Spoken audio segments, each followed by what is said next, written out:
Hey, everybody. Hope you are all having a good day today. We are having a good time already because we're about to be broadcasting a live tournament game as opposed to one that is a little bit more, say, from replays. This is going to be all fresh, and we are ready to go with our map veto between our first couple players here that we're going to be casting.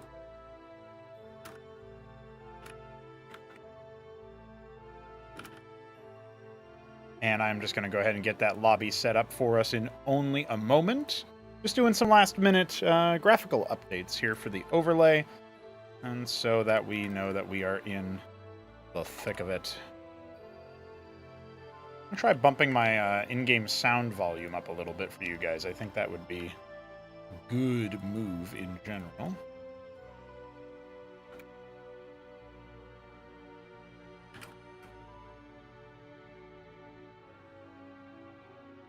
Take a look. Our first map is going to be Battle Spectre. I bet y'all didn't think about that one.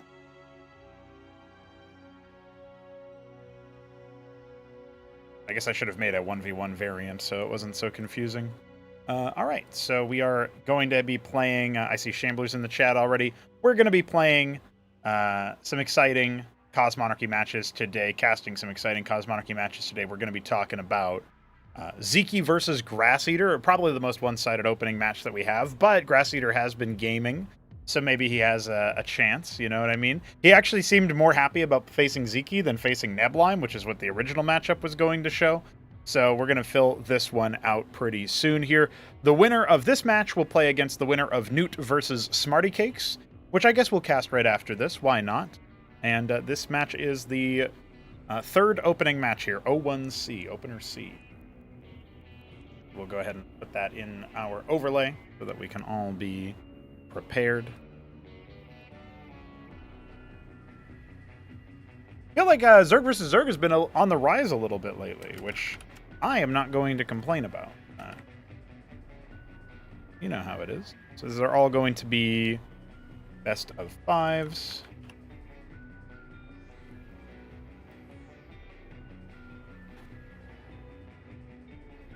All right, I think we are good to plop this one in as our tournament match overlay, and I'll just go ahead and get us ready. Most of these matches will be handled in a different way. Most of these matches are going to be through replays, but I happened to align schedule-wise. We've got a Zeke in our lobby.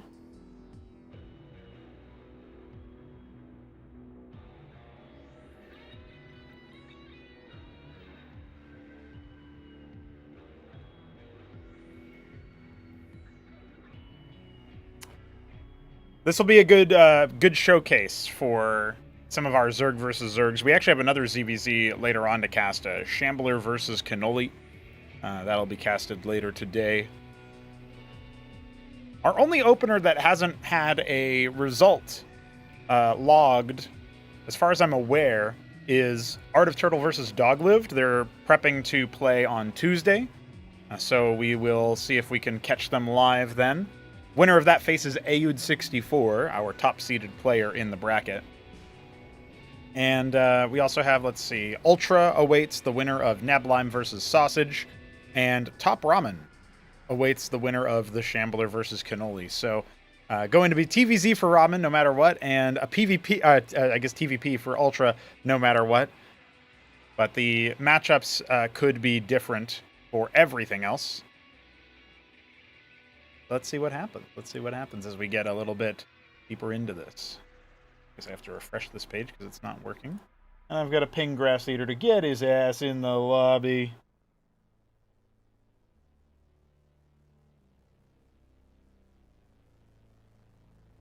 Can't be coming in here trying to play your match just to not show up to the lobby. What's going on here? And of course, we'll get our prediction ready for Twitch chat Gamba Man.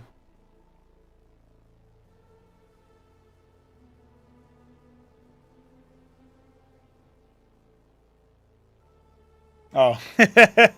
He's reacting to communicate to me that his computer is apparently slow. So he's updating the game on release. Sag.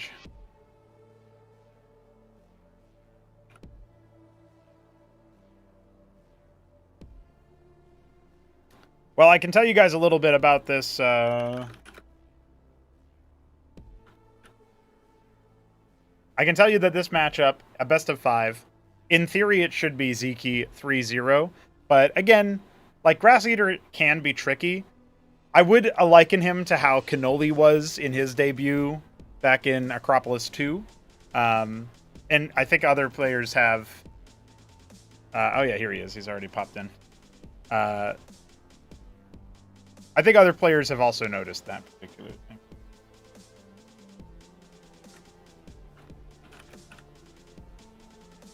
So we are going to Battle Spectre for our first matchup, which is going to be a fixed cross-spawn map. It's always cross-spawn. So that'll be an interesting round here. So let's get into our first opener of the Tribunal of Tyranny. And it looks like we have perfect ping so far here, so no worries there. Networking between 2 Americans and a Hungarian. We've got Zeke in the top right as our purple Zerg, and Grass Eater in the bottom left as our Celadon Zerg. There it is. And he's going for an instant pool. All right. Let's see what he can do. You know, one of the things that I'm always a little bit curious about is how people are going to go about playing their game, and how they're going to do certain things, how they're going to do, you know, versus a pro player, for example.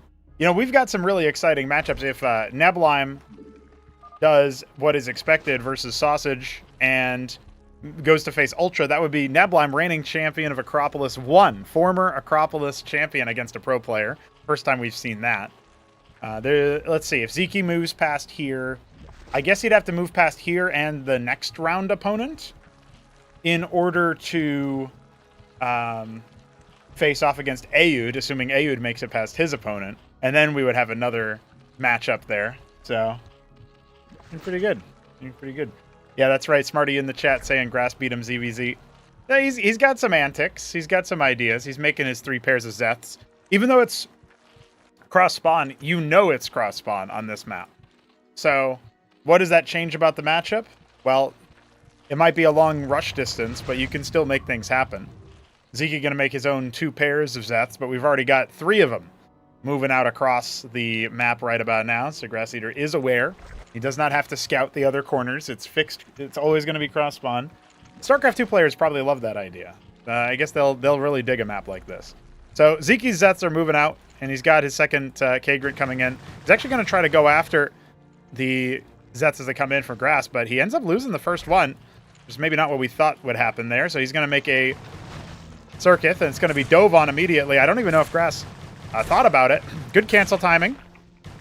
Bit risky, bit ballsy, but he does get his worker back out. Now he needs to figure out if he can save his Larvosk from being punctured, and it looks like he will be able to. Just pulling the workers, letting his Zets and a couple other Drolets do their business, and some reinforcements are going to come out, and he's going to end up being just fine. So, great poise there. Exactly what we would expect from a pro. Getting a little bit of a cheesy action. Grass Eater is down to 7 workers, 6 workers, in fact, as he puts down another Kagrant. And it looks like his Zets are going to get caught in the middle of the map. Now, he does have a superior count, right? But does he want to continue attacking directly into his opponent's line of sight? I guess the answer is yes. They want to keep waypointing Zets into each other. Reaction time there enough to save at least one Zeth.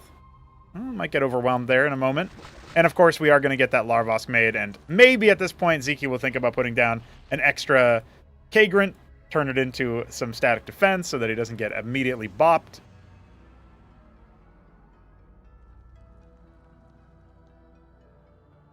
You have a lot of Zethra coming up here, and nobody's making quads. Well, that's a lie. We've got 2 quads coming out of Zeke.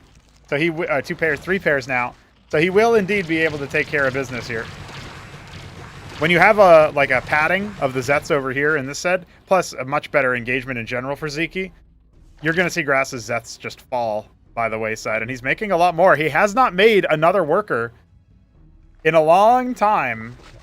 coming back in for another attack, but not really able to get much done. This is looking a lot more like, you know, StarCraft 1 ZVZ, which is not necessarily how you want to play into it, not only because of the quads, but also because this is Zeke, a StarCraft 1 pro, and you're trying to beat him on his own turf? I have it on good authority. Zeke knows how to play ZVZ.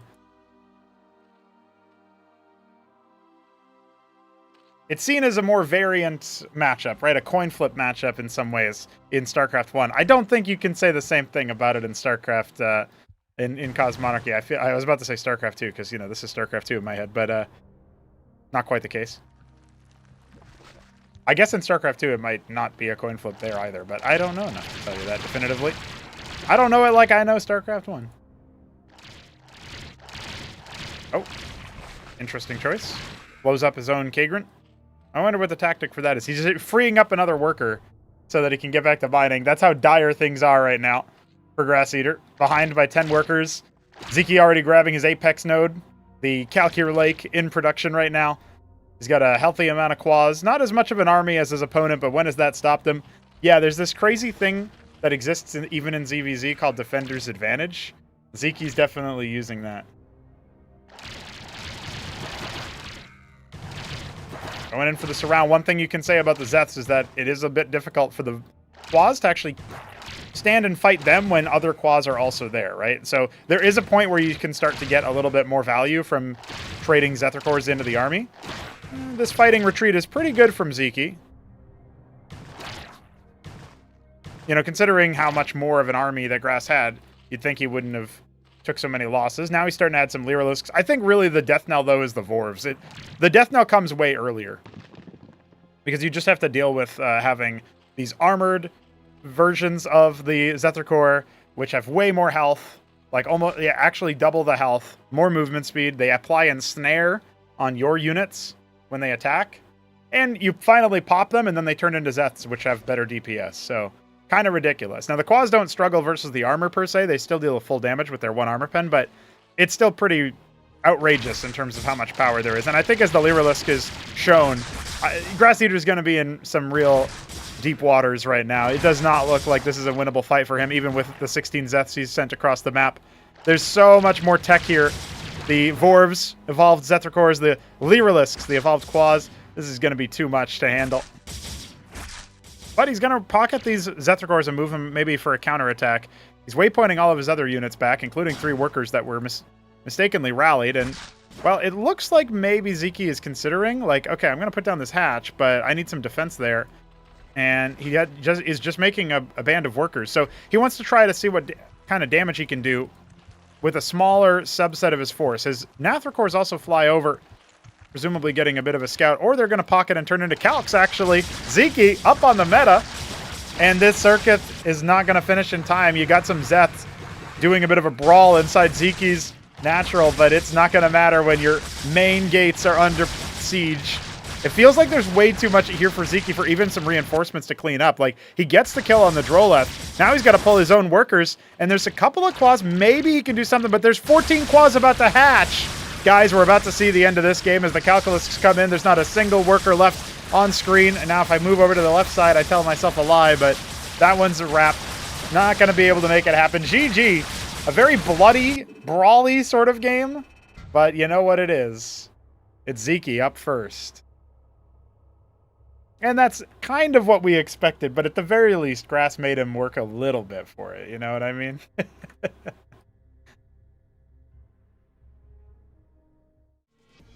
All right, lads, we're going to go to our next map of this particular matchup, which is Crisis Vector. Check it out. This one is selected by Grass Eater. We'll see if we can get a little bit more from him. I'll go ahead and put up the Twitch prediction for our loyal Twitch viewers. See what they want to say about the matchup here. You guys saw the first matchup. It didn't look too hot, but maybe Grass Eater will try a more standard play, standard build. See what he can do on Crisis Vector. Both of these maps, homegrown Cosmonarchy maps, but Zeke is fine playing on those. It's no longer a competitive advantage to know the maps, you know, day in, day out. So it's definitely an interesting choice there as we bump up to high latency. We've got the Celadon Grass Eater in the top left. The Tyrian Purple Zerg of Zeke in the bottom right. And, you know, I really do think that, like, Ziki-Rokor or Ziki-Leth or Ziki-Lisk could be a big deal. Maybe that'll be a factional Mutalisk, since Muta was his favorite unit, right? You imagine a variant of it that could be a bit more iconic. Way back in the day, maybe something like 3-4 more years ago. Yeah, I think it might have been more than 4 years ago, actually. The Spire was a Tier 1 tech structure in the same way that you had Den and Pool. And that was a funny one. We didn't come up with the Shroud until after moving Spire to Tier 2, and the Eteth, the Alcag Eteth right now, but it was called something else back then. Iskag, I think. Iskag. It was called Iskag Eteth because it actually unlocked the Izira-Core, and that was a Tier 1 tech structure as well. So some wild things occurred back in the day. It's for Zerg. This is years and years and years ago now. But it's kind of funny to me that we've pushed the Ultra Core into Tier 1, the Ultralisk equivalent. That's now a Tier 1 Apex strain. Well, I guess, yeah, it would be considered an Apex strain. It's a very potent strain of Zerg. But you can't get mutas until Tier 2, which is sad for Zerg. You know what I mean? It's like, come on, man. So, no real observation there, but that's something that I think is kind of interesting. Now, we do have an interesting opener here for Grass Eater. I would be remiss to avoid talking about it. Now, Crisis Vector has a reasonable rush distance, but Ziki's gone for the pool opening, which is pretty standard. What is not standard, but might slowly be emerging as an option in ZVZ, is the Hydralisk opener. Because you say Hydralisk, but there's Izira cores being made. I'm not seeing Grass Eater pivot into Hydras the way that I know other players have in the past. We'll see how good it can be, but he's already got these guys waddling over to the front gates of Ziki. This is a newly modeled Izira core. You may remember the big Chadley man. We have a custom portrait on pre-release as well that will sync in with the next release soon as well. But as of right now, we're talking about a very heavy, very committed, it looks like 4 Izira core, 5 Izira core push coming in for Grass Eater. And the reaction needs to be pretty solid from Ziki. I already love that he's making a Circuith, because that is going to be a lot harder to bust with pure Izzy. You'll watch a lot of these pool units just disappear, particularly after the Zets go down. It's a lot harder for Quaz to deal with them. Now, they can focus them down. Good target selection from Ziki. If those units burrowed and were able to regenerate life, it would be a lot harder. But as it currently stands, the reinforcements from Ziki should be able to bully back the rest. Now, like I said, there's supposed to be 5 of these guys, but it looks like one of them remained home. Or maybe I miscounted and it was 4 the whole time. But either way, oh no, he ended up losing 3. So this is actually correct. This is numbers 4 and 5. Not an efficient attack at the end of the day, but Grass Eater is in a fine spot economically. He's even got his Izzy's moving a little bit further forward. You can see the surround is an attempt, but you actually don't always want to do that. The Izira core will end up getting bopped. I guess in addition to the portrait, I should indicate we've got a new wireframe cooking up by June 3 Hong, also known as Sursky now. Very cool guy. Been doing wireframes for our project since time immemorial. It sounds like a silly thing, but, you know, without wireframes, I'm not even, like... A lot of mods don't have wireframes for their units, you know what I mean? Now, this looks like a very deadly attack from Ziki. I was kind of sleeping on this possibility because I assumed Grass Eater would be making more combat units, but as it currently stands, he's only going to have the 1 Circuit finish, and the Zets are just going to chew through it immediately. Is Grass Eater just going to get counterpunched before he can make any other units? He's got 1 Hydra in production and 1 Hydra out right now as the last Izzy falls. RIP, GG, and we might be on track for a very fast best of 5.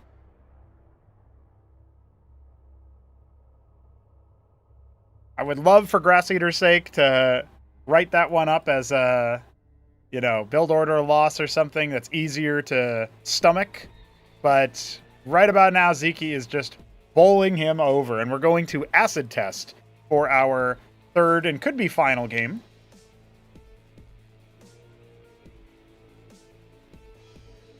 Other map pools, or other maps in the pool that we're going to be picking here, Potadea and Knife's Edge. Would be our 4th and final map. 4th and 5th map, I should say.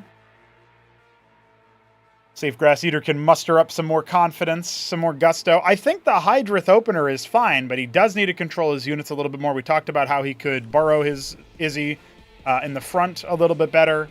There's things that he could do to make that go the extra mile. But here we are, ladies and gentlemen, popping into Acid Test, a port of Litmus. Zeke is in the bottom right as our Blood Zerg, and Grass Eater in the top right as our Celadon Zerg. Smarty in the chat saying it should have been a build order win. Lucy in the chat saying Pronog Dad Alert, because that is the... Oh shit! Oh, the camera! Oh, the camera! He's flipping out!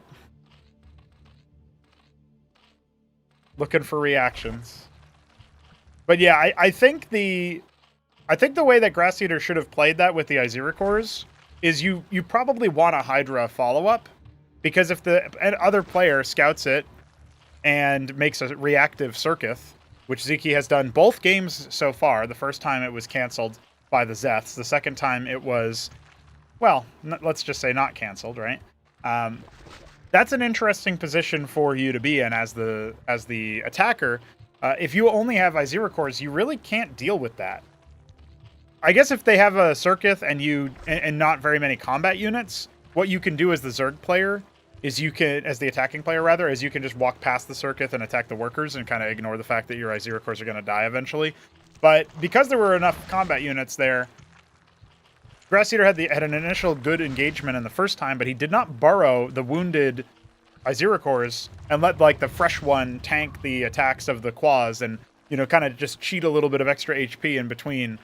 You'd have to do a little bit of a dedicated amount of burrow micro, but I really think that could have swung that early engagement. Maybe just pulling back slightly earlier as well could have also been an option. Now, right now, Grass Eater's going to go for the Larvosk into the pool. Very bog standard opener there, very macro-oriented. Zeke has been harvesting a lot of Vespian gas, and he does intend to go pool into double Larvosk after. So this is a follow-up that I think really only he has been doing in particular. The exact style of which he's doing it, where he's kind of rushing towards it with the extra gas from the ridge. You can see it does end up coming online maybe 5 or 6 seconds faster. Now, a couple of Zets are going to get torn up immediately, but there are some Quads here, so I don't think Grass is in any trouble. As long as he protects his flock here, these Quads sort of shepherding against the raging wolves. The Blood Wolves. Blood Wolves is surely some kind of, like, edgy name for something, you know what I mean? Like, sort of like Deathhead in Starcraft 2, the Reaper mercenary. Yeah, I know a lot more about the obscure, stupid lore of Starcraft 2 than I do about, like, the multiplayer scene, because... You know, I came up like critiquing game design more than I came up critiquing or like really learning multiplayer. I mean, there's a lot to critique about the game design of both games anyway. But bottom line is, there's like thoughts that I have about all that stuff, and I know a lot more about that. Like I couldn't tell you if ZVZ is a coin flip matchup in StarCraft 2, but I can tell you about the Death Head. And the Death Head is just a funny one. I just imagine Blood Wolf is like another edgy mercenary name. Shambler with the classic 3th head. Yeah, good one. Now, Grass Eater might not be aware of how this map works, but we do indeed have these stacked stasis chambers. I never did quite figure out what the graphic in this was supposed to be. I know that they use it for the hybrid in that secret mission. Oh, there's a synchronized dancing between the Zeths here, but Zeke knows he would lose that dance fight. That dance off. He's got his Calcure Lake coming. And we do have a Zorka Shroud for Grass Eater, so the response to the Lyrilisk threat is going to be coming in the form of none other than Lake is, I would presume. So 6 of these stasis cells, each one with 2k health, is a lot of health to chew through. What's up, Arbuz? Yeah, indeed. It's the Tassadar's prison from Protoss Mission 8 in the vanilla campaign, I believe. And so it's definitely one of those that was originally used. But the problem is it doesn't really look like a Protoss in there, does it? It looks like a Protoss silhouette, but with Zerg colors. And so I do wonder about that. Also, the fact that it doesn't bubble and animate is a little bit, it's just a little bit sad, you know? It could be so much cooler. Zeke gonna go ahead and take his expansion. We're talking about like lore and neutral units and Tassadar and Death Head and Blood Wolf instead of what's happening in the game, so I should probably dial in a little bit more. Ziki sees the complexion of the army. That reveals that Zorka's tech is available for his opponent. Now, what does Ziki do here? He's got a couple of units patrolling in case of a drop. He's slowly stacking up his Lyrilisks, and he's got 2 Calculisks that are going to finish, and there's no anti-air defense coming for Grass Eater. In fact, if these Quads leave the building, which they don't really have an immediate reason not to... Oh, it is spotted out, but does he notice? It doesn't look like he clocked it. He's busy taking his expansion and moving across the map. Now, his attack is definitely going to be somewhat threatening, but he does need to scramble some kind of anti-air defense. And if he just waits for units to appear here, it is not going to be fast enough. Now, the cancel already comes through. Ziki knows when he can't take a base. The Zoryus trying to let his fellow Quas push up the ramp, but there's nowhere for the Lakis to actually burrow. We do still have the mining shut down for his opponent, even though he can't quite get any more worker kills. And Grass Eater needs to play damage control. He's got his Quas, slash sad face, as he's been outgunned. He's only got 7 workers. He needs to make something happen with this attack. And it's a possibility. Only now is there an Ovoleth being made, so still no detection for Ziki. In the chaos, in the bedlam, he was not able to quite make it work. Now, one problem here is that when that Ovoleth does appear, these Lakis are going to have a timed life versus the circuits. Now the Quas are pushing in, already running cover before it's really time, it feels like. This attack does have some legs, as there's not too many more combat units for Ziki to deal with, for Ziki to even have. But the problem is that, oh, all the Quas go down and there's nothing left to spot for the Lakis. He can't see anything. And the Calcs come back and the workers never unburrowed. Oh my god, the humanity, the Zerg-manity. And it's another sub 10-minute game here as Ziki has cleaned up the attack. GG. Ziki pushes on forward. Now that's my kind of shit right there. That's my kind of game.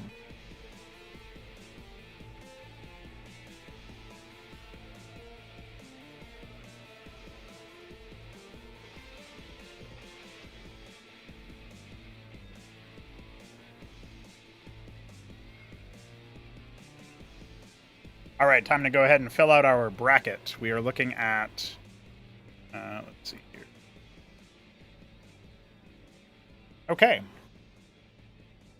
So we are going to be going into a PVT. We'll be casting Smarty Cakes versus Newt. That's going to be an interesting one. You know, coming into this matchup, I gotta say, Newt has looked really good, and Smarty Cakes, you know, it's not that he's looked bad, it's just that I haven't seen him play, right? Like, he's kind of been on a bit of a break.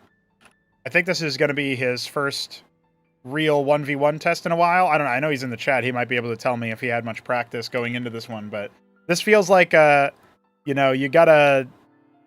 Sometimes you gotta practice, sometimes you gotta drill and figure out what's going on. But I do think that there's going to be some interesting antics here, because Newt also loves his Wraiths. Once he gets to the point where he's feeling like, usually what happens is he'll go up 1-0, and then he'll bring out the Wraith build, you know, or maybe it's 2-0 in a best of 5. I don't know, but it's something, right? It's something. What's up, Shopkeeper Dog? They use it in the secret mission too. They do indeed use it in the secret mission. It's a little bit wacky what they do.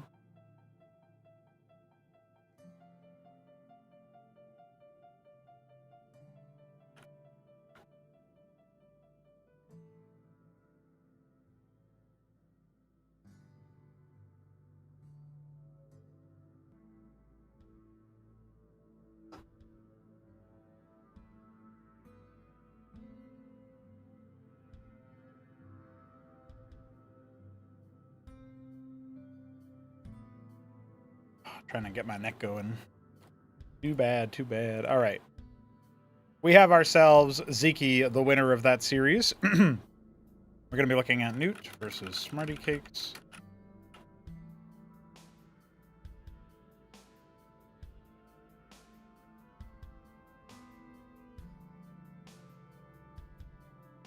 All right, wonderful.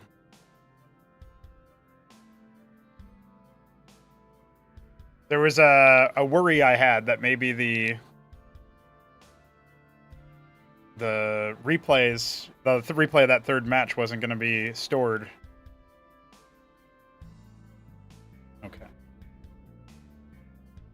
This is going to be opener C. Alrighty. Okay, and we have our replays sorted from here.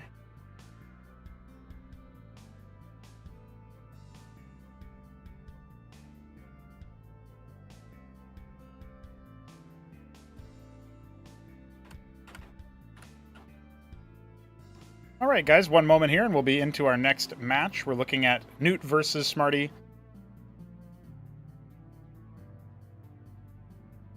Went into my autosave folder.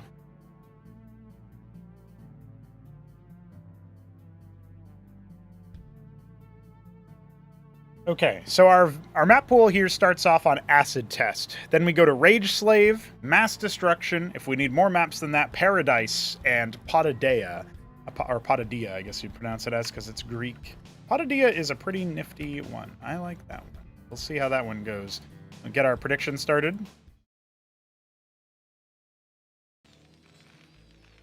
Played Counter-Strike until 3 a.m., 8 hours straight the night before. Played some AI games. What a guy. What a guy. Well, he's warmed up in terms of shooting, that's for sure.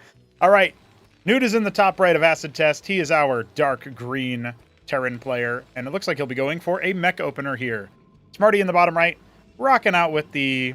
I'm not going to say Glacial, because it's not Glacial, but is it Alice Blue? Is it Maya Blue? I'll say Alice Blue. Oh, it's Arrow.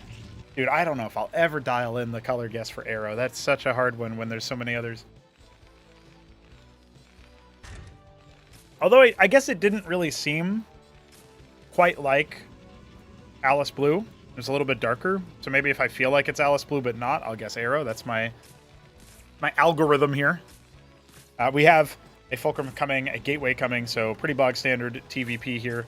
Newt, I would say a reasonable favorite here. I haven't seen how he's been playing the matchup of TVP most recently. I don't know what all games he's practiced. I think he played against Kasuga some. We casted that last week, and he was able to... I think they traded games. It was a 3-game set. I think Newt won 1 or 2. I know Kasuga won at least 1 game. I think another one might have been like a one-sided loss because there was just like an early rush or something. But overall, I would say Newt generally has shown me some pretty favorable things in TVP. I'm also wondering if he's abandoned the Talos idea or not, so I guess we'll come to our own conclusions about that as the series progresses. For Smarty, I guess we can just try to predict that he's going to go for maybe even like last patch standard stuff. Not to say that he's behind on the meta, but like, what do you go for when you're coming in with Counter-Strike practice and not Cosmonarchy practice, you know what I mean? Vulture going to hunt down the Scribe. No worries there. And looks like Newt will be going for some offensive mines. Get access to those lobotomy mines. You can lay them down and see what you can do as far as laying traps going. Hierophant has tagged the Vulture. It's not necessarily dead, but it could be. Vultures are not actually coming out just yet. Oh, he's got another one that wasn't on the rally, so that might have been a slight mistake there from Newt. I love him doubling back over to the mine here. And there you go. He finds the first hit. Now that Vulture should be able to skate by. See where it wants to go. Yeah, he's trying to just lose him. Now, you can't really order your army to move to that left side of the map because we talked about the little stasis cells there, right? But there's also temples off to the side. Dogging the Hierophant. A Dracodon gets hit by the mine. Well, Smarty does immediately go for Mass Drac. We saw him do this versus the Shambler in a PvP last cycle. And I thought that actually had some legs to it. So we'll see if he can make the style work versus Terran. Very Starcraft 1-esque, you know, because Dracodons are supposed to be our version of the Dragoon anyway, so our Dragoon equivalent coming out here and making some magic happen. The Mason is either being used as a frontal builder or a scout. It looks like just a scout. We got the Vultures coming in behind it. This is going to reveal the army. There is a mine that stuns 3 Striders. This is an opportunity for Newt to just push the issue. Some offensive mines laid. He's going to see if he can go after that Hierophant in particular. Would be a great pick. Instead, it looks like he's just going to focus down the Dracodon for now. But really, he should be diving after that Hierophant. It is such a good value add later on into the game. Chasing down the last couple of them. Sometimes I'm not sure if Newt's going to cancel his attack or move back, but, you know, I know he's... Oh, what's happened here? Oh, he's lifted his Masons. He's lifted... No! Oh, jeez. Ah, shucks. He's got to fix that later. They're all moving to the temple, by the way. The temple you can return resources to. So they're all doing such a mess. Ah, jeez. Ah, golly gee willikers, Batman. Ah, who needed those minerals anyway? Still got one going. You hate to see it. It's totally flustered him. Seems like, anyway, his attack has been abandoned, and now Smarty is strengthening his position, even though a lot of these Striders are really wounded. You know, in theory, you could develop from this position into, like, a Palladium. He's got his star pad with an Ant Seal coming. Maybe he can try to force the issue there. This poor guy. How am I supposed to get up there, boss? Yeah, this is massive economic damage by Smarty. That's right. Witness comes out. I saw that embassy be put down right above the geyser earlier. Vultures are shooed away. That was an opportunity to pounce, I felt like. You could come in for at least 1 or 2 Drak kills. And it's gonna, well, I guess we figured out our answer. It's gonna be double treasury to try to bail himself out. He's not actually economically behind, in my opinion. He still has map control. He still has tempo. Worker count comparable. In fact, dead even right now. And now he's gonna see if he can wedge himself in. Looks like he decides against it and cycles away with his vultures. They do have a little bit of acceleration, right? So if you're not really adept at sort of ore blocking them between shots, it can be kind of tricky to get them into the same position. Sometimes you'll even see Terran players deliberately not even bother trying to get them to shoot. I think that's something that as player skill improves and familiarity with it improves, you're going to see more people doing it properly. But you know, if it's going to be a headache, you can just go after it that way. So interesting that he blew up his mine. It doesn't block the anchor. When you build on it, the mine detonates by itself. But for whatever reason, he decided to shoot it instead. You can also just click on it and then push a button to detonate the mine. That's a manual detonation is a possibility. I pretended to lose those units by mistake so he would live. Smarty's probably like, assuming he didn't go back and watch the replays of these matches, he's probably just like, dude, what the hell? How did I win? How did I win this fight? How did I not just die? And then, you know, he sees this part of the replay and he's like, oh, I see. The quarry is done. The mines are being cleared. It's just vultures and cyclops right now to defend. An anchor has been made. Anseal can obviously go ahead and repair. This man finally returned home. Love to see it. Witness at 11. I don't know. I mean, it's fine to poke. I think Smarty could try to dismantle it, but eventually the vulture stack just starts to run down, and you do have to respect that. Still no add-on, still no other technical units being added in.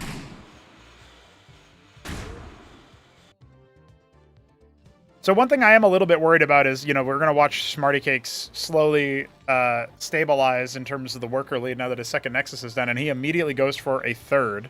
This is actually really good play from Smarty because I'm a little bit concerned about the Talos. I feel like going for that kind of thing can be a bit of a trap. I think you wind up in a situation where you don't have quite enough money to scale up in the early stages of the game. Had this been a mystery, remember that this is double treasury. So that is the price of a ministry. Had that been a ministry, I think you develop your eco a little bit better. Obviously, you don't get access to the quarry. Maybe if the Taloses were like distance mining over here or something, it would be a bit different. The Draks are definitely controlling that airspace. You can see Smarty positioning his army pretty well. Yeah, he's kind of got presence everywhere. I guess the only way that you would sneak anything out is by air through one of the gaps. But is that actually going to happen? Newt's not making a Trojan right now. Instead, he's adding on his Palladium. We saw him floating a decent amount of minerals earlier, like upwards of 600. He's kind of getting up to that level again. Currently very gas-gated, despite his Talos is harvesting. And the guys are in the ridge. When you have this much money, it's sometimes good to throw down the ridge cap. Also got one extra worker on the ridge in the main base, but not a big deal because, again, minerals are his surplus right now. Tactically blocking the fourth base, he might end up scouting in, you know, the third at the same time. And once he gets his phalanxes coming, which they are on the way, and 2 more fulcrums are finishing up, as well as that Stockade's Vestry, we know that Newt loves a cleric or so. Feel like we could end up seeing a pretty healthy push from Newt. The problem is he going to have... I mean, one of the reasons why he's so gas-starved, by the way, is the Talos, obviously. Does cost some Vespene.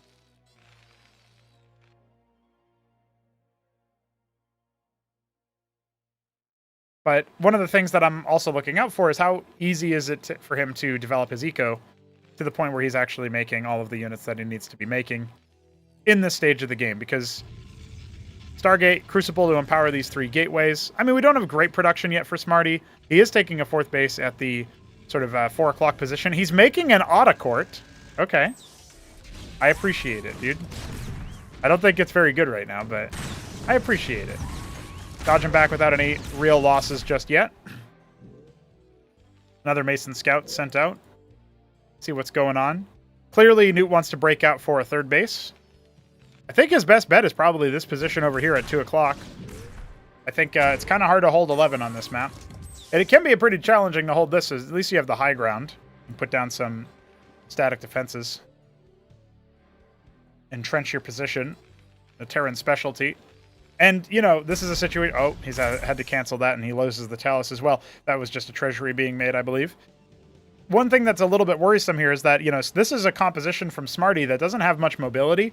You start to get, like, double embassy envoy or something, and we see, like, you know, unit bombs the same way that we see them from StarCraft 1, PVT. Like, that could really start wrecking positions like this. But he has thread the needle.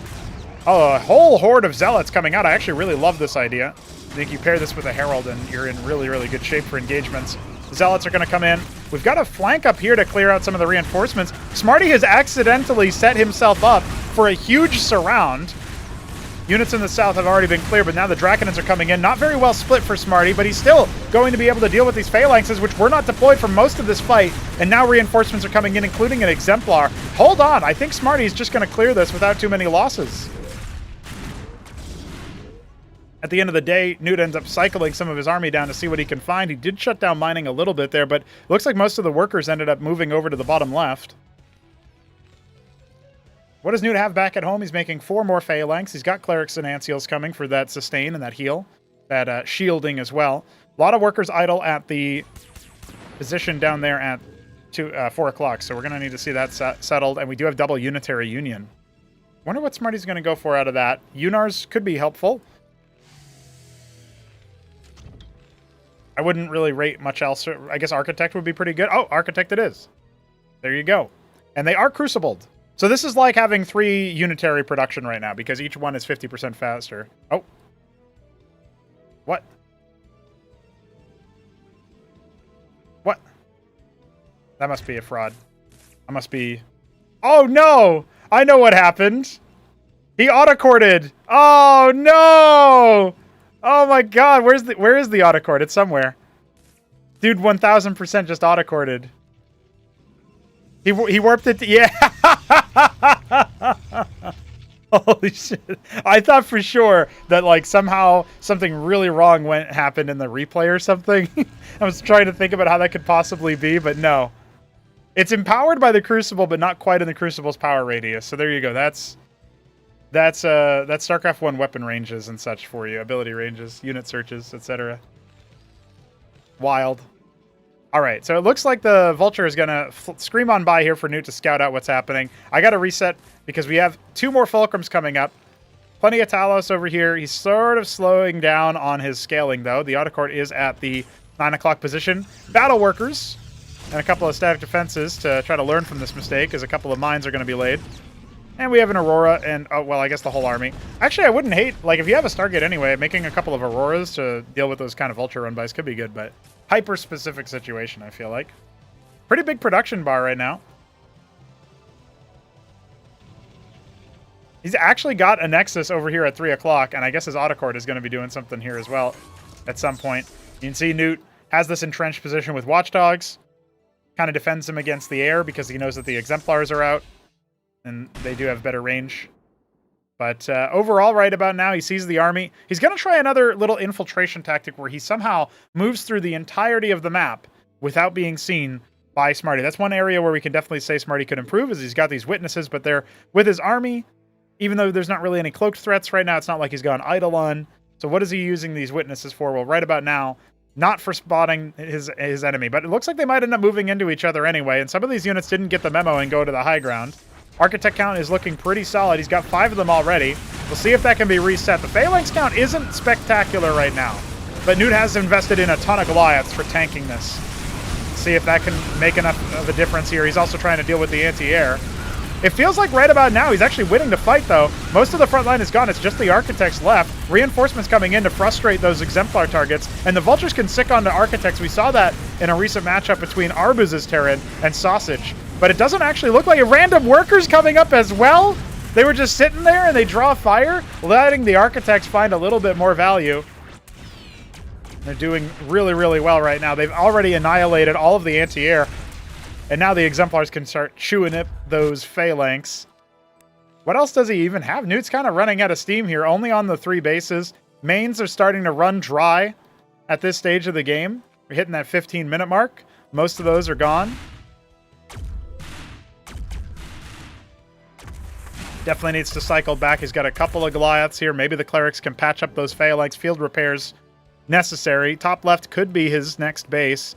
Never taking this one. And Smarty knowing that because of that Hierophant. It's kind of a double whammy there. Looks like right about now, Smarty's sitting pretty. He's spending all of his money down. He's added a 3rd unitary and 3 more gateways, dude. Wild. Remember, you can 1.5x anything around the Crucible. He's actually done really good SimCity here. This is not the SimCity we normally see out of the Protoss. He's got 1.5 Stargate, 4.5 unitary, 9 gateway, effectively. That is so good right now for his expenditure. Oh, he's even got a couple extras scattered around too. I don't mind that.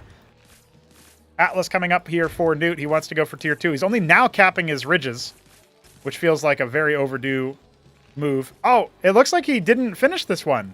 He like canceled the order or something and he hasn't noticed it. It's still under construction. Cannot be handled. Not sure what's going on there. This feels like a bit of a chaotic game for Newt, right? Like, I don't know if he has turning nerves or what, but... Oh, look at that! We got the new Legionnaire model in action! He's so good. He might not be very good as a unit, but he's so good looking. Look at that guy. Look at that looker. The custom portrait and everything. All right, Newt. You're going to have to hold on for dear life here. You got some okay Phalanx set up, but the count is what's missing.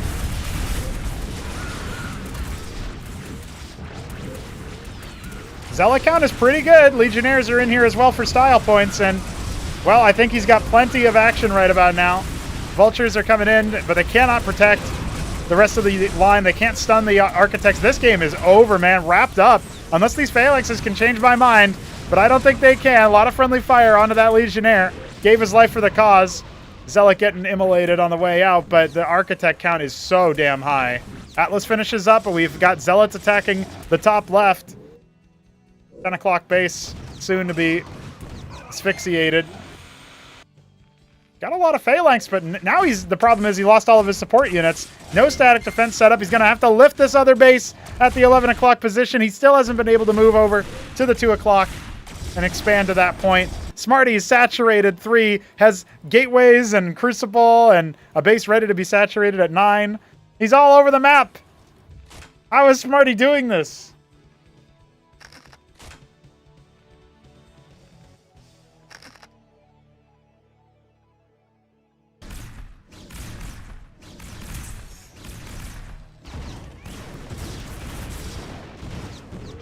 Finally, the Hierophant will be cleared, but hey, there's a couple of units over here. Did you know that? As the Taluses are trying to saturate the space, but they're not going to quite be able to. Starports are coming up. That's the tier 2 of choice, but I'm really worried about him being able to hold on. The Phalanxes are getting shellacked right now. A couple of choice mines get called out, but GG, thrown out. Newt has fallen in the first game.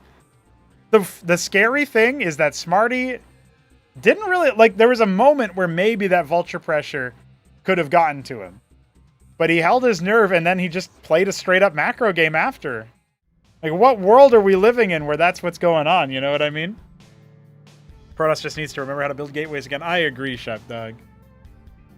Jujik said that he tasks a Talos to build on the ridge cap and it stops building. So what can happen with Talos that doesn't happen with Masons is there's some Mason hardcode where if you right-click a Mason that while it's building, it does nothing.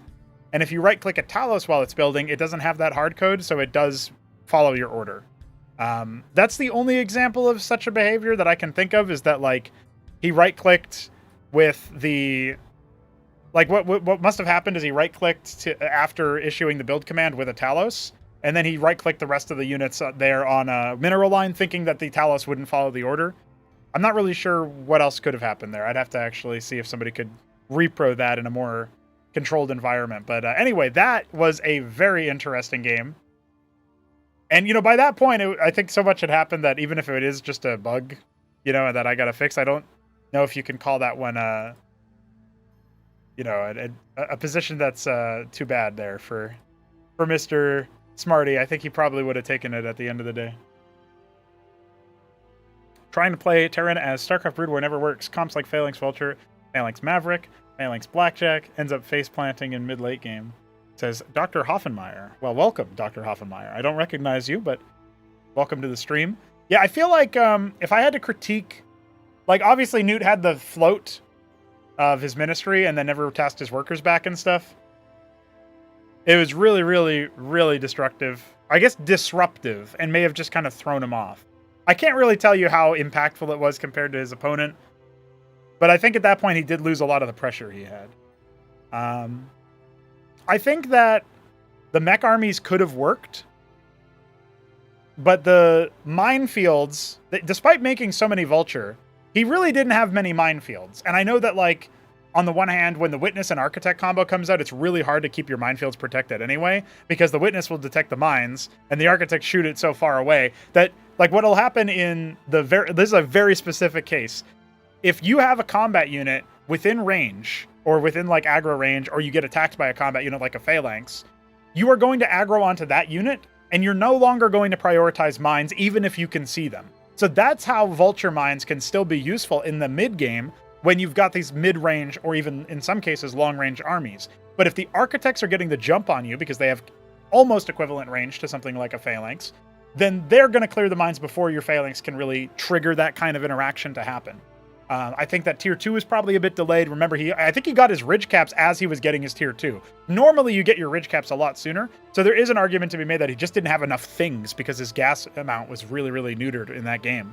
Also, he was very behind in bases, right? And we don't really know, like, in StarCraft 1, it's super mathed out. Like, Protoss can be on 4 to 5 bases, and as long as you're on 2 to 3, depending on what it is, you're probably in an okay spot. Like, you need to start thinking about your next base pretty soon, but in StarCraft 1, we have that math taken care of, right? Like, we kind of solved that in most matchups, on most maps, I should say. And there's, like, play in both sides there, but that's kind of where we're at.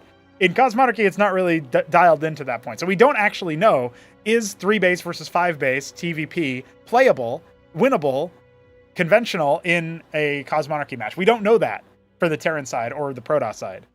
It's kind of, people just kind of assume that if you don't have enough bases, then you're kind of hosed and it's just over. So yeah, it's an interesting, there's like a lot of things that we could look at that game and say, wow, that's really interesting. So I'm grateful to have seen it, but now Newt's under the pump a little bit. We're going to Rage Slave for Game 2, a 3-spawn map. It's a port of Neo Rush Hour, but it's more of an adaptation than a port. I've pretty heavily modified it from the original incarnation, but I'll show you guys that map in a moment. I just got to take a sip of water. Remember to stay hydrated, boys.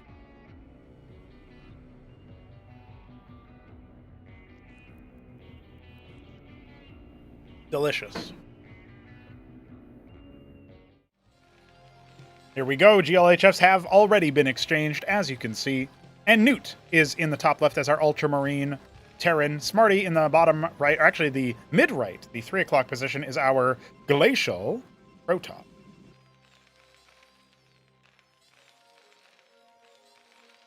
That first game went the way of Smarty. We'll go ahead and pop open another prediction. You guys have 2 minutes to decide who you think is going to take this one. Was game 1 a fluke? Will Newt decide to do something a little bit more aggressive? It looks like he's going to go mech again. So there that is. And, of course, Smarty going to have his gateway up. 175 minerals instead of 150 in StarCraft 1. So Cosmonarchy has 25 mineral cost added to the gateway. Something that I was very loath to do, but I think it has actually normalized it a little bit for the timing. Rage Slave is, of course, like I mentioned, a port of Neo Rush Hour. StarCraft 1 aficionados will certainly remember kind of strange layouts of the natural. There's a lot of unbuildable terrain in the original that we don't have here in the Cosmonarchy port, although the low ground is mostly this unbuildable tile. All the low ground here was not low ground originally. and is indeed like an asteroid sort of thing. So it's like a station built onto an asteroid. 2 Fulcrum opener, 2 Gateway opener. So very similar to that previous match. We'll see where the deviations lie. No Vespene being harvested right now for Newt, so clearly he wants to cycle into a little bit more on the Vulture side of things. And I think you know what that means. If Smarty has clocked that, he should know that he's going to be in for some Vultures. Getting his first Hierophant. Scribe pocketed to the 9 o'clock. Why has he done that? Maybe it's nothing. But that seems oddly suspicious, right? Very close by air. Also a base that I think you'd be a bit more likely to scout around per chance if you spawned in the bottom left. But if you spawn in the top left, you're probably not going to. We'll see where this Vulture goes. I was going to say Mason, but that is a Vulture. Scribe will get got. You know, Smarty is planning to proxy with that Scribe at 9. He's doing well, hold on, he's looking at it. No money yet.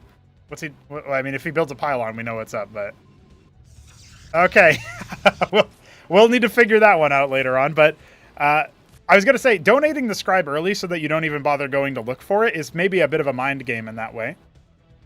Although you should still try to get it home and get it working. Hierophant will tag the Vulture on the way in. He does still have all 3 of his mines, and he's going to go ahead and try to lay it. This one doesn't look like it'll be as successful as the last round, because even though he gets the stun off, I mean, he's going to get a scout. I don't think he's going to get a kill. You need 3 hits consecutively on the same Scribe before shielding kicks in for a Vulture to kill it. So, yeah, not going to work out on any worker harassment. Gets his mines laid, including one that will actually get bopped there. I thought maybe it would be sidestepped. Might come into fruition later. Starpad finishes up pretty early, and it's a Wraith. Okay, well, we don't know what the proxy is going to be just yet.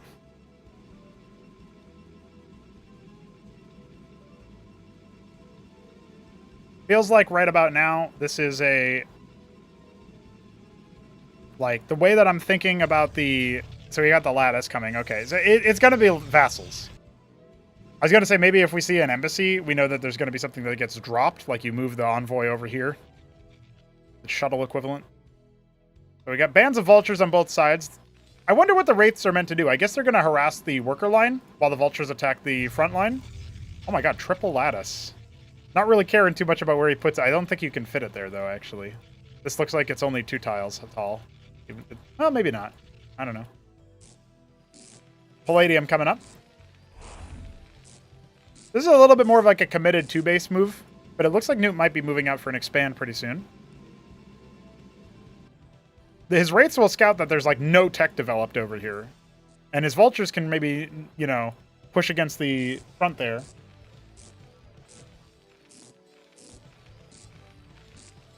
As the Wraiths come in. So I feel like this is going to be pretty good moves. It's actually just a worker scout.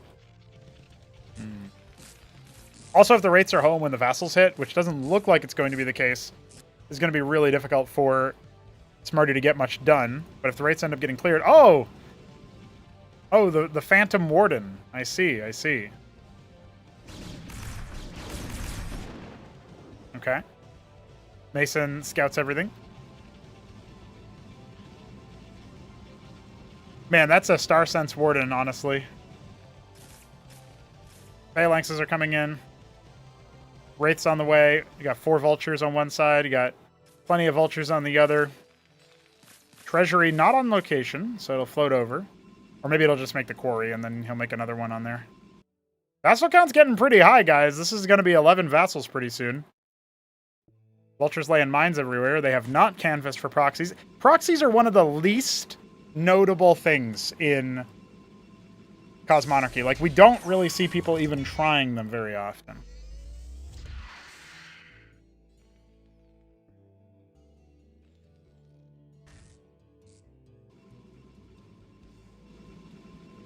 Still a couple of room here, a little bit of room here for the Wraiths to get some action. Just barely. You can see the workers being driven away. Oh, and he just makes the move to go. He just says, yeah, I'm going to attack now. And there is no anti-air here whatsoever. Nothing in production. A quarry on the way. The Wraiths need to cycle back to help out versus those. But it looks like 2 of them have already died.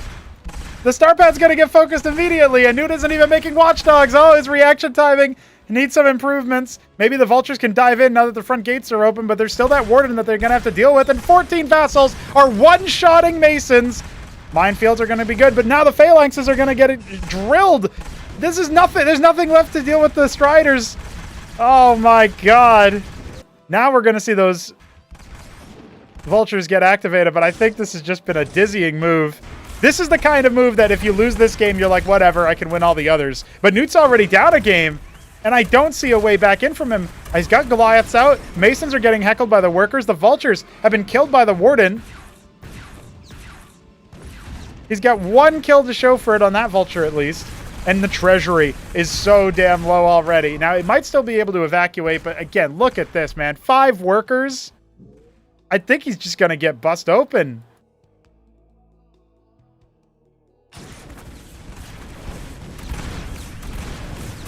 Focusing down the Goliaths. Oh, big stuns there on basically everything on the screen. GG. Smarty Cakes has taken another game. I can't believe what's happening.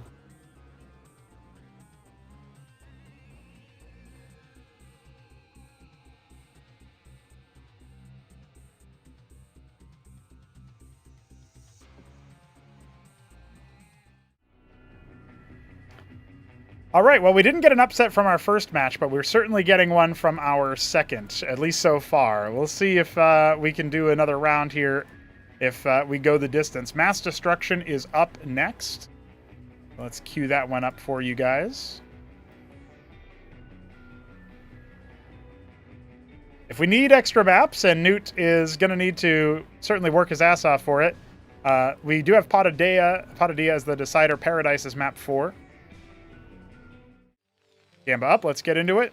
Newt's been pretty jovial, at least on his face. He continues to say good luck. No salt or no tears so far. Not that Newt is necessarily known for that in the matches themselves, but everybody handles losses, especially upset losses, a little differently, right? So it'll be interesting to see what happens here. Smarty with the shades on. He is in the top right. Appears to be our... Oh, this is some whack color, isn't it? Coral. No, bronze Protoss. Well, now Newt can't lose. He can't lose to a bronze player. He is our green Terran in the top left. Fulcrum already on the way. Gateway already on the way. And Smarty is scouting his opponent first on a 4-spot map. He scouted him first on Rage Slave as well, by the way. Kind of wild.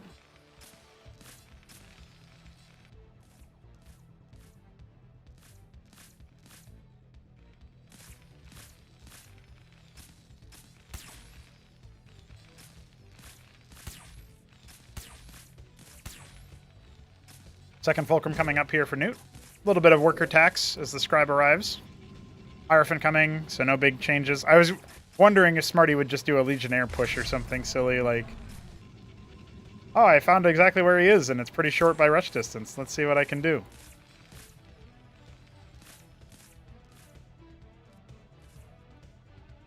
He's going to go ahead and clear the 12 o'clock position before coming home. I like that path because... The Vulture's most likely going to take the ground path, the shorter path, rather, which is on the low ground. If it's even going in that direction, it looks like the Mason's going to go there and the Vulture's going to go bottom left, because remember, Newt hasn't scouted his opponent.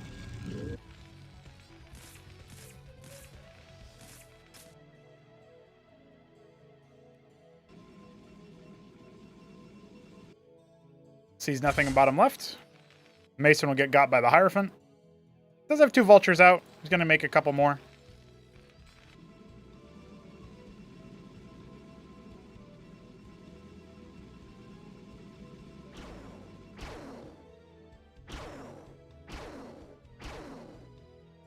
Does he give him? Does he let him live? What's going on here?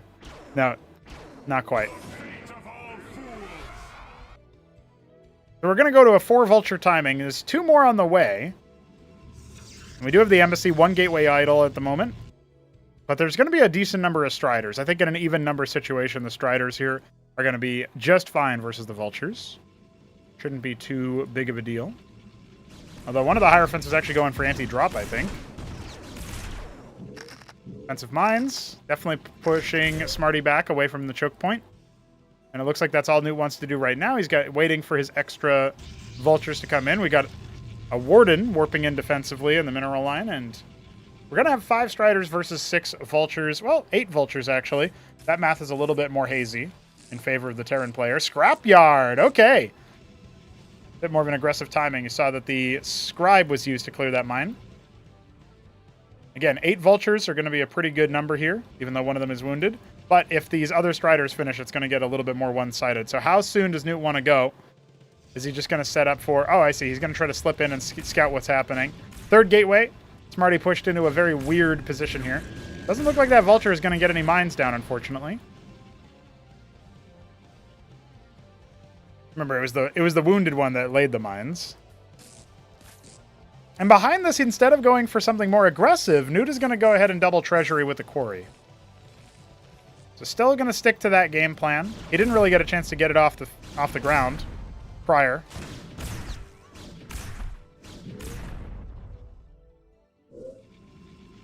Really good for Smarty to constantly be going for this embassy, grab the fast witness. Helps that this patch has made the witness train a little bit faster as well, so you're generally going to see... or not train a little bit faster. It costs 25 less Vespine, I guess, is the main way to put it. The expansion coming up as well.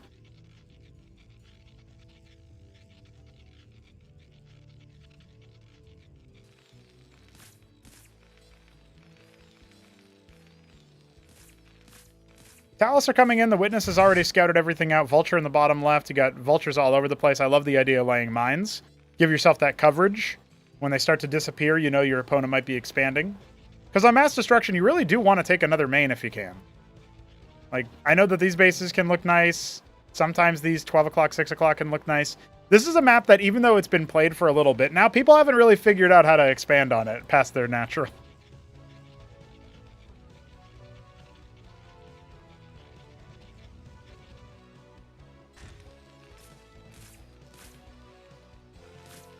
The Blackjacks will definitely fight better than the Vultures will versus things like the Dracodons. And it has been a very Drac-heavy opening composition for Smarty, especially Acid Test, but I think you could argue that even though the Vassal switch came in, the Striders were the brute force of that particular attack squad, so makes a lot of sense. Mason goes down.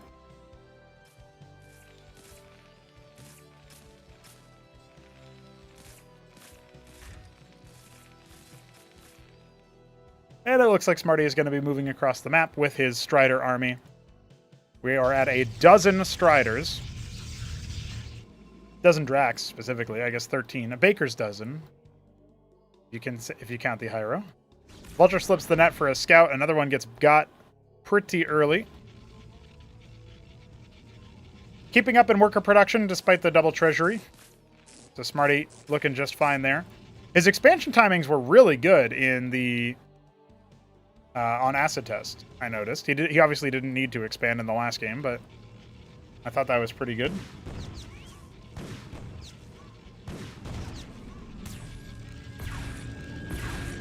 One worker kill to his name. The Vulture will end up being put down. And honestly, Smarty's army movement has basically been run around for the last little while. It wasn't the most efficient use of his time.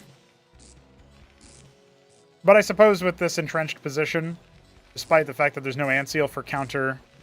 Oh! There's no Antseal for counter, counter Witness. But I'm pretty sure Newt's going for tier 2. Yep, there it is. I was going to say, look at the money. Yeah. Smarty also had a lot of Vespine in the tank, so he ends up going for a Crucible Stargate combo and queuing up some more Dracs. It's going to drain his coffers. Looks like with this worker, he is going to be going for the bottom right base.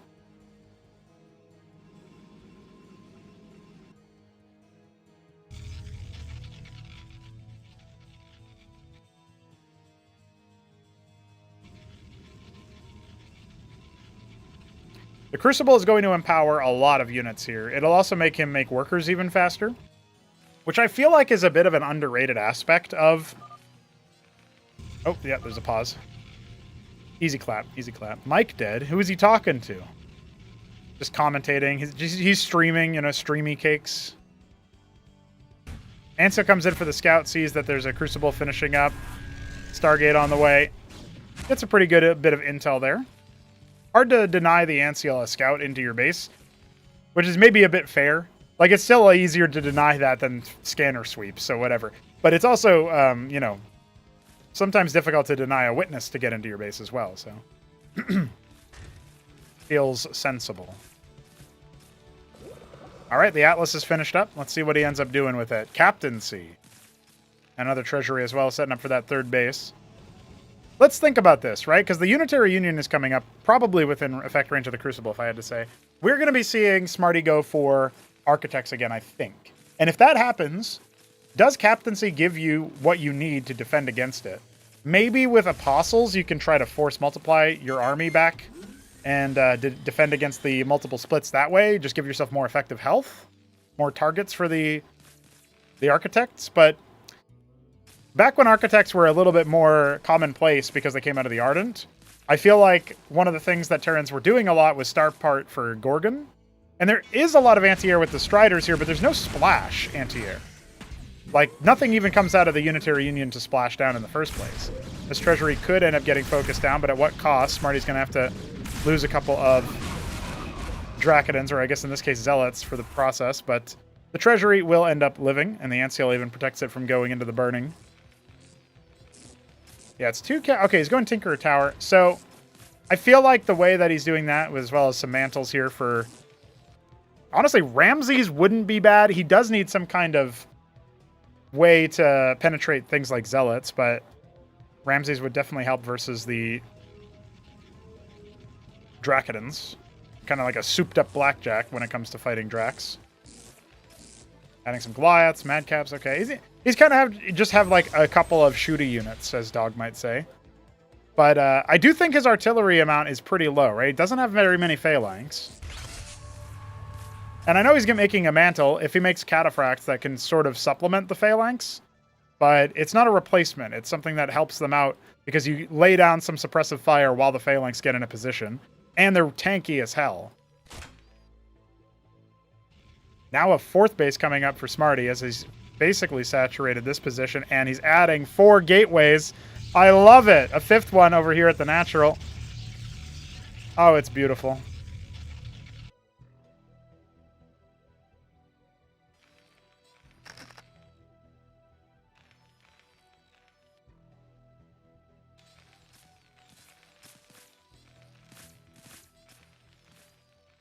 Couple sirens being made, which does make some sense. I guess Strigas could survive a little bit of the blowout from the Architects, but I feel like they might be a little bit too pricey for what Newt needs right about now. Like, Newt has taken a mineral-only base, so he should think about, like, Heracles, Madcaps, I guess. Ramses are pretty mineral-heavy, and that's exactly what he's making out of this mantle here. Like, he doesn't have access to extra Vespene, right? And Smarty does. That's going to be a really big power swing. Even though he's only going for gateway ads right now. He is still making Architects. 1 Vulture. Scouting at least a little bit of the army. Has he seen the Architects? That's my question. Vultures are going to come swing in here to the bottom right. He'll notice that the Scribe is dead. Trying to take the 9 o'clock position. Not a very defensible spot versus Architect, I feel like.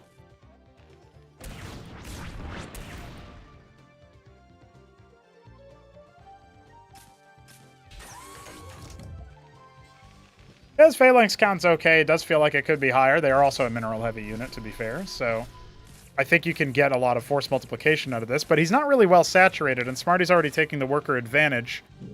And doesn't really feel like he's going to stop anytime soon either.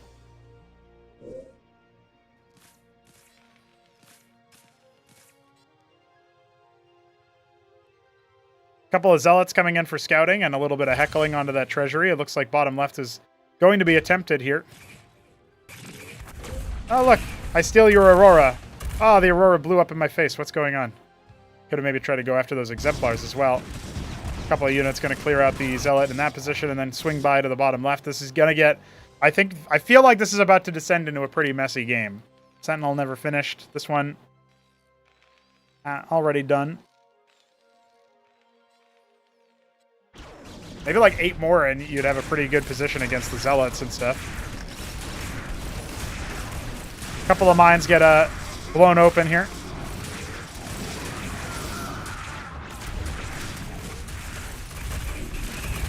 Now, when do the Phalanxes get a position where they can deploy? you want to be able to punish the Protoss for even moving into your territory. He does end up clearing a lot of the witnesses. That might make it a little bit easier for his mines to get some value in the mid game if he's going to keep making some vultures. He's got a pretty big mineral bank. Let's see how this fight goes, because right now it looks like he's going to be under the pump, making 5 Talos at a time. His vultures are going to try to hold versus the Zealots, and I think they should be able to hold through that number, but there are more coming, so maybe not. If it was just the 2, that would be something else. Clearing more and more. Architects pushing up towards the sort of 11 o'clock interior base, that mineral only, under fire soon. Big transfer of workers down here, or just rally, I suppose, because this one is still a bit undersaturated, I think. But Blackjack's peeling off. He can definitely go after the 7 o'clock area, see if he can saturate that. He can be in a better position, but he's not spending the minerals that he's got. Oh, a bridge. Ah, geez, just fuck my shit up, you know what I mean? But that Sentinel is going to be short-lived. A couple phalanx on the high ground is a good idea, but the problem is there were nothing over here, not even any mines to protect it, and this is without a witness, right? So Smarty now trying to cycle back down to his 3 o'clock position, trying to save that before it's flattened. Even though it feels like he could have just pushed the issue towards 11. Now a couple of mine hits are going to work out very nicely and clean up some gateway chaff as he's trying to descend onto the treasuries, and he will be able to blow that open while his army cleans up this position. And look, he's even making Legionnaires. Dude, they're so good, just visually. Maybe not in terms of function. And now we got to see that treasury be reestablished. Zealots continuing to navigate and heckle. This base still not actually harvesting just yet. A big transfer now saturates everything that Newt needs. Oversaturating the gas even. He can peel those off later if he happens to notice. A lot of things going down right now. Newt getting into that macro game has actually taken a slight worker advantage with all of his treasuries. And he's thrumming all of his production structures are building. He's certainly trying to replenish his army. More Zealots being waypointed down. At a certain point, you have to wonder, maybe you just take these gateways in the bottom and you rally them into these positions, right? They were on attack move, so we know they weren't rallied, but that's something to think about. Now, obviously, as reinforcements and actual dedicated positions start to get over here. Mass repair on the Blackjack to keep it alive. That's beautiful from the Talos. Sentinels are coming online just in time to accept this attack and maybe make it a little bit less potent. Pops one of them. Another one going to finish soon. Is there any anti-air here for Newt to be able to deal with the Exemplar stack? Because that's slowly building up as well. 2 more Nexuses on the way. We got 6 o'clock and we've got the sort of 5 o'clock interior, the mineral-only base there. Smarty going to have room for so many more gateways. You know, I want to see the Crucible and a bunch of pylons and just like 20 gates in that base. Exemplars coming in as well for a bit of a flank. We got some Taloses mixed in here. I'm not quite sure what they're for. Striga's trying to pull some units. They catch an Architect. That's so rare, I feel like, but it is working out okay. Sentinels and Phalanxes with the Madcap support. This is going to be too much for a couple of Striders to deal with, so donating a couple of his Gateway units. But Smarty now will go for the engagement, and he's got such a beautiful concave with so many Architects and some Exemplars for splash. You cannot fight this from Newt's POV. Not with what you've got. And now we're seeing Asilians sort of filter in. This Hierophant has been around for a long time. Strider's up to 24. He's got 24 Dracodons. Exemplars are slowly being put down, though. Bit of a problem as they crash into the ground. Random Zealot loose in the bottom left, starting to clear out some of those Masons. Cycling back upwards, trying to see if he can punch out 9 o'clock. Smarty in a very good position to take control of this game now. He's been dictating the pace. He might have been a bit lackadaisical with some of his choices, but stamping out 9 o'clock is one of the few gas bases that Newt actually has active right now. He's got a couple of reinforcements clearing out the gateway units, but I think they might even get overwhelmed here. And he ends up losing territory multiple times. Look at the number of Architects. 17 Architects for Smarty. He's got his Nexuses finished. He'll saturate them eventually, I'm sure. Still maybe thinking about other bases he can take.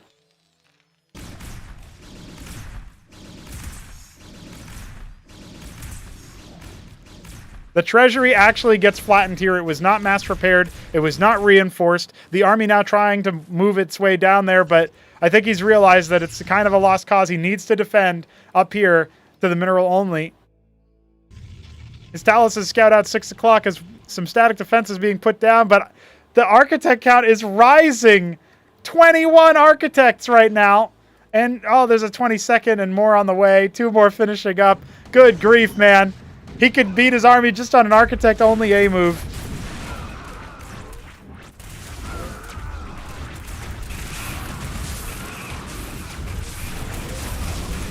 Pushing on in to shut down that mineral only for once and for all. And the last of the Terran army is going to be overwhelmed. Plasma from afar. Blades up close. You can pull the Architects in, but you might be trapped in there with them. That's it, man. Nude has nothing left in the tank. His treasury is going to get burned down eventually, and GG is called. He can't handle it. Smarty with a 3-0. All right. Well, we've had 2 one-sided matchups today by the region. There it is. Yeah, by the result, we've had 2 one-sided matchups today. Definitely. Oh yeah, Shambler's Legion on my forehead. Definitely more on the side of the. Like that. You know, that one was a bit more competitive, shall we say? But that was a wild result that I did not expect. Just like that, Smarty will complete the sweep. Okay, all right. We got some more tournament matches here to get through, but this is definitely that's a pretty cool setup here. That's a pretty cool setup. I was not predicting that. So that means, by the way, Zeke versus Smarty Cakes is our quarterfinal number 2 based on that result. That means that we will play that matchup out. I think it'll probably be tomorrow, but I'm not entirely sure when their schedules will align. I'll go ahead and open that match thread up later on. But yeah, really impressive stuff from Smarty. I wasn't predicting that particular outcome, so very solid, very solid. So we had one match go exactly how we expected, and one match go the opposite way of what we expected. I can now reveal to you that, unfortunately for Sausage, and I guess for all of us, because I wanted to see this matchup as well, the Neblime versus Sausage game was decided by DQ, disqualification. Sausage did not show with no contact. I guess he had a power issue, like a power outage with no phone charger or anything, so he was just kind of up shit creek, and then when he finally reactivated, you know, when his power came back on, he was like, I am disqualified. I was like, yeah, buddy, we didn't hear from you. However, that does mean that Neblime versus Ultra will be casted today. It was already played. That's our first quarterfinal match to be played. And but before we get there, we still have one more opening match that we can cast, and that's going to be the Shambler versus Cannoli, which is our opener E. And so we have the maps for that one. That's going to be Crisis Vector to start, Punch Drunk to follow up, Potadia for map 3. If we need more than that, Frosted Forest and Paradise for our final 2 maps. And this is a situation where we are indeed talking about another like favorite versus underdog, an invited player. Like Smarty was invited because he was a top performer from class 3, given an opportunity to prove himself, and damn right did he. So that was really solid. And Cannoli is in much the same boat here, with the Shambler being the favorite for the matchup. It's one of those things that I think when we think about the way that Cannoli plays, he is a tricky player, right? He certainly can be a bit of a trickster. And Zerg Sniper, that is his sort of what he's known for. He almost took a game off of Hit 'em Up in Battlements and back in Acropolis 2. ZVZ, who was playing random at the time, by the way. Hit 'em Up was random, and he rolled Zerg versus Cannoli. When he rolled Terran, it wasn't even close, but when he rolled Zerg, it took a very long time. And that's where we found ourselves there. The Shambler coming in as a little bit of a lower seed than people might imagine, seed number 7. Whereas Cannoli is seed number 10. That's the number in the bottom left of the overlay there next to their names, or above and below their names, depending on their position. So that's one of those things that I think is worth pointing out, just because the Shambler comes in with a swapped race, right? And we haven't seen him play Zerg that much. So we're going to have to check out his match against Cannoli here. I know Shambler is in the chat. No spoilers, of course. No spoilers. But it's just the same way that Smarty didn't spoil, although he did say... What did he say? I lost those units on purpose to make Newt lift his ministry. Game 1. Yeah, that's pretty ridiculous. People in the chat, they're debating, they're disputing. Are we going to have, are we going to have all of these players abandon mech entirely versus Protoss? That would be a really big swing, wouldn't it? I feel like there's probably something in the middle there that we can think about. So we have the Shambler versus Cannoli, ZVZ, Crisis Vector, our starting map. I'm going to take a sip of water, and then we are going to get right into our game. But the Gamba is up on Twitch if you guys want to bet your channel points. And hey, if you like what you've been seeing so far, you want to support these kinds of streams, go to streamlabs.com/pronogo. You can get yourself some donos. Well, I guess I can get your donos, but you know what I mean. You can support the stream there and help me do some more in the future. At this point, I think I'm probably going to take proceeds from this and most likely put them towards show matches because we always have more show matches that we want to do. But we'll see. If not, it's just buying me coffee or whatever, you know?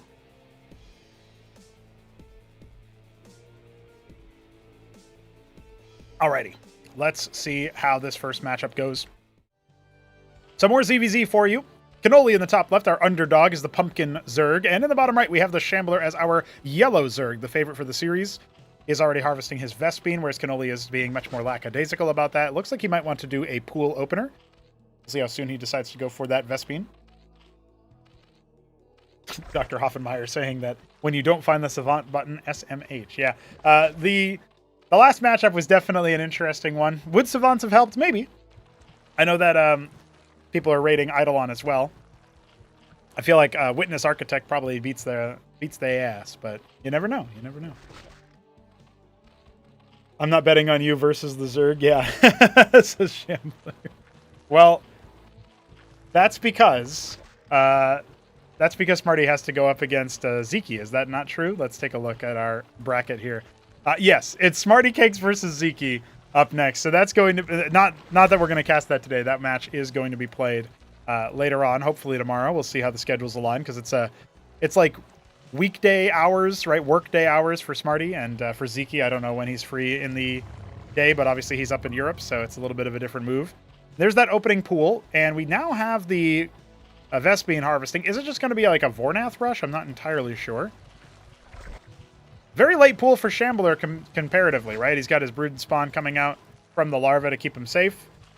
Another Kagrant being put down. Cannoli has not quite blocked his ridge mining, but it does feel like it's going to be less efficient with that placement. So I wonder what his thought process there is. Zeths are going to be moving out. This build order just doesn't seem right to me. Like, he's going pool, opening, and then going for the Larvosk after, very late. Shambler already has... Oh, he's actually got a Circuit up. Okay, I was going to say Shambler already has his second Larvosk, but that's not true. Huh. Well, it can work. I'm not saying it can't. I'm just pointing out that this is going to be very larva inefficient. His pool is going to be... You know, his pool was done way sooner, but he has his military units at around the same time that Shambler will have his. Certainly no strength, no point of strength here to make it happen. There's that slower mining I was talking about on the ridge, by the way. So maybe it's a mind game. You scout pool first, and then you go for the Circuit, right? Maybe that was the plan, but I don't... Like, Cannoli has way less workers than Shambler, right? So this is already looking like a Shambler advantage. We'll see if Cannoli can try to claw that back later on. We got the power generators in the middle of Crisis Vector, even a Kadaran formation. Just to watch over us, a crystalline intrusion.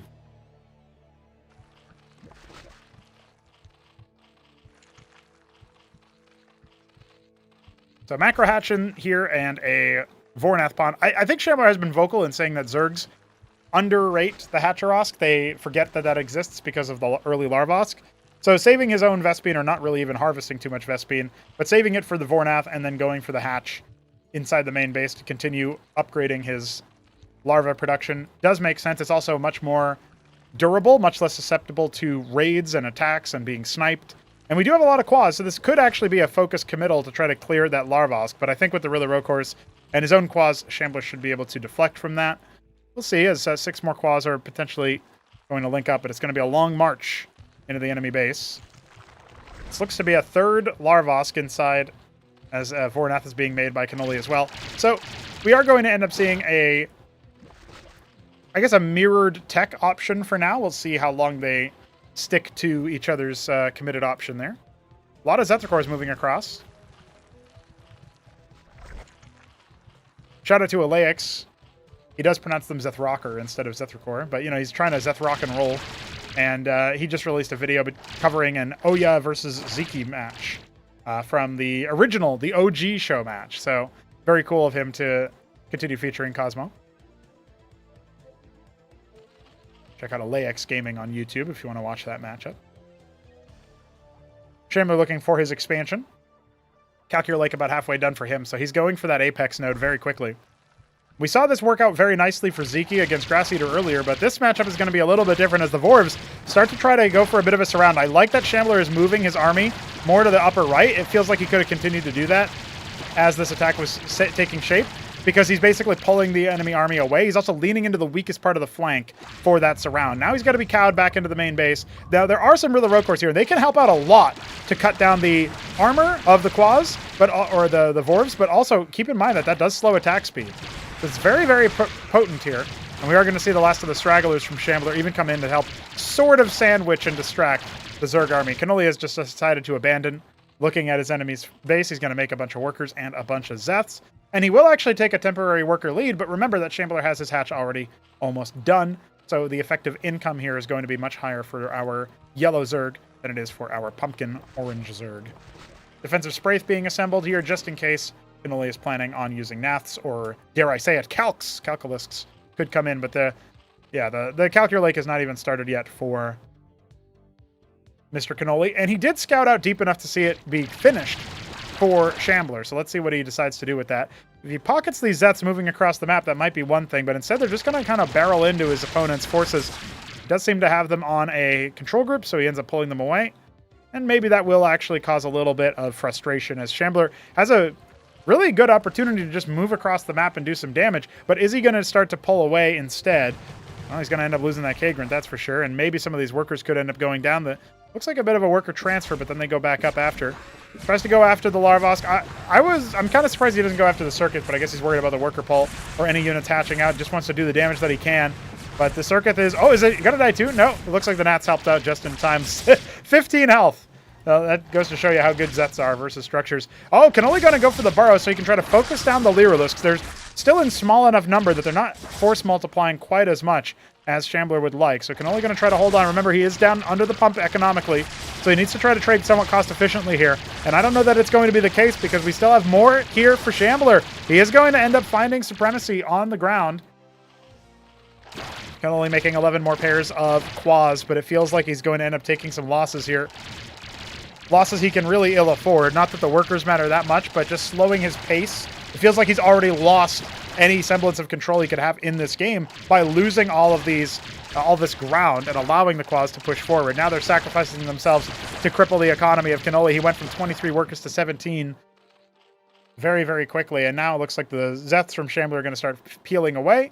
He'll make some more Lyrilisks. He has like the Nats earlier, right? So we'll see if he ends up doing what Zeke did and pockets the Calcs somewhere.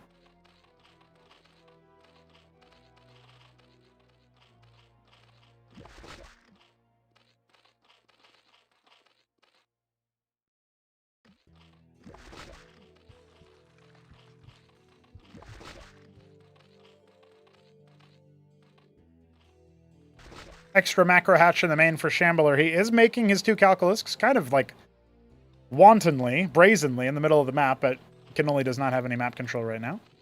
That risk will not have any punish. It'll just be reward. All reward, no risk. Third base coming for Shambler before the natural is even taken by Cannoli. Gentlemen, that is 3. I've seen some late Zerg naturals be taken, but this one is pretty late. Coming in at 8 minutes, a little bit after. The 2 Calculisks are going to fly in. They should be able to get a little bit of damage. The Nats are a little bit too far out afield, and we do obviously have some Lyrilisks and some Calcs with this army. He does end up reacting to the presence. He's going to need to burrow, and, well, Shambler knows what's up. I think, yeah. Oh, there you go. Ends up coming in and clearing multiple Droleth. It looks like only 2.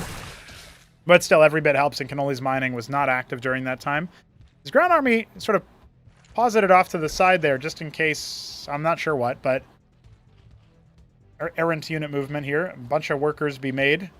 Still has a ways to go to catch up with Shambler. He's been mining for much longer off of that natural, and with a much better worker count for a longer time. He's got way more Lyrilisks as a result. Looks like you're going to force Cannoli backwards.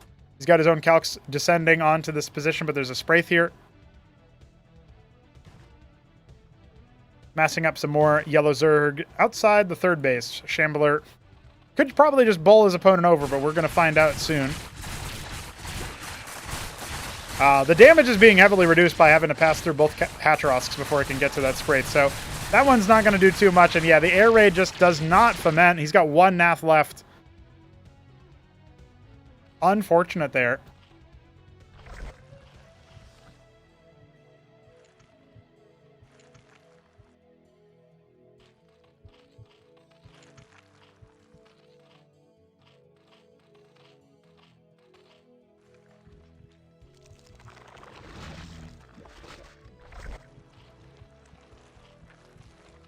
So, Cannoli's going to try to hold on with a Khazitra. That will clone the attacks of allied units in the area, letting them deal 50% damage to up to 2 extra targets, as long as they're nearby to what they're attacking in the first place.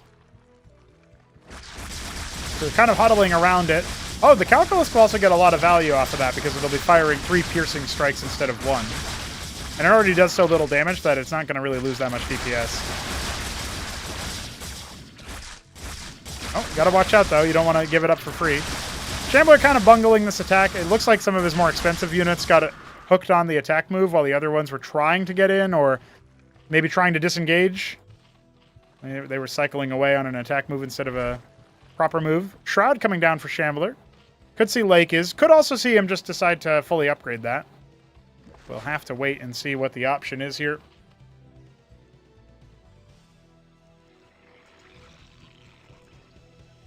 A little bit deeper into the CVZ, and we do have some more tech coming out as a result, but Cannoli is still very much behind. He has no opportunity to really safely take a third base. He's down by 13 workers and counting.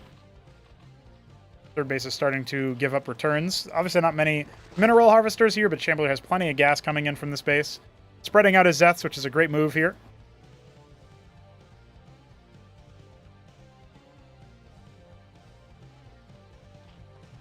Giving himself some good initiative there. He even scouts deep in and sees base is still being defended.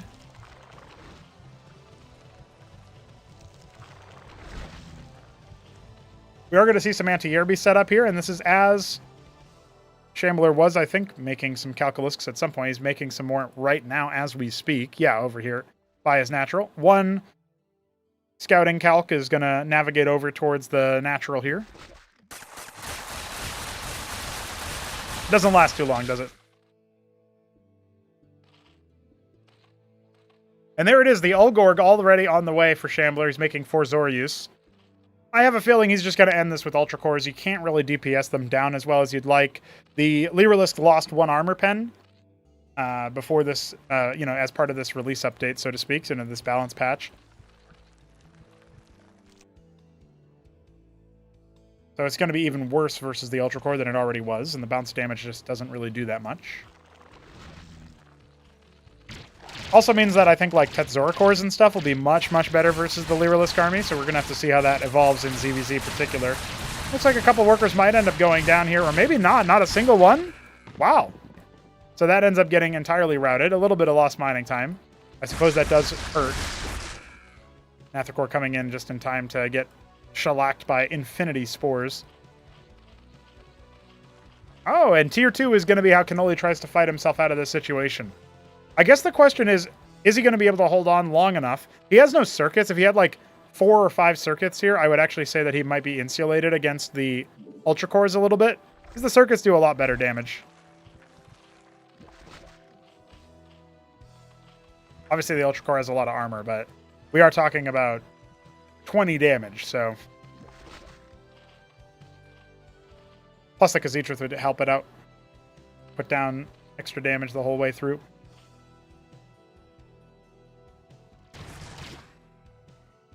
Alright, looks like we're going to be setting up for a really big scramble here. The Ultra Core is on the way.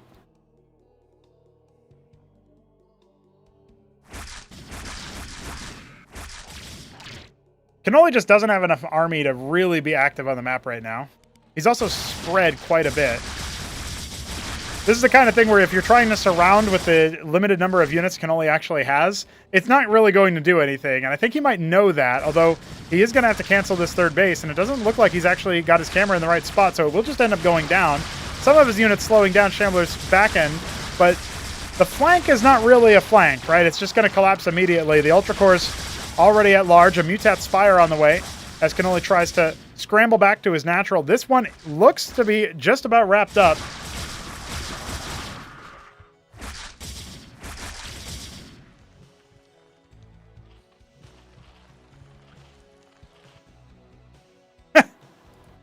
I didn't notice this, but Chamber put it out in the chat. Apparently that guy was decolliding into the cliff there. Classic move. Well, the circuits come down way too late. GG has to be called here. Shambler was making 6 more of those, and the tier 2 timing just wasn't fast enough. So that is a wrap on our first game, and it goes to Shambler. A pretty comfortable win. Maybe it took a little bit longer thanks to the Khaz'Trith and the fact that he was so far committed on the Shroud, or without the Shroud, rather. But Cannoli is going to be under the pump a little bit. We go to his map pick of Punch Drunk up next, right after this break of me drinking water, once I find the replay and select it. Oops.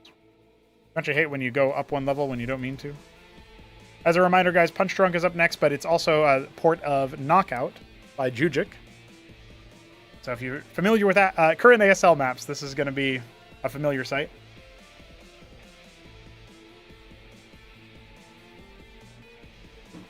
Thinking about it, are we missing any of the current ASL maps? I guess Polestar? Is Radeon even still in the... Yeah, Radeon is still in the pool, isn't it? So Polestar and Radeon we don't have. But we have the Roaring Currents, or Dolmok.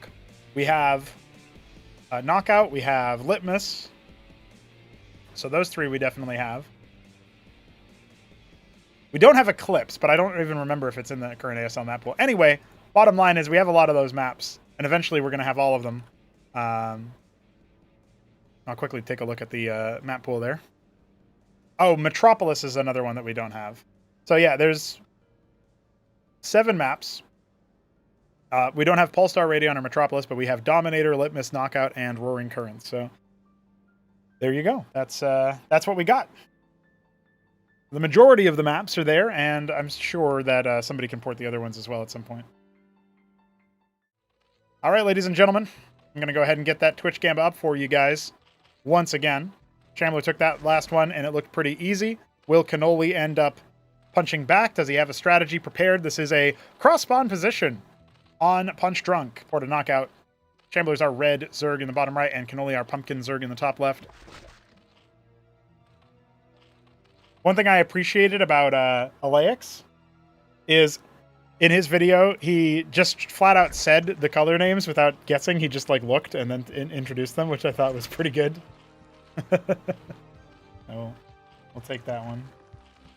Ah, somebody named the B movie joined, but they're a bot. That's so sad.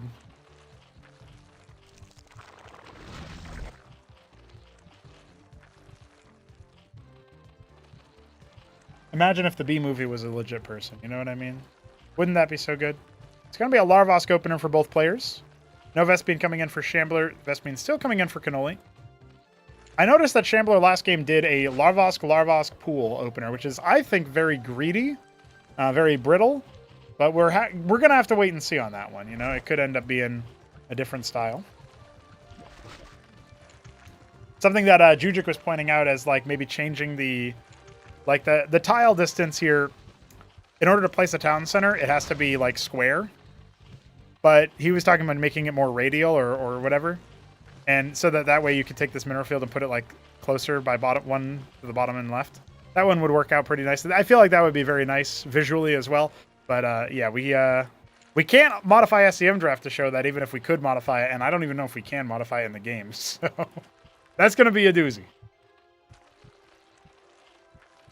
Oh yeah, that's right. Shambler does correct me. It was Larvosk Circuth. And so I thought it was double Larvosk. Who did double Larvos today? That must have been Zeke or something. Somebody did that earlier today, and I just confused it with the game that we just watched. So it's a Hydrith opener here for Cannoli. And that does have some legs versus the sort of pool-based play. Even Rillarocors do struggle a little bit. Was scouted by a Shambler. We'll see what he ends up doing. We got triple Iziracor. Now, we saw this kind of build from Grass Eater. One thing that I do need to know is, okay, Hydras are being added in. So this does insulate you a little bit versus like the... Well, it equips you to deal with things like enemy Izira cores if they've gone for a Hydrith opener, which is not the case here. It allows you to deal with things like Circuits, but one of the things that this is going to be a little bit weak to is exactly what Shambler is itemizing for, which is the Vornath is coming up. He will be able to evolve his Zeths, and this is cross-spawn, so it's not like this attack can come at a big enough punish timing. Trenches in here, by the way, in case you didn't see. We finally have trenches to go on a map called a campaign called Trenches. And I believe the 6th map for Trenches was actually a space platform map, so it can use those.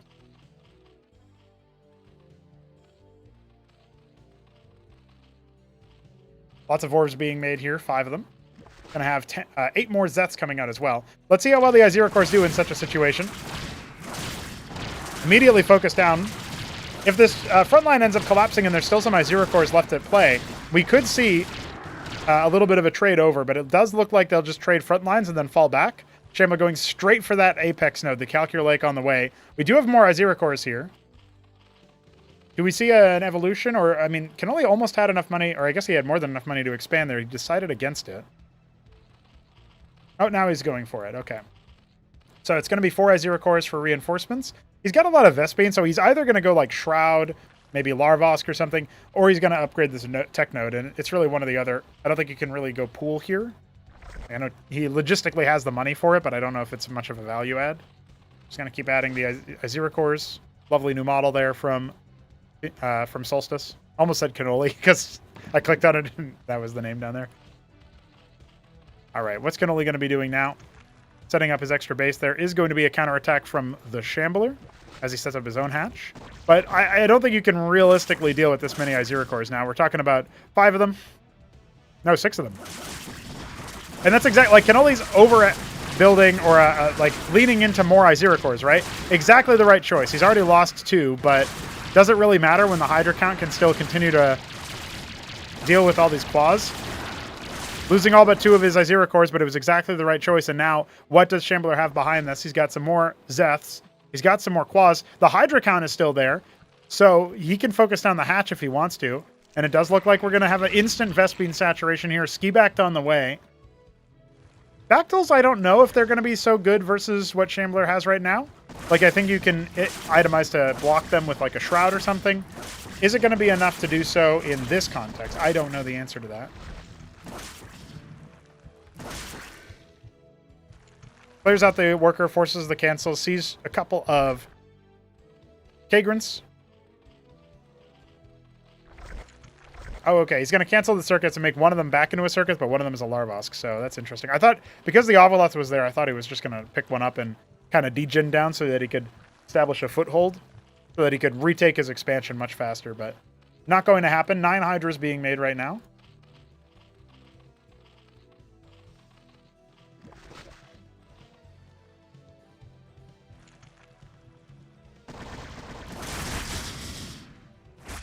Lyralisks coming in to try to give chase to this Zerg army of Cannoli. They're definitely pretty good at that. In fact, the bounces are going to really do a lot of good connections here. The Vorf scouting it out ahead of time. The Hydra going down to the bounce. Trades a Vorf for it. I mean, there's enough Hydras over here that they can definitely still try to brawl. Remember, the front line is what would disrupt the Hydras the most. Oh, actually, it's starting to switch into Shambler's favor as more Zeths are streaming on in just to frustrate those Hydras on their targeting. We have 8 more Izira cores being made, and 1 more is just waiting right here. We are going to get some static defense coming up. Uh-oh. Cannoli does end up fixing the path there. That would have been bad if Shambler had noticed and pounced on it. 3 Hydras going down for probably free.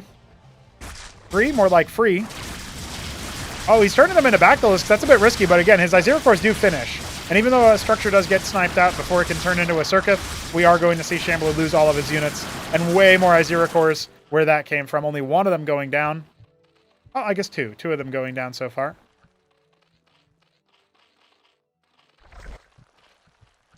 A lot of Rillarow cores were made just in case. And Cannoli is going for the Tethvith. All right. So we are going to see some Tetzora cores then. I don't think there's no reason to get Viths here. He could go Skith, but he can do that even now. 7 more Izira cores. Yeah, Cannoli's going to be doing this 2-base Tetzora core push. And Shambler's still on the 1 base. It's like our situations are inverted from the previous game where Shambler was controlling the pace a lot better on Crisis Vector. He was able to deny any sort of expansion attempts for a very long time, just kind of soft contain his opponent. In this case, Shamblers actually had to cancel his natural, whereas Cannoli just delayed it for a very, very long time. In fact, it was about this time, it was like 8:15 when the hatch actually went down at the natural for Cannoli last game. And in this case, it's a very different story. So, 7 Tetzoricors. We are going to get Giga Chad Zerg. Lucy saying that he just noticed this is the Iziricor. Yeah, dude. Doesn't it look much more Zergy? Updated portrait and wireframe available on pre-release for all the homies. Eventually, the Tetzoricor will get a similar treatment. Its tail will become very barbed, I think. What's up, Neuchern? I don't know what a Zerkatry is, but I agree. It is very epic. And eventually, you can say the same about the Teth. But not right now.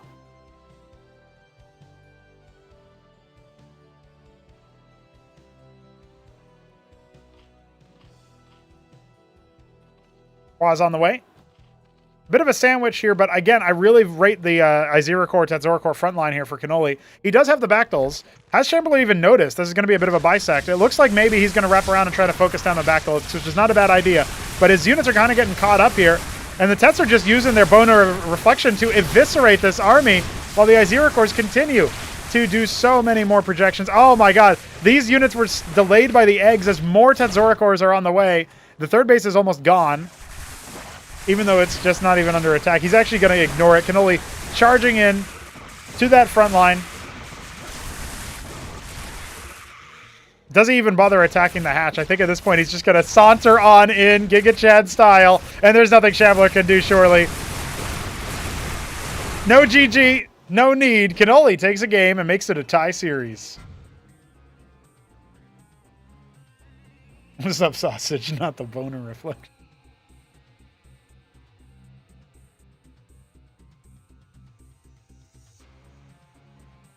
All right, Cannoli takes that game. We're going to go ahead and get another prediction up and running here in a moment. I'm impressed about Cannoli finding that composition. Now it's down to whether or not we can find a response to it in time.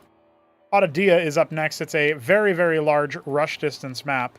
So even though it's 2 spawn where you know exactly where your opponent is, I mean, it worked cross spawn on Knockout. So I'm not going to say that we're not going to see another round of that. But I don't know, man. I don't know what we're going to see yet. We're going to have to find out. Ladies and gentlemen, let us get into it. We've got Cannoli, our Pumpkin Zerg, in the top left. And the Shambler, our Palatinate Blue? Royal Blue. Royal Blue. Royal Shambler. Just like his D&D character. Fast Scout from Cannoli. Gas already on the way for both players. Interesting that Cannoli goes for such a fast scout.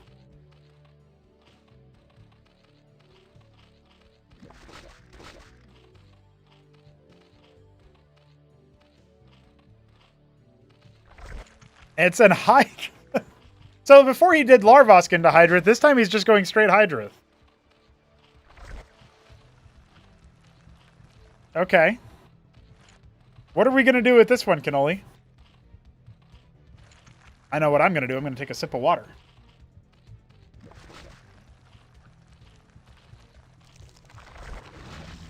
Delicious.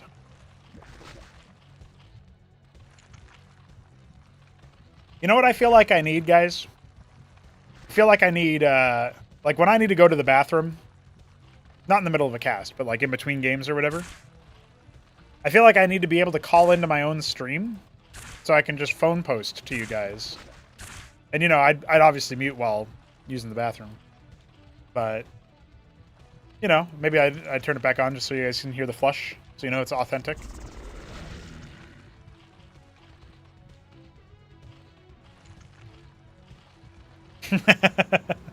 Someone notify Wheat. I don't even know what is the relevance in that one. Does he want the throne posting? Oh shit. Hell yeah, Solstice. Solstice knows what's up. Alright, guys. Pronogo here with some throne posting. Cannoli was trying to do a proxy Kagrant, by the way. Canceled it in just the nick of time, it looked like. Pool on the way for Shambler. Now this one is like pool into hatch. This is interesting. Going to be a very late first unit timing.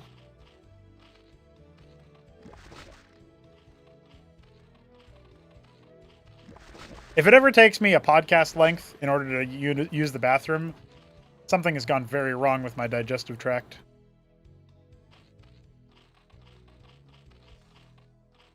Yeah, it doesn't seem like it's an actual Izira core rush. This feels like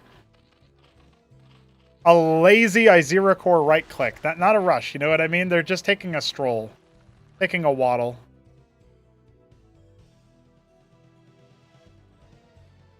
Now they'll best these quas. That should be easy enough. 2 Hydras coming in instead of 3 in the last game. Yeah, doesn't this feel like it's hitting like a minute later, almost? It feels very, very late. My sense of time is a bit scuffed because I was busy talking about drone posting, but... Oh, I don't think you want to burrow here. I don't think you want a burrow trap. Shambler's just going to lose all of these quads. They might not even get a single kill.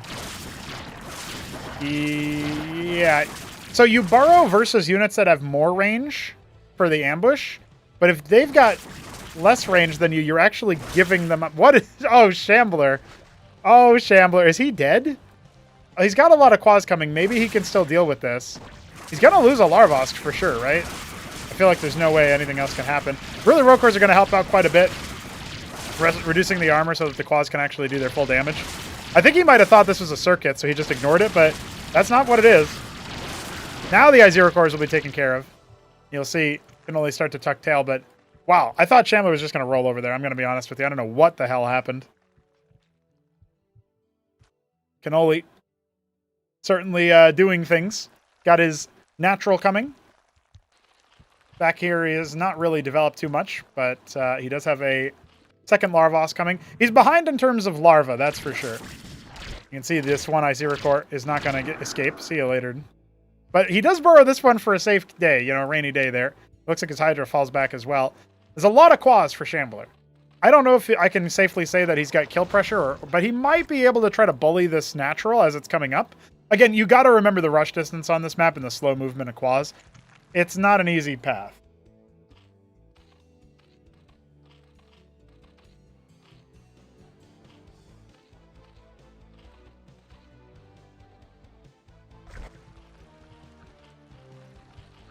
Well, he's got 3 more Izira cores that are about to pop, including one at the natural, so maybe he's okay. He also has one that he needs to rally to the front. Looks like he's going to do so just now.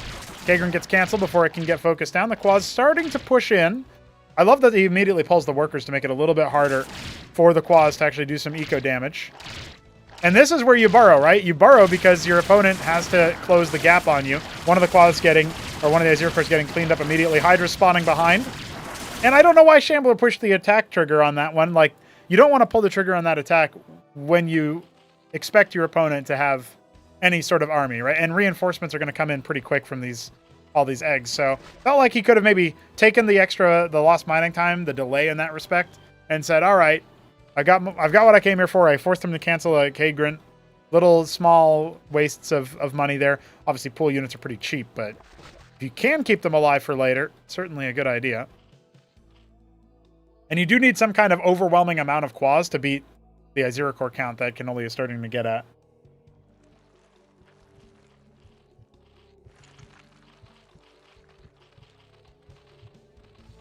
Apex Strains coming for the Vornath.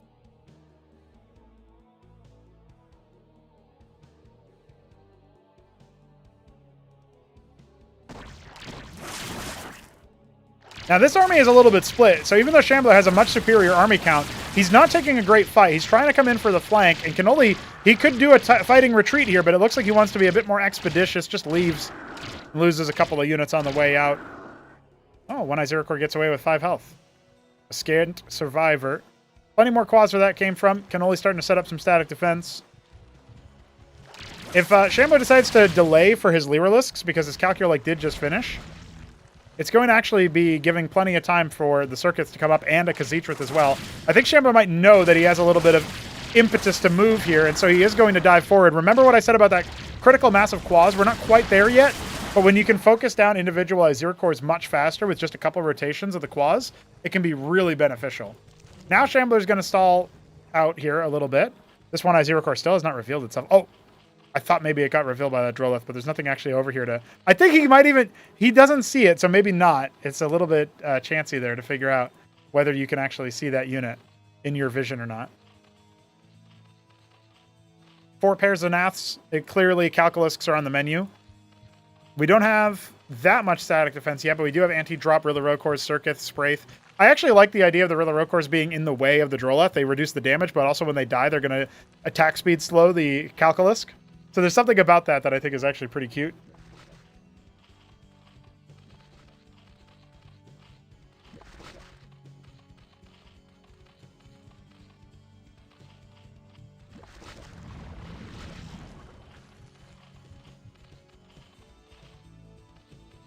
With the Calcure Lake coming up, 4 Calculusks are being made.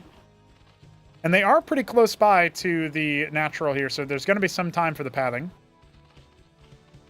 But we already have the Teth Zorikors coming again. Tethvid Swamp. Not something Cannoli is interested in deviating from after his success in Game 2 to tie the series up. Third base coming for Shambler ahead of his opponent, which is what you would expect given the situation. 2 Calcs moving up to the upper right. And it looks like these 2 are probably going to play defense, or maybe they'll hit the main base. Extra Spraith down here. I actually really like this from Cannoli. Then now the Teth Zorikors are going to dive forward. And they are doing so much Bone of Reflection damage here. And remember, when they die, they just turn back into the Zero Core that made them. So you get a little bit more crowd control afterwards. He's just going to go ahead and burrow.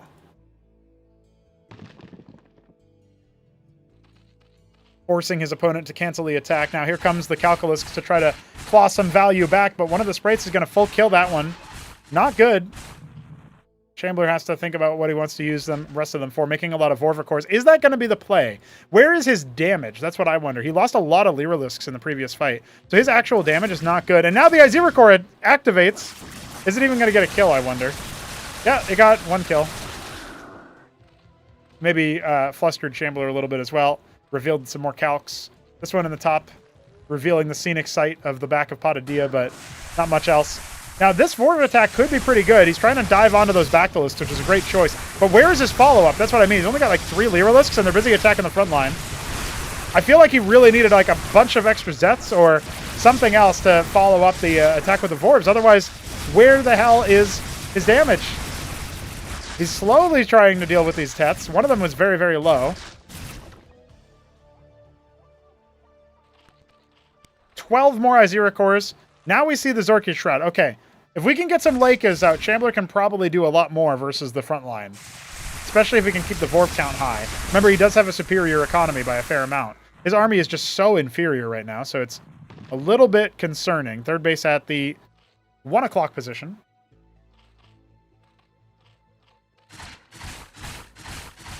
And Calc looking for anything that it can get. It's not even, it's going to fully regress. Yeah, that is a sad move. And see, maybe he can try to fly in here for some scouting, but no. Looks like he just gets hooked on the attack move. Scouting out some of the Spraiths, then he maybe thinks that the Calcs can come in from the south, but there's anti-air everywhere here.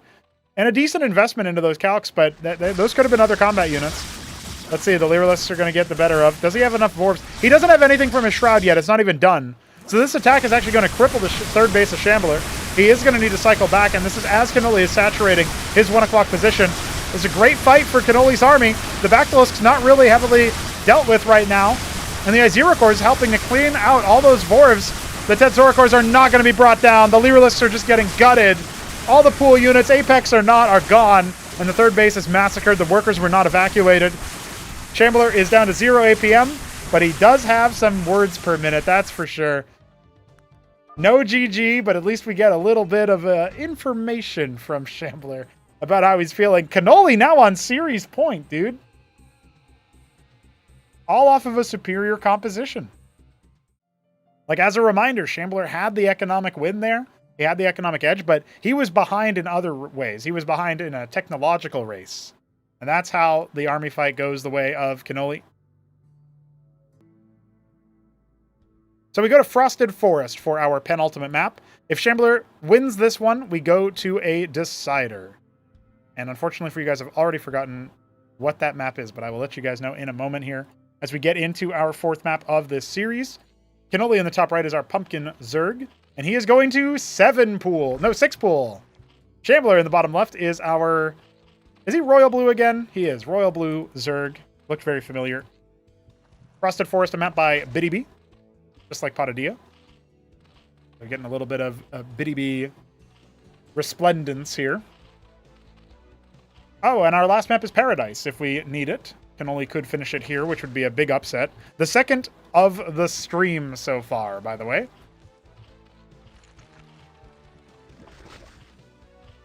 Haha, classic Cannoli. Honestly, this isn't quite classic Cannoli. I guess it is in the sense that he's beating a Zerg who's, you know, seeded higher than him or mechanically better than him or whatever. I feel like it's going to be an interesting result nonetheless. Even if Shambler wins from here, having a 5-game set against Cannoli is going to sting a little bit. What up, Viker? Welcome. We are watching Game 4 of the Shambler versus Cannoli ZVZ. Winner proceeds on to face Top Ramen, who it was seeded into a quarterfinal matchup. We do not have the result of this game, like a result of that game yet. That game has not yet been played. But we do have another matchup after this. It's going to be Neblime against Pro Player Ultra PVT. Ultra actually has the higher seed in that one. So that will be some very exciting matches. We've had a PVT already. Newt versus Smarty Cakes. We've had another ZVZ before this. Zeke versus Grass Eater. So far, only that one, the Zeke versus Grass Eater match, has actually been going to plan, going to prediction. But Cannoli, on the other hand, is rushing his pool. He did 6 pool here, so he does need to get some damage to be on even footing, and it doesn't really look like he's going to. As obviously there's a Circuit here. Late pool for Shambler as he's just going to droll up. He's made his Rilla Rocors from the larva, and he can try his best to do some damage here. Oh, well, maybe not. Oh, no. Every single quad survived. They just walked right past the Circuit, and all of a sudden Shambler can't even harvest. Wow. Cannoli just... He figures it out. He threaded the needle. I was just like, yeah, of course, he's got a Circuit. No, on Frosted Forest, you can just walk right past it, dude. There's no ramp into your main base. There's a ramp into your natural. That is not going to favor the Zerg. So Shambler, for his 1 worker lead, is not harvesting. Now his quads are out. He needs to get back to mining as soon as he can. The burrow is here.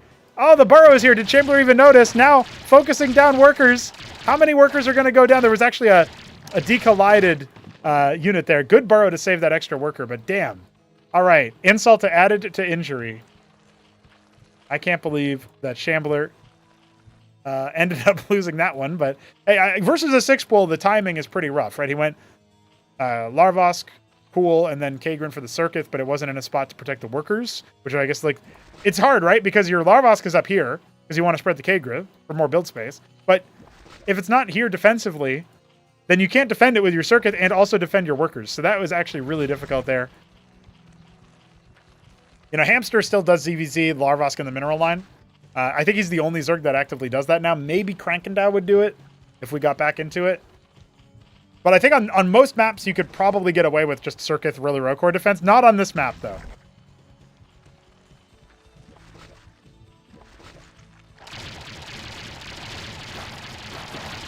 Big quads engagement here, but Cannoli definitely has more than that. And Shambler actually pulled the trigger a little bit too fast. He might have been able to overwhelm, it feels like, otherwise. But we got reinforcements coming for Cannoli. 3 more pairs going to hatch.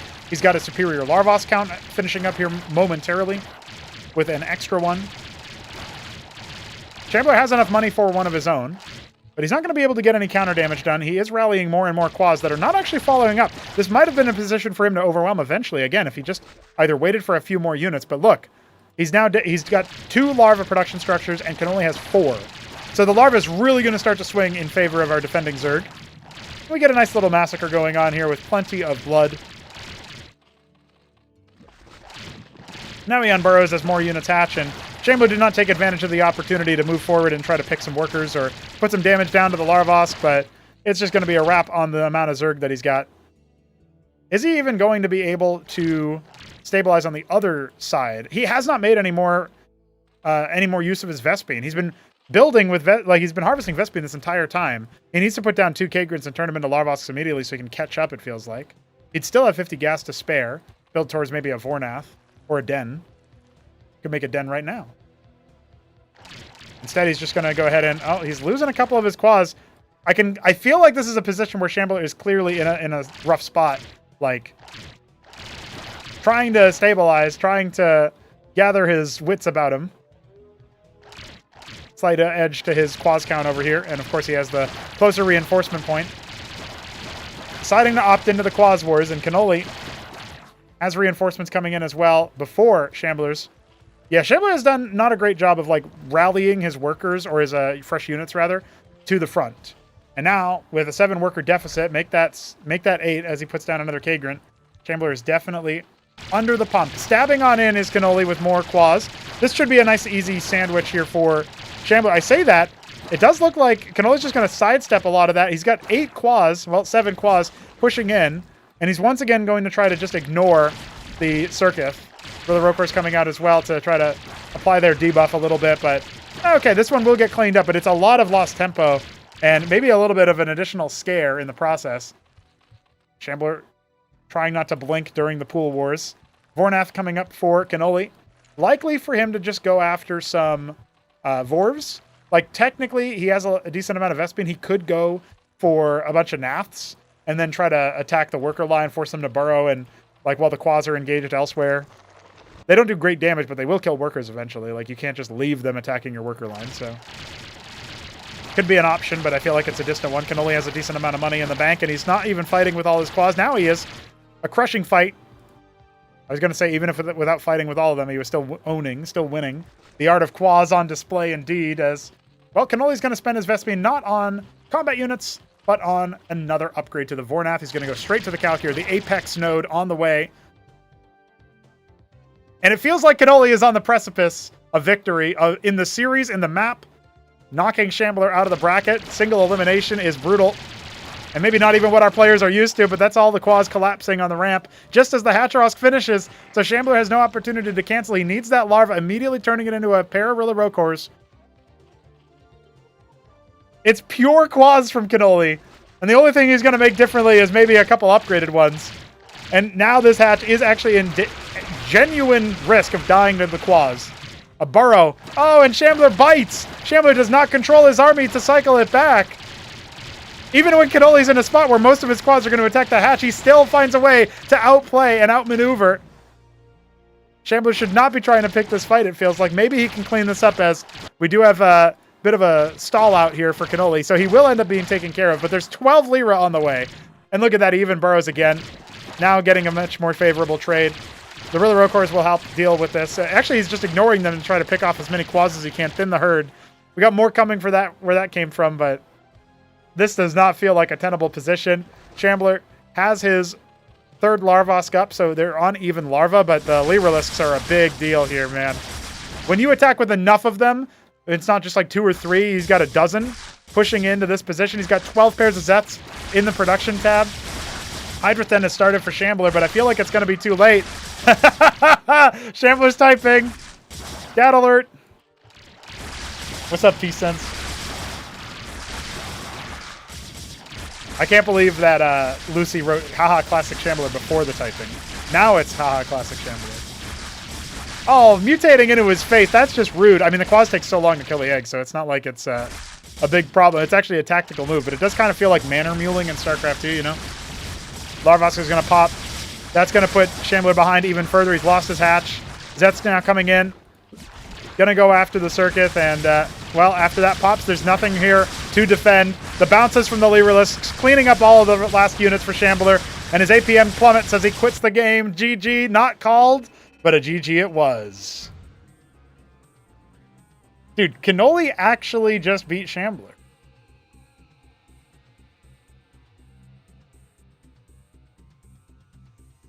No GG, you never GG. Cannoli wins in very interesting fashion. Unbelievable scene. Honestly, though, I gotta say, there's some really there's some good ZVZ action going on.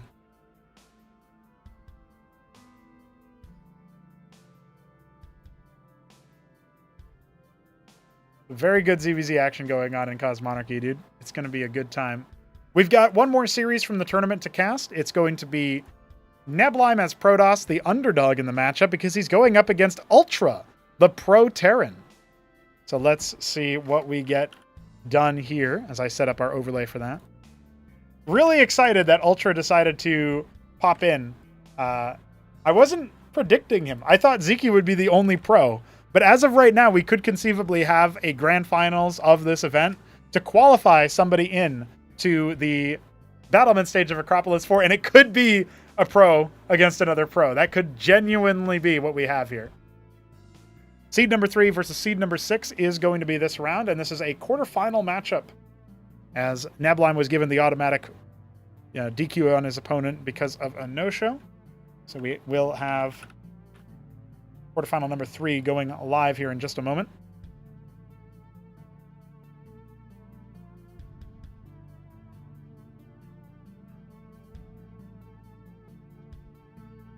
Maybe I'll even pop open the Twitch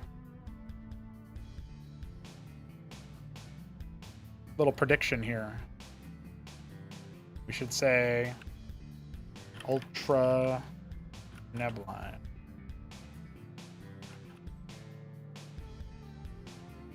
There you go. I've changed up the Twitch channel so people know who's playing and who's doing what. It's going to be a good time for sure. You guys have 5 minutes to make your predictions on Twitch because I have to take a quick bathroom break. So I am going to BRB for about 3 minutes or less. I'll say 2 minutes. I'll run, guys. I'll run. We'll be right back to get our next series in. It's our last tournament series. We might do some more casting after that, but BRB indeed.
Apparently I did not quite run fast enough. But homies, I am back, and I think we are just about ready to get into our quarterfinal matchup of the day. It's going to be a good one.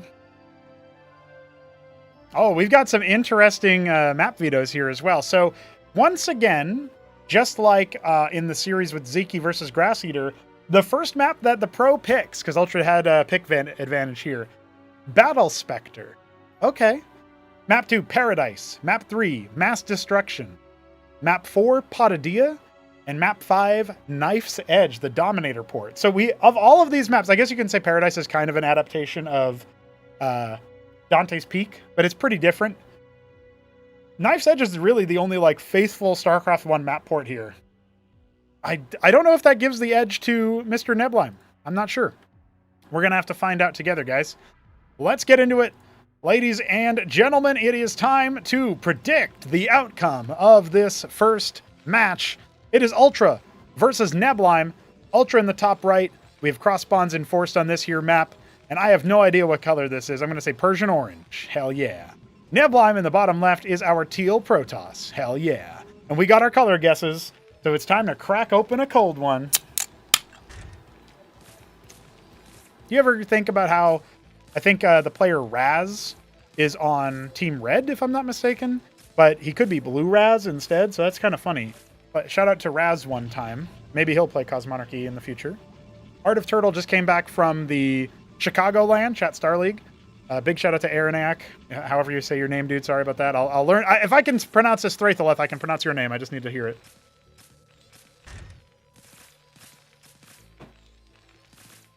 But yeah, it's going to be an interesting time nonetheless. Oh, shout out to our match admin Jujic as well for organizing this one and taking care of it. Our other match admins were like Cannoli, Smarty, stuff like that. So it's going to be a good time. Very, very good time here in this here bracket. This is going to be the deepest match that we've got so far. As I previously mentioned, the other quarterfinal matchups are set, except for the first quarterfinal, because Ayud is awaiting Art of Turtle versus Doglived. We'll get that match played tomorrow, so we'll have the outcome for that quarterfinal pretty soon. But the other matches are going to be Smarty Cakes versus Zeke. An interesting matchup. I thought that would be Newt versus Zeke. And Top Ramen now versus Cannoli. So the upset's already manifesting throughout the bracket. If Neblime wins this, it would be a little bit of an upset. Also, I think it's very clear Ultra does not know this is a cross-spawn and force map. He's scouting bottom right. He is going bio. And he's going to have some Mavericks. And maybe some Hurricanes as well. Cyprian's coming up as well. Okay, he wants to do a bio push. He's just allowing his Mavericks to kind of chase it down. Didn't stim after it, so it will actually be able to escape. It comes back in for another look. I think it's just going to get shot down again. Neblime is going to definitely need to have good reactions here. So Battle Spectre is one of our latest creations here in Cosmonarchy as far as the Cosmonarchy map goes. And it is definitely going to be an interesting one to get used to because it is forced cross spawns, as I mentioned. There's the Starpad coming up, looking like a Newt build. Draken's going to clear this Mason. You can see that the choke point to the natural kind of arcs you up as you come in with a bigger army, which is easy to defend because you have your ramp on the other angle, right? And so that's a slight architectural touch. That means that in order to get access to this ramp, you kind of have to wrap around. So that's going to be interesting. The Scribe is going to get got, but not before showing Neblime that there are some Cyprians involved here. Going to be a little bit chancier for him to try to attack in the early stages of the game. Next is coming for Neblime, and we do have a Starpad finishing up as previously mentioned. Treasury on location. Ultra does like himself some Talos. Anchor on the front. He's going to go ahead and defend on the flat ground.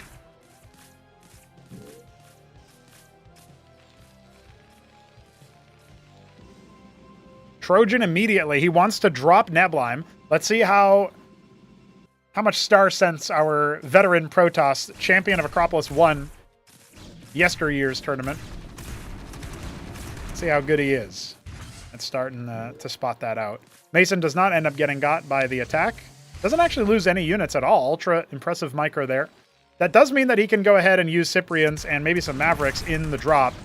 Oh, the Cyprians are actually splitting their focus, which is a little bit awkward here for Ultra, but he can just go ahead and repair it with Masons. He doesn't really have to worry too much about this.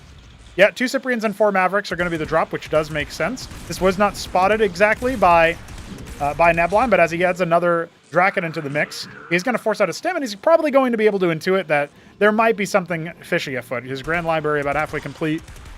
Where are the rest of the units? That's probably what he's asking. Now, the other 2 Cyprians never showed themselves, so that does end up helping out, and Ultra taking a calculated risk to drop from an angle because he knows that his opponent probably doesn't have any Drakens out on the map if they're all knocking on his front door. So, looking very much like a traditional PvT for a second there when you see the Drax hitting the anchor. It's Dragoons hitting a bunker, but we've got a drop, and it's a bio drop because that's how this game rolls. Let's see what Neblime's reaction time is. He has not noticed. He's busy trying to attack into the main base, and that means he's liable to lose some of these Drakenins. He's already lost a couple of Scribes. One Drak does end up going down before it's pulled back, and the Cyprians are trying to line up their shots. You can see the Trojan getting ready to do some drop micro, maybe. the load unload. So far Nebulime ahead in workers still ever so slightly. He's trying to split his workers so that they don't end up getting got by the Cyprians. Oh, does he unload it? Yeah, he of course Ultra's going to unload there. He pops 2 more scribes in the process. He does end up losing some Mavericks. He's going to need to start to peel away. And now we have the workers once again getting set up. And Nebulime is struggling a little bit here to reset his workers in the main base. Meanwhile, Ultra is going to be a bit slow to catch up. Obviously, I say that as he's got a worker lead, but expect Nebulime to overtake him. We got more stockades coming. A second treasury. The quarry is done, so taluses are coming now. And, well, the drop, I would say, is generally a success. Nebulime still has a couple of legs in here. He could go for another expansion if he knows that it's a treasury behind this, or if he intuits that based on the play. Probably should get an embassy pretty soon. He needs the witness. Prostration stage is going to be his option instead. Interesting choice.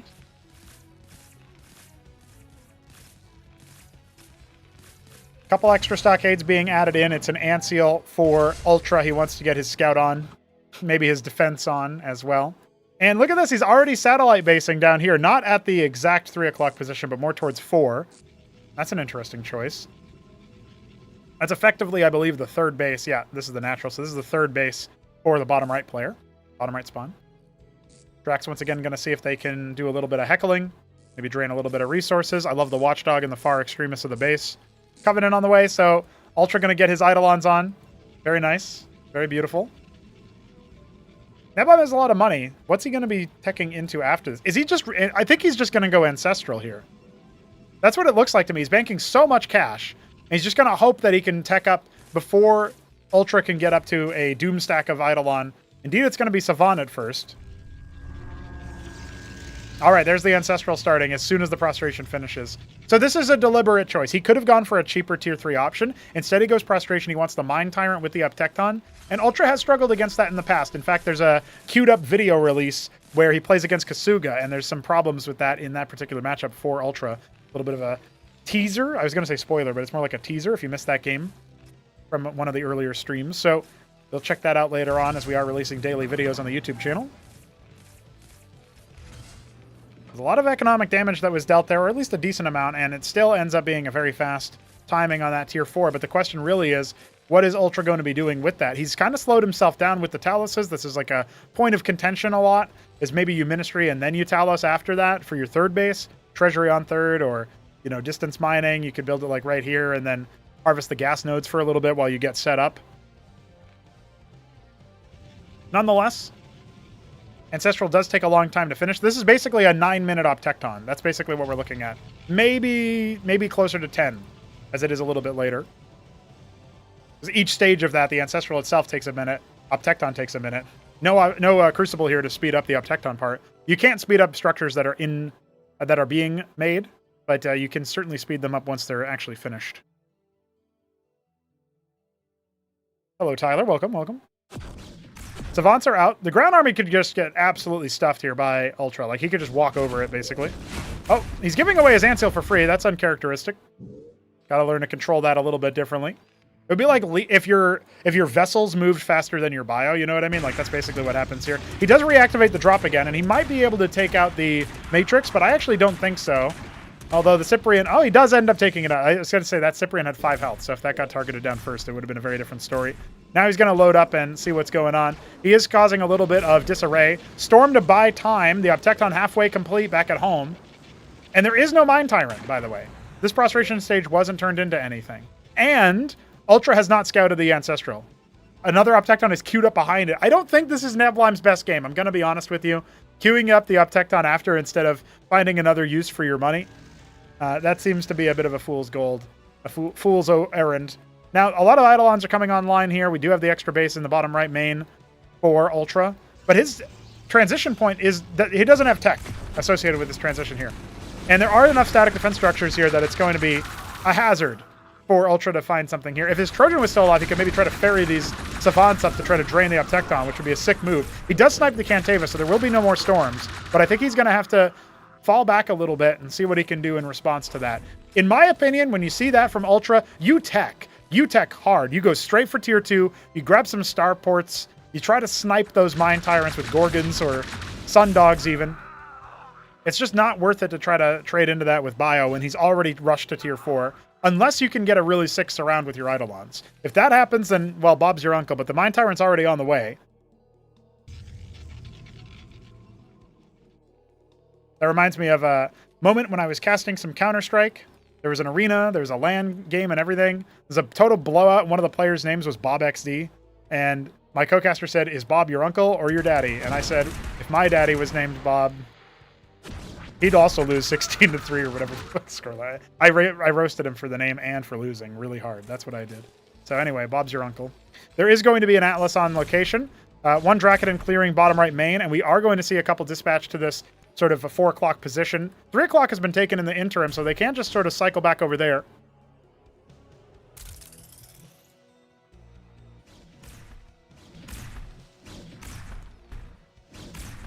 Caught in a bit of a battle here because Ultra does need to control this ground.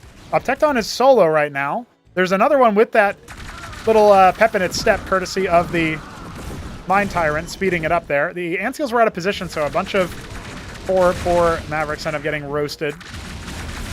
And now I think it's going to be really obvious what's going on when he sees this overlay, when he sees the Mind Tyrant. Does he know to dive on it? He doesn't really have his Eidolons. 3 of them getting turned immediately. Now he's going to deploy the Savants and see what he can do. He's not focusing down the up Tecton. It's just kind of taking erroneous damage. And that is not what you needed here. You needed to focus down those tech units.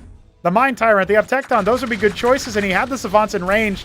Tragic there, as Ultra only has 26 Hurricanes. He's got Qs out the wazoo with so many units coming out. But this looks like Neblime has been able to dismantle it. He shut down the mining on those extra bases, so there's not really a transition point here as Tier 2 finishes up. He is going to go for us. That was supposed to be a starport, let's be real. Yeah, canceling them out so that he can make the starport instead. There it is. But I think it's a little bit too late. No anti-air splash here at all for Neblime. He is going to end up losing to this Huracan stack if he's not careful, but at the same time, oh, big Maelstrom, slowing things down actually. One of the up Tectons is more than alive here, and the Maverick stim after it with no armor, courtesy of the Huracans. That's actually really good to pop one of the up Tectons. There is only the one that's left alive, but he actually calls GG, and I'm not sure if that was actually truly a GG. It was still just 3 base for the Protoss, but he didn't want to keep playing in that situation. He said, this guy made up Tectons, I'm out of here. Neblime takes game 1. Not what I was predicting at all. All right. Well, we're going to go ahead and make sure to update our scoreline in the title so people know what's going on. I do feel like Neblime, he could have been in a position to drop that game, and it would have been very believable because Ultra did have a lot going for him. But I do think that he slowed himself down a lot with the fast Talus on the natural. I feel like things could have been a lot different if he had done things just a wee bit different there. So we go to Paradise for our second game. It is Neblime versus Ultra once again, with Neblime, our Protoss player, our homegrown Cosmonarch, leading by 1. Neblime in the top right is our Lemon Protoss. I told you guys he was a lemon. Ultra in the bottom right is our purple Terran. I've never seen Ultra be Ultramarine.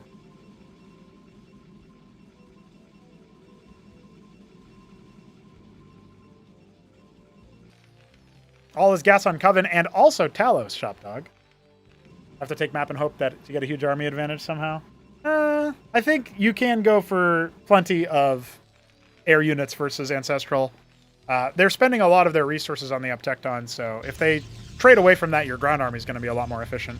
Now, if they get to a point where they already have like 6 up Tecton, then they can make an, Archons and Patriarchs, and everything is fine. But that's very rare to see in that early on in the game when it's a tech rush. So let's see what happens here, because the Fulcrum is on the way for Ultra. He is not going bio this time.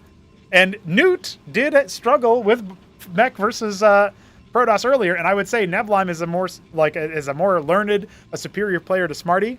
Though Smarty obviously showed us what for today. I think that this will be really interesting. Can Ultra show us the way of Mech?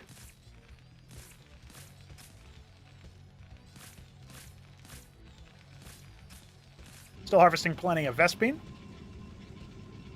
Is he just add-on rushing? What's he going to do here? He's going to wait for the money.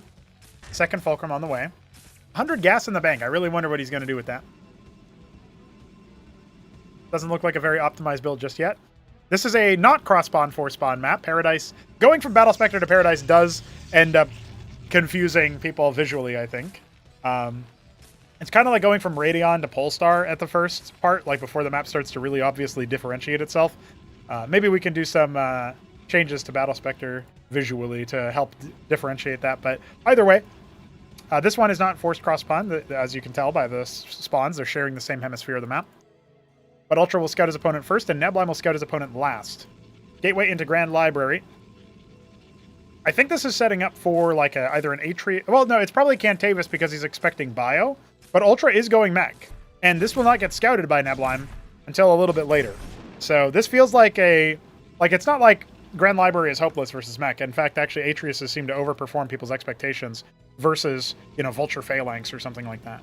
But we're gonna find out together. We're all gonna find out together. 300 Vespene in the tank. Is Ultra... It would be really funny if Ultra just decides he's gonna make Vultures and then one base tier 2 or something, but now it looks like he's getting ready for a second Fulcrum. He's just harvesting Vespene all the time. This is kind of like if you'd never took SCVs off gas in StarCraft 1. Like, you usually have like one SCV mining gas at this stage of the game. In like TVT, TVP, you'll take workers off gas to get more minerals. That's kind of what feels like is happening. He's got 400 Vespene in the tank, dude.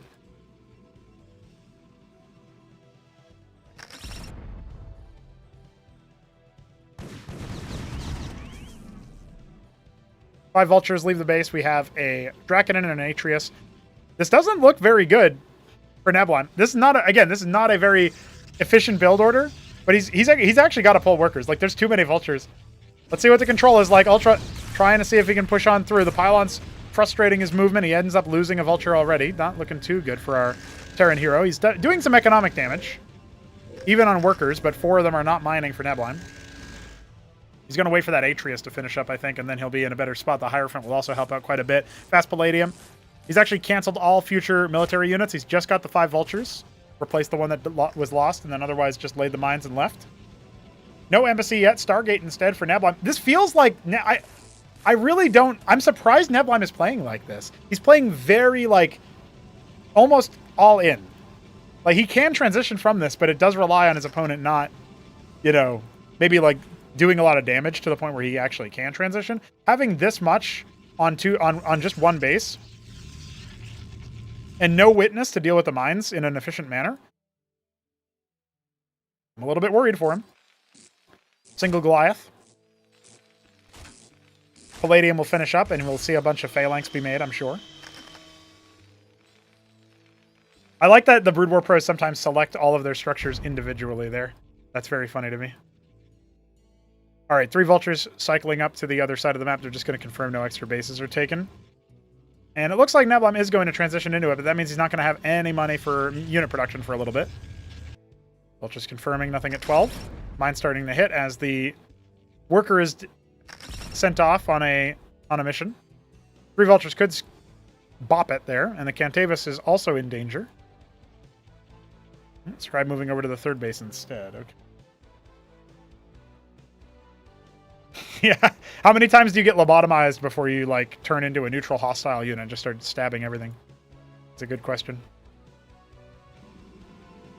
Gladius is on the way. Interesting choice. Now, Nebline was asking Hit 'em Up for some advice, but Hit 'em Up does not play that often anymore.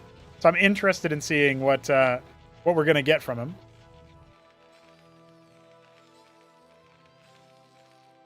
Interesting. We got a lot of Goliaths and a decent amount of Phalanxes, but Ultra's not moving across the map just yet. Scribe is going to continue playing Minesweeper. The Vultures do need to pounce on that to stop it from sweeping all those mines.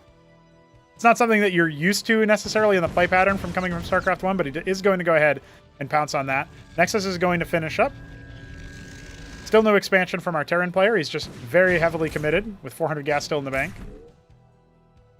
Hierophant almost tagging a Vulture to death, but not quite. We do have 6 Phalanx on the high ground. He's going to try to set up on this spoke and see what he can do.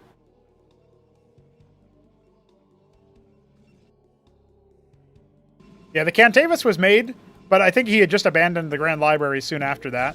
Could go for some Amaranths or some such once his mineral income is a little bit higher. This is just straight up a very unoptimized 1 base, 3 Fulcrum with Palladium push. And if Ultra doesn't win here, or at least do damage to shut down like the Natural or something, well, I guess if he does that, he's probably won the game, but I don't know. He's also got enough Gladiuses to deal with, or he's got enough Goliaths to deal with the Gladius count right now. That's pretty, like, prescient from him. All right. Zealot's getting shellacked a little bit. Cantavis storms some of the moves there. He's got 3 Gladiuses to work with, and there's as many Goliaths. Oh, a 4th one arrives. Not that there's like a 1-to-1 correlation, but eventually the Goliaths are going to be very, very potent versus that air. Oh, the Zealots are already dead. The next salvo of Phalanx Fire is going to be very good. He's very close to just knocking out 4 Striders at once. There it is, the good split. And the Gladius has come in, but the Goliaths are more than ready to deal with this. And there's still 4 Phalanxes where that came from. Only 1 Gladius survives. The Matrix is up, but wasn't involved in that fight. Just splattering right about now.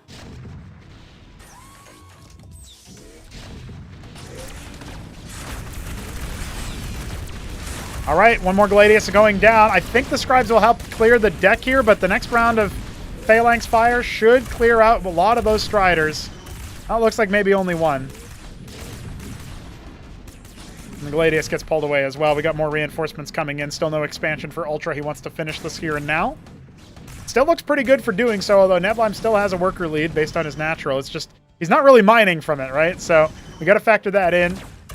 And another Atreus, 2 more Dracodons on the way, and Exemplar, as the Goliath count is very low, and one of them is almost dead. Still, he might be able to deal with his Gladius. Oh, Neblime not reacting quite in time.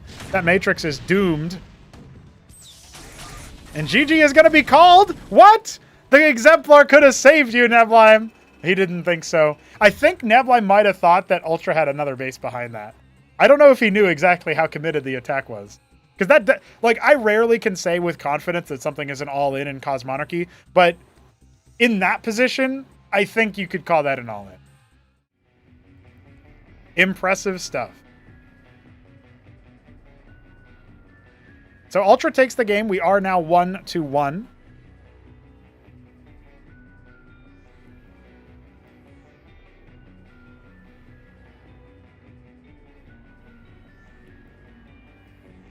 We're going to Mass Destruction for our next map. A lovely little 4-spawn desert map. And look at that. We have the same spawns as last time. Ultra likes his 4-spawn maps, by the way. I think he just likes having more bases to take with Talos, but he didn't even bother doing that one. All right. Ultra in the top right is our Vivid Red, no, Vermilion Terran. And Neblime in the bottom right is, oh, he's some kind of gray color, isn't he? I guess I'll just guess gray. But it was Beaver, who is Steven Jameson in the YouTube chat, by the way. That is Beaver, the Beaver 99. It's not a Swarm Lord. But I agree with what Grass Eater said in Discord. Play more CM, Beaver. Hope you're doing well, buddy. Ultra going to go for his Fulcrum. Looks like he's adapted his gas harvesting, so he's not going to float quite so much, which could be pretty scary. Neblime going for a Gateway. I think now that he knows Ultra can, or at least will try to play both styles, Bio and Mech, he's got to watch out for that, right? So I see some people are predicting Neblime to win this one on Twitch. You guys have another minute or so to finish that one up if you guys want to predict for that. It's looking pretty good right about now, though, for a competitive series. I'm glad that we don't have like a blowout on either side here.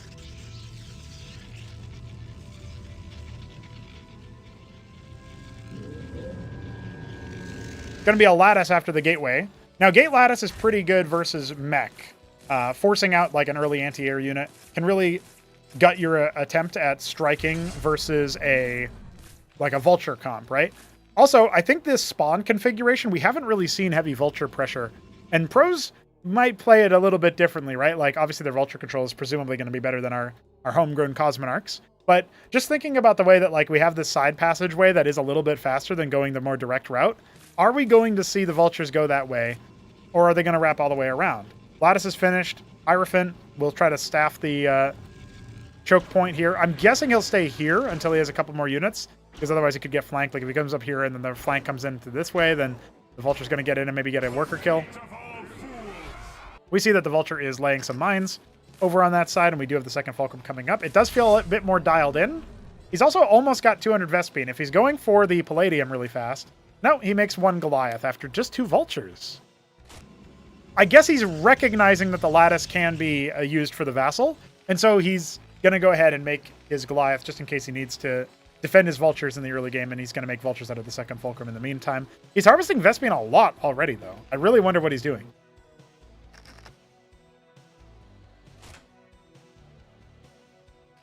The Vassal will dive in, but the Goliath is already ready.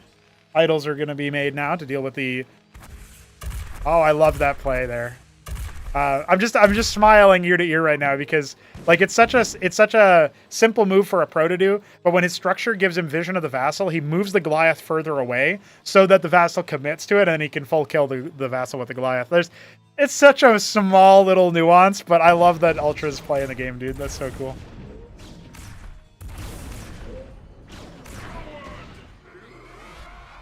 Swatting away some of the vultures. There's still another Goliath here and another one in production as well. Certainly something that Ultra seems to be rating right now versus Protoss. Really looking forward to the evolutions here. Another Vassal gets scouted, so the Goliath immediately putting itself forward here. And it's going to go ahead and catch that one. Not quite able to see over the cliff, so it's not going to finish it off completely. Vulture Mine. A couple of them are going to go ahead and land. The Vassal are trying to chase them down. And Ultra does put the Palladium down with 300 more gas in the bank. I wonder what he's going for here. Oh, no. Oh, he flies over. Yeah, you lose vision really fast. Like, vision updates really fast in Cosmonarchy. That's an intentional decision. So, actually, Nebline was able to save himself there. Just barely with 3 health. Oh, my God. Dude, Ultra's... Oh, my... Ultra is a legend. How is he doing this? He's just like, yeah, you're probably going to fly in that way, so die. Like, what? How do you scout with the Vassal now? Like, you just can't versus this guy. He's made Goliaths. The hidden counter.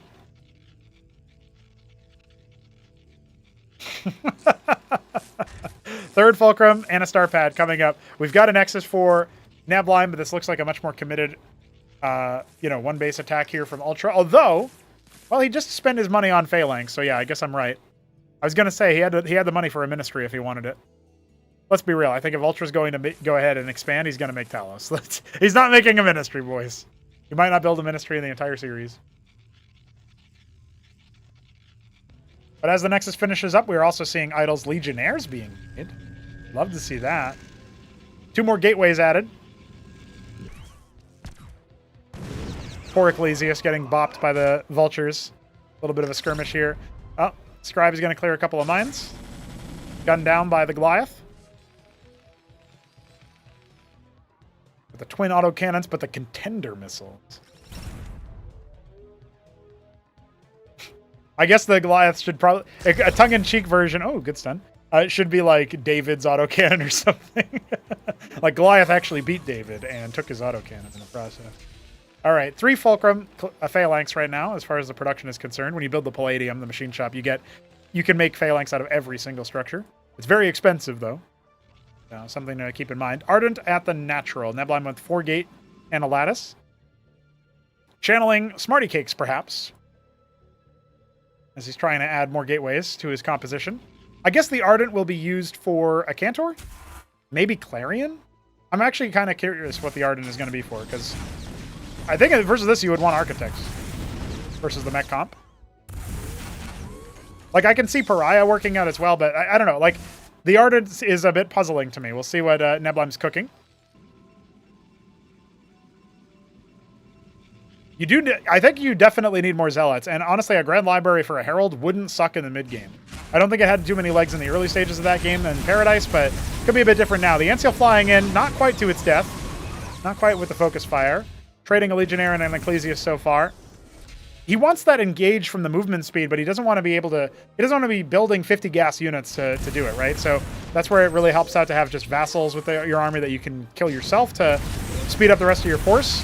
Phalanx is leapfrogging in. The control from Ultra, certainly very calculated. Making 2 Goliaths behind it. Still no expansion for him, though, remember. So if Nebline crushes this army, it's going to be very hard for Ultra to actually pivot away from this. Nebline's going to look again, but most of the Phalanxes only now deploying. He's got to cycle back and loses 3 Zealots for the process. Maybe he can try to weather the storm here. There's only the 1 Goliath, or 2 Goliaths, I guess, so... Yeah, there's another one back here. They're both kind of low. Might be an opportunity for him later on. A Cantor being made, a prostration stage coming up behind this attack here, as Nebline is doing his best to just slow the force while Zealots come out of his gateway rallies. And as soon as the Zealots die, he falls back. It's just like StarCraft 1, man. Ultra is making it Neblime play like StarCraft 1. More vultures coming out. Again, no extra base right now. No workers in production. A 20 worker advantage nearly for Neblime. If he can hold, he can be just fine. That's a Goliath that's gone down. Finally a loss. I know we saw a couple other units die earlier, but...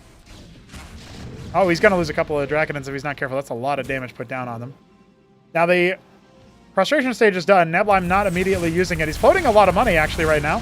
Needs to be a little bit more on the ball. He'll clear the Ant Seal. That's the high ground vision and shielding gone for Ultra. And he will lose a couple of Phalanxes to the Acantor Zealot combo, but he dives in with the Vultures, and he's going to try to focus down that Acantor. Oh, the shellacking! They didn't quite clear all the Phalanx, and the Acantor was in range. Oh no, Neblime's starting to bungle this. He's starting to lose a lot of value here. He does not have really any more melee to try to throw at this problem. The Zealots are going to come out for that splash damage, but unsieging, just focusing down, right-clicking, pun mode on the Phalanx, still forces the Acantor back. And no other Phalanxes have fallen just yet. A Sycophant arrives, but it's an enchanting unit. It still clears out a Phalanx, which is pretty good, but... Oh, Acantor even getting a fadeaway kill. I don't think it's quite going to be able to escape from the Goliath. There it is. And the Phalanxes are going to creep forward. Another Acantor about to finish. Neblime on 4 Drac production right now. Still just trying to get units out to hold this push. Does he realize how committed Ultra is? I think he might have intuited it based on now what's been going on. He's got more units in the queue. He needs to just hold on. There's only Phalanxes, a lot easier to deal with than when there's a lot of support units elsewhere. But right about now, the Draconins are not going to be in frontal range. He could have cleared that Phalanx. Maybe he needs to pull the workers and think about his next rotation of units. No, he just calls GG again. He had such a worker lead. He had such an advantage economically, but it feels like Ultra just has the aura, and Neblime collapses again. Series point for our Pro Terran.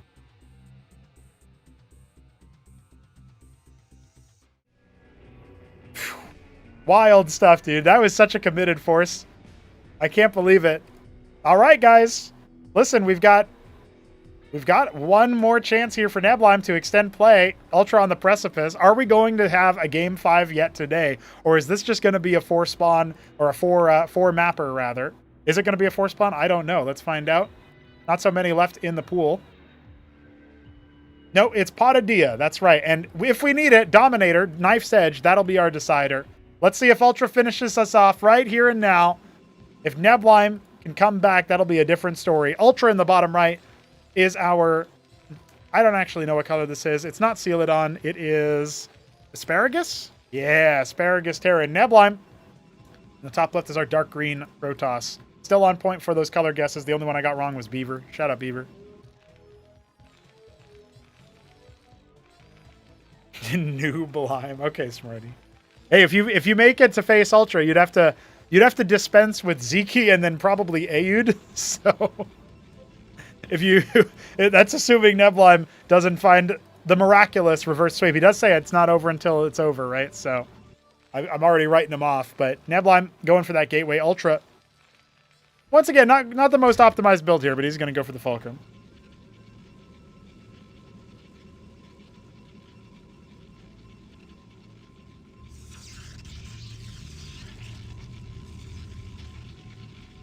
People in the chat discussing what Neblime could have done there. I feel like it's interesting that Ultra is winning these games off of these very committed one-base attacks. Because those are basically all-ins. Like, if the army got wiped at any point there, and it almost did, then Neblime is able to stabilize. He's got 20 more workers than his opponent. Even if he dropped 10 workers, even if he dropped to a worker disadvantage, he still would have the advantage. He'd have more production, more tech, and more worker production as well on top of it. So he would have been able to make more workers. So it just feels a little bit weird in that angle of things.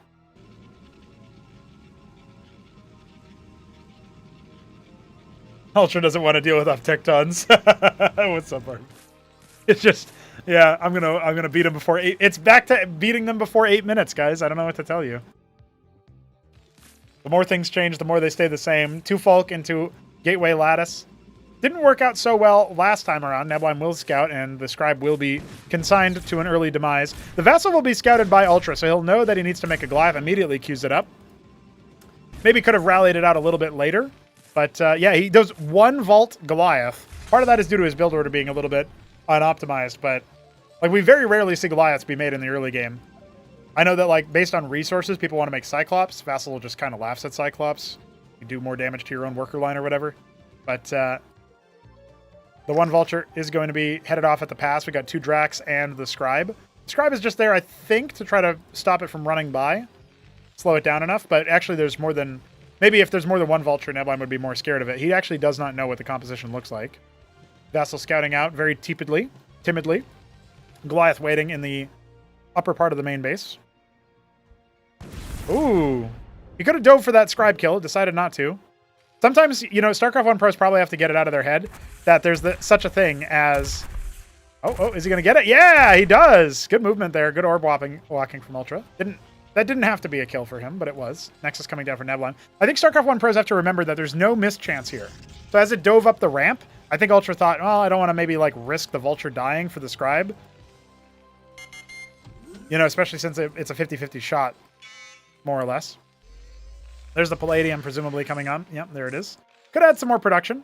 He is actually going for an expansion, so we will see something a little bit different from him.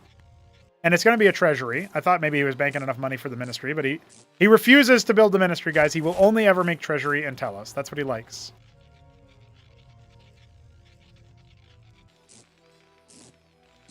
It's funny because people are talking in the chat about like the ramp helping him out a lot for Nebline in that last game, and it was very close.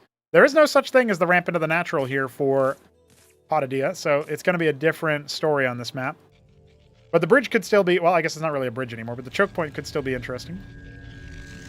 What's the worker like over here? We got a little bit oversaturated, so we'll see if Nebline pulls him off. Looking towards all of the different spots with the Scribe.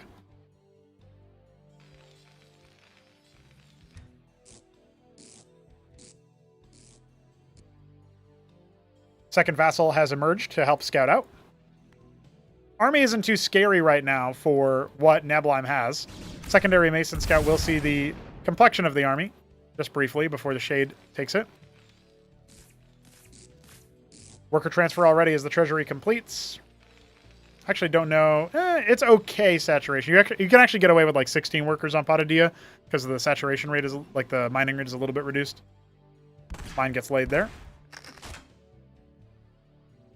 And the Vulture won't get too far there as it is cleaned up by the Protoss army. He's got 2 Phalanx. He's got some Vultures. He's going to have 2 more Phalanx out soon as well. The thing is, Nebline can't really muster an attack right about now.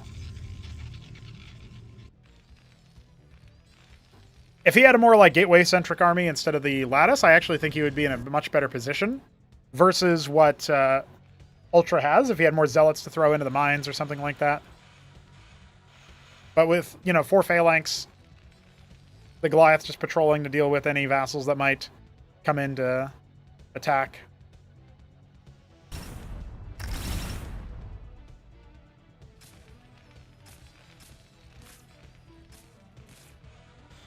Starpad coming up for Ultra.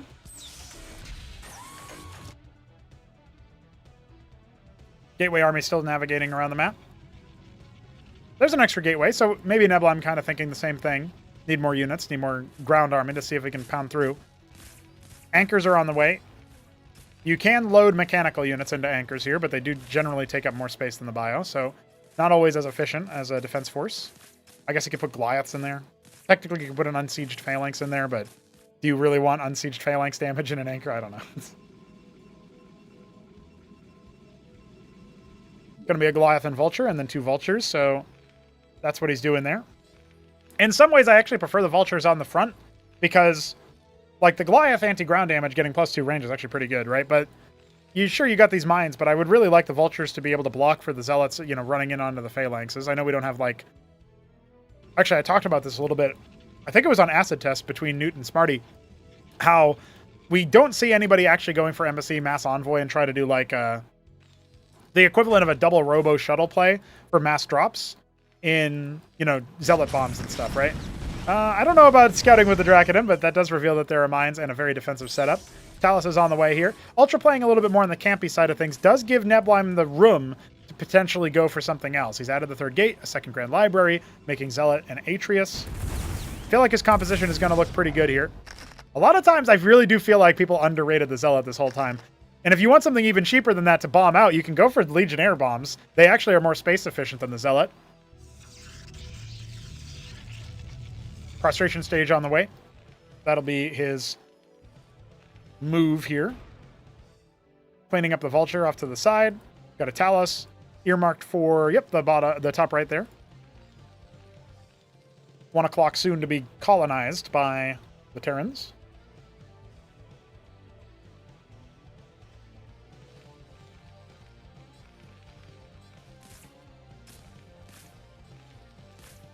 Now I'm thinking about team games where you like use the anchor float trick to transport units, but you're transporting 4 Legionnaires into your enemy's base.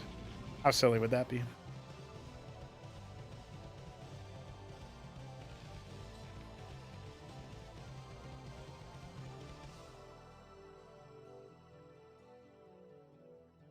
Yeah, right about now, it doesn't look like either player is gearing up for an imminent victory. We are going into a bit more of a macro game. The far corners of the map are colonized indeed by Taloses, but I think the Vassal should be able to find it eventually. Yeah, the Dracodon will instead. Not quite Envision initially. I feel like, you know, I remember Newt saying that he really likes Wraiths, right? And I wonder if you can go Mech, Talos, Starpad, and just use Wraiths to defend your colonies from small harassments. And if the enemy tries to push with their whole army, then they're across the map with their army, and you can unsiege your phalanx or something. It feels like too many steps, but I guess it's a possibility. Another thing is that when the Atlas finishes up, you can start making Sentinels, which Ultra is aware of. Definitely a possibility. There's the Ancestral. This time a little bit later in the game than the Tech Rush on game 1, but third base on the way now.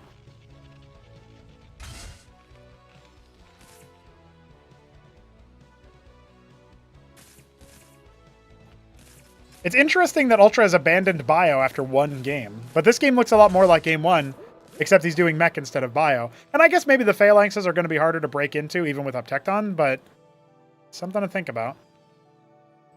Witness on the way as well. Herald's coming up. Cedence for the gas cap on the ridge. I'm noting that Nebelheim is not interested in gas capping his main gas yet.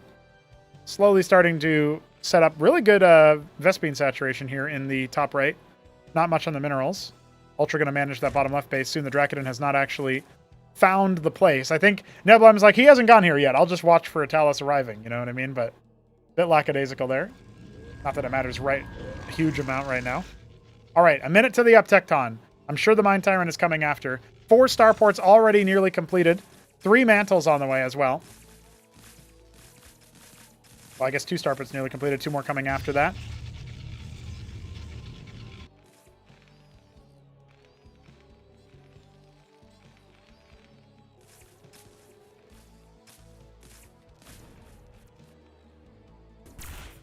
First little bit of Talos harassment coming in from the distance mining to the 3rd base. Ultra going after the Rotary. Looks like he had to cancel his commandment, as that was not the add-on he intended.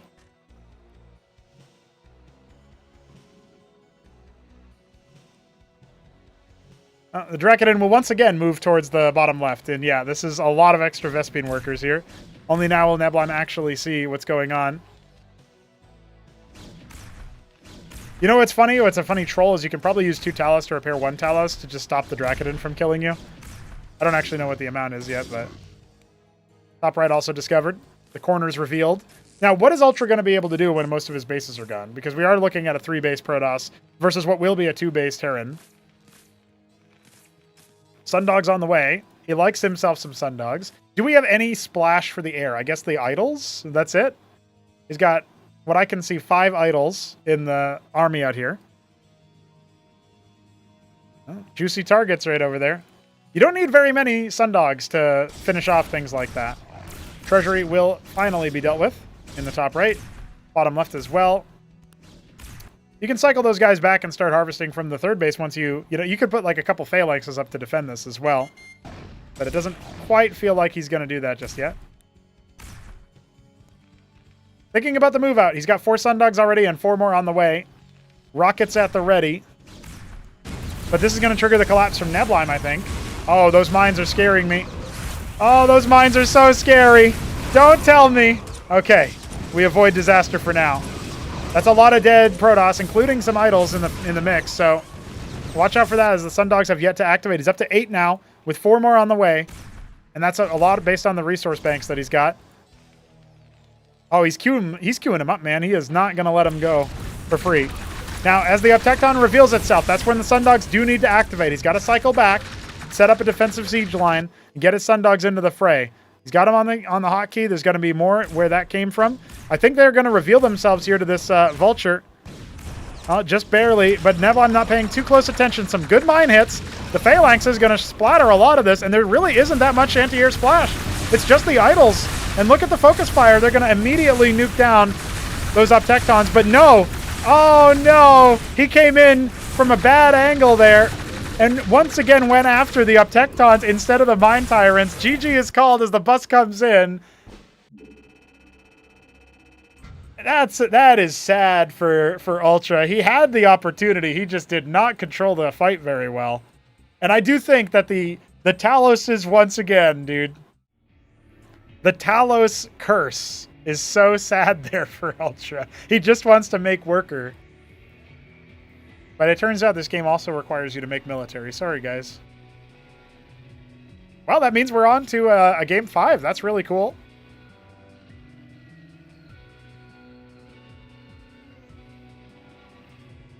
We got one more game then. We are going to our decider. 2-2. This is a best of 5. Winner proceeds on in the tournament. Loser is out. It's single elimination. GLHF's exchanged as Nebulon in the top left is our electric orange. Oh, vivid orange. Excuse me. There's so many oranges. Vivid orange, Protoss, and Ultra in the sort of 3 o'clock position here on the mid right. He is our purple Terran. So nothing in the bottom left here for the spawns. I actually don't think I've casted a match on this map from this spawn configuration. I think I've seen, these two in the, the 3 o'clock and the bottom left. And I've also seen, bottom left and top left. But I have not seen the 3 o'clock and the top left in the same game, I don't think. If I have, I am forgetting it. So that's fun.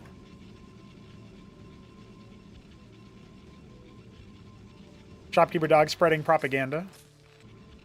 It turns out you can fight against Uptectons. We've seen it before. It will be another Fulcrum build here for Ultra. My fear now, my concern, is that Ultra is going to say, screw it, I'm going to go back to 1 base Fulcrum all in.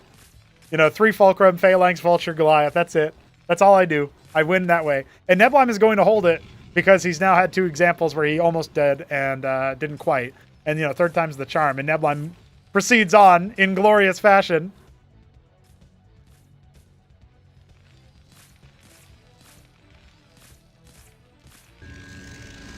I don't know if it's just me either, but in that last game, I think even without the Mine Tyrants, well, even without the Tyranny part of Mine Tyrant, I still don't think that would have worked out so well for Ultra. The shield definitely helped. One of the Uptectons would have gone down, but I don't even know if the second one would have. Like, if you replay that and somehow yoink the Mine Tyrants out of the replay, and it wouldn't just break because of that, then I do feel like that would be an opportunity. Maybe we can do a test at some point like that. I enable cheats in the replay for a dev build and show you guys. Because I really don't think that the angle was good there.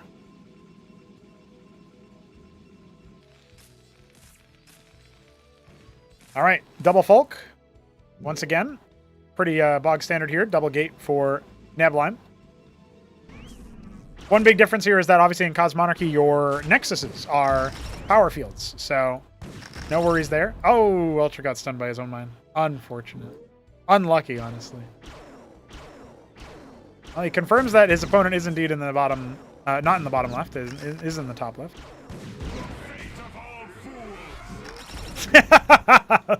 The fate of all unlobotomized. So this is going to be a big 2-gate rally here for Nebulon, as it looks like he's going to delay his expansion to get a little bit of pressure on. But we are going to have 4 vaults out in a moment. So it doesn't really feel like this is going to be a huge possibility here. How quickly does Ultra jump on this, as his extra vultures do end up coming out, or at least one of them does. Offensive mines are good versus the Hierophants. You can see him getting himself stunned up a little bit too much here, but we do have some more vultures where that is left out. Yeah, okay. Now the Hierophant is the one that's stunned. Oh, no! Oh, God! What is happening here with the mine hits? There's still so many more, though. Ultra keeping his APM going. Now the attack speed is going to be big, but the Zealot can't quite connect as more Vultures are finishing up back at home. We got 2 more coming. A total of 8 are going to be made in this game. And that is going to be it for the first Hierophant. The Zealot has already fallen as well. We're going to have another one go. And the Mason gets a full scout of what's going on. The Nexus is going to be put down behind it. But the Vultures are now going to go ahead and slide on in. He's going to go ahead and go up to 10. I think 11, technically. 11 Vultures made in the game.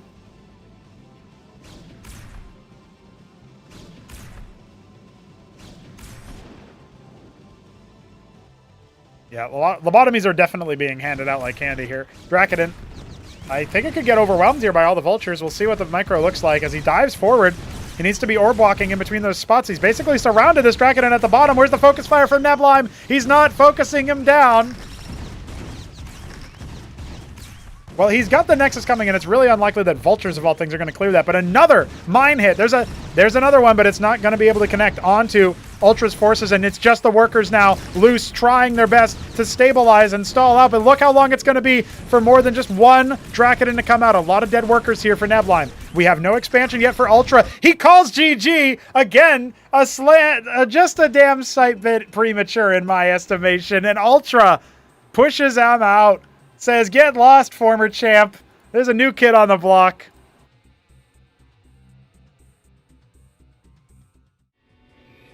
That one is a rough one. And that is how we get Ultra into the semifinals. The winner of Top Ramen versus Cannoli will face Mr. Ultra. It's going to be very, very cool. And that was our first 5-game set as well. Now, some of those were pretty quick, especially that last game. Kind of reminds me of when the show match between Oya and Ziki went to Game 7, and we were like, oh my god, it's going to be on the Blue Storm Port Brainstorm. I wonder what's going to happen here. And then Ziki just died to like a 6-minute 4-gate move out by Oya, you know what I mean? So sometimes that kind of thing happens to us, guys. I don't know what to say. Does feel like the 2-gate Drac could have worked out, didn't. Neblime thinks that... Yeah, I think Neblime is probably going to have to think about that one. Like, how are we going to see Ultra make it through in the future? Those are very tight series, so there's certainly some things for him to learn as well. And that's kind of the scary part, right? Is where do we go from there? Where do we go for where these players are going to be jumping for joy later on? You know what I mean? I'm curious as to where the meta develops. I think the Vulture switch is really interesting. I think that's going to be a position where we need to see a little bit more from... the Goliath switch.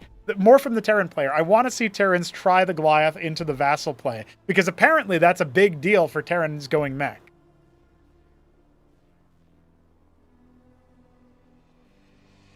Why does Neb lose units across the map if he wants to Nexus? Yeah, that's another thing that's probably worth pointing out or worth questioning here. But that quarterfinal is a wrap. That means that we have our results here. I'm just going to quickly take a look. We have the mirror matchup of Battle Spectre, Crisis, Vector, and Acid Pest. And our band. I'm just data entrying the Ziki Grass Eater series right now, guys. Just making sure to put our bands in here.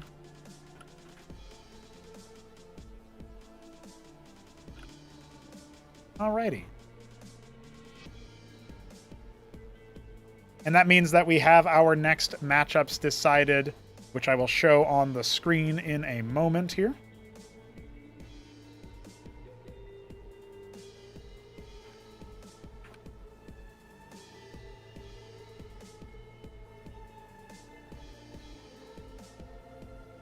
Alright, of course I do need to switch to a black screen for a moment so that my camera deactivates, so that I can then use my other scene with my same camera, because OBS is really good and camera software is really good. So we'll just go ahead and wait that for a moment. And then, ta-da! We have an infinite loop. All right, so here is our tournament results so far. We have Newt dropping the Smarty Cakes, 3-0 for the Caker. I can't believe it. Ziki dominating Grass Eater, but honestly, some of those games were interesting at the very least. There was action. Sausage was not able to show up to his match and had no comment, so we couldn't reschedule. That was a wrap. But we do obviously have the result of Neblime dropping to Ultra and the Shambler dropping to Cannoli. So definitely in the case of Newt, Smarty, and Shambler Cannoli, this is a very interesting situation to be in because we were not expecting these results in particular. This one right here for our opener and this other opener down here. Now, maybe you could expect Ultra to take Neblime. I certainly would have rated Neblime as the underdog there and did. But looking at it, it was very close, very cool. And that means that we have to schedule Top Robin Cannoli looking like tomorrow.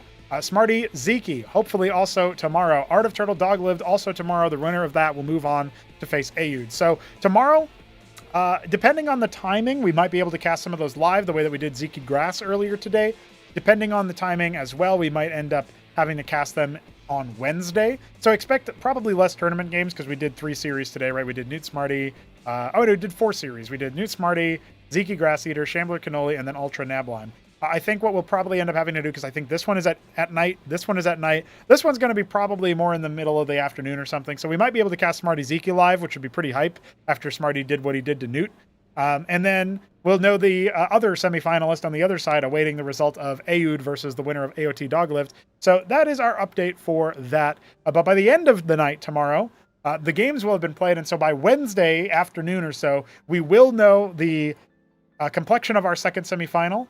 And I'm guessing we'll know the most of what's happening over here with the semifinal number 1. And maybe we'll have, our quarterfinal need to be played on Wednesday or something like that. So anyway, we'll see how that all goes. I'll obviously try to get you the action as much as possible, as fast as humanly possible for these games. And that is going to be our casting part of the stream taken care of, because we already have been casting for over 3 hours. So I'm going to go rest my voice. I'm going to take a 7-minute break here as we get into the dev stream portion of the day. You can already see I'm going after some bug fixes and some Escozy dev. So I will see you guys in a short moment. What else do we got in the chat here? Chat interaction time real quick. Bang, bang, bang. Sausage said, I would beat Ultra. I don't know, man. Smarty only Protoss standing. Yeah, it's true. All the other Protosses... well, that's not true. Dog-Lived is still here. You don't know that. Dog-Lived hasn't played his match against AOT yet. Ayud and Ramen play so different, it'll be fun. Yeah, if Ayud makes it past whoever wins versus AOT Dog-Lived, he's, assuming Zeke makes it past Smarty, then that would be a really hype TVZ, because that's another pro player versus former champion tournament match. You know what I mean? So that's really cool. I'm definitely looking for that one. Murderous bug action. Yeah, winner ass classic. Smarty beat Zeke and bring our people back to the promised land.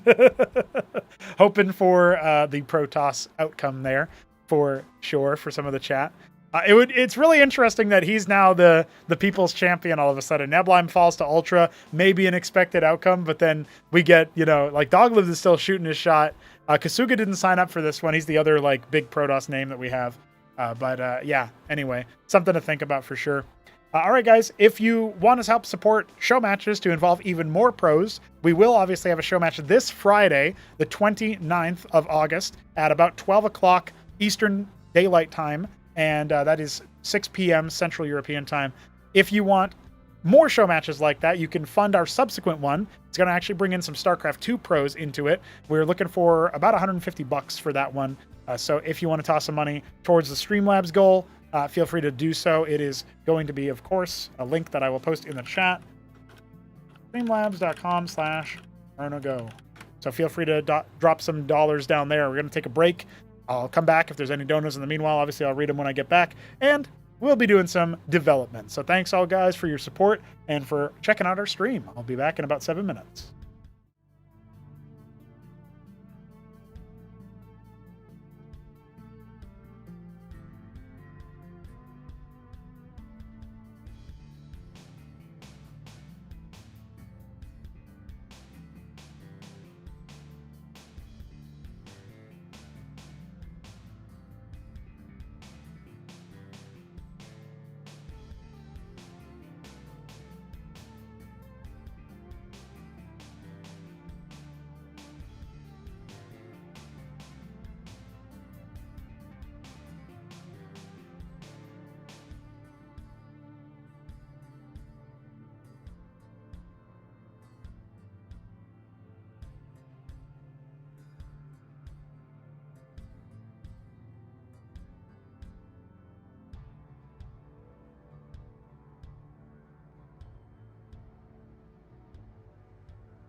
What is up, homies? Gotta go ahead and change our stream titles, and of course, as soon as I sit down, that's when the cops show up.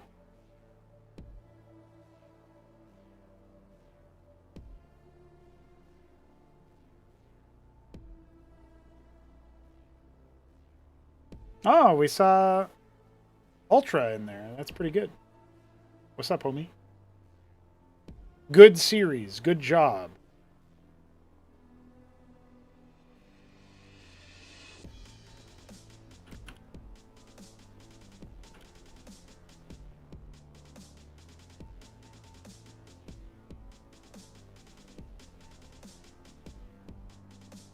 Veek's been working on this website, by the way. It's going to be a pretty cool one.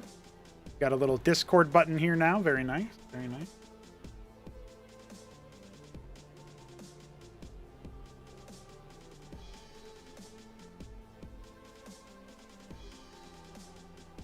Ah, nice.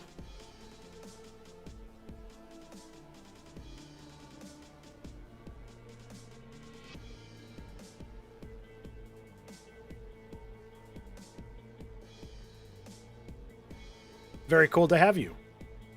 We'll have you play up against somebody different pretty soon. Just need to... I think we'll know your opponent after... Yeah, we're going to know your opponent after tomorrow. Tomorrow is going to be the next matchup.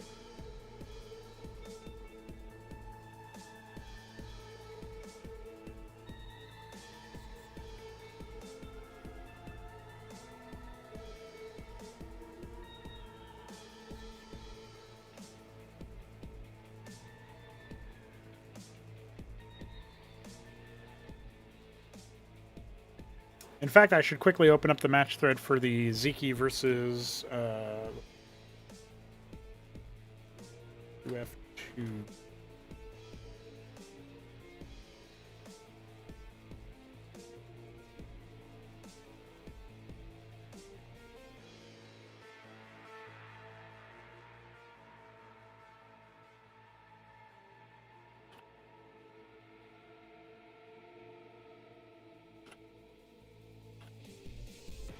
And I'll quickly check Ziki's availability here. So Ziki has... Oh, he said he can't play... Oh, that's... Oh, that was yesterday. Yeah, that's fine. And then... Yeah, 14 to 22. So that would be... 14 is 2 p.m. CET, which is like 10 a.m. We'll say 26. And then 22 is 10 p.m., but minus 6 is actually 4 p.m. for us. This is a hard thing to fit in for a USA player, I think.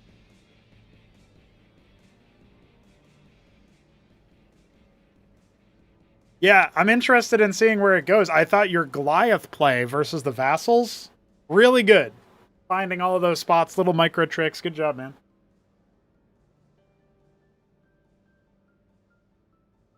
It still felt like Nebulheim could have held some of those pushes, but didn't end up happening, right? So there it is. All right, guys. Okay, I've got a couple of website errors that I got to quickly tweak here.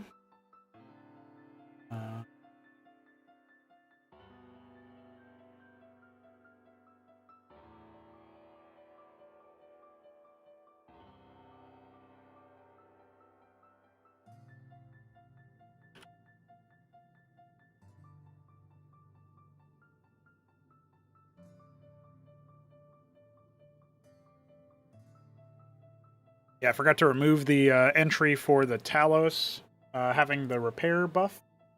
That's a quick fix.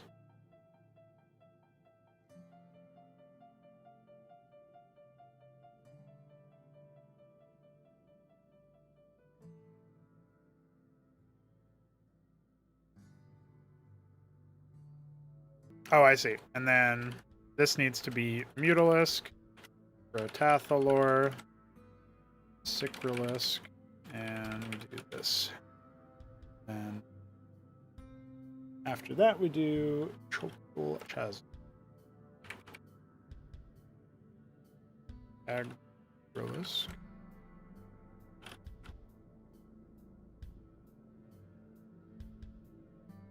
What else do we have here?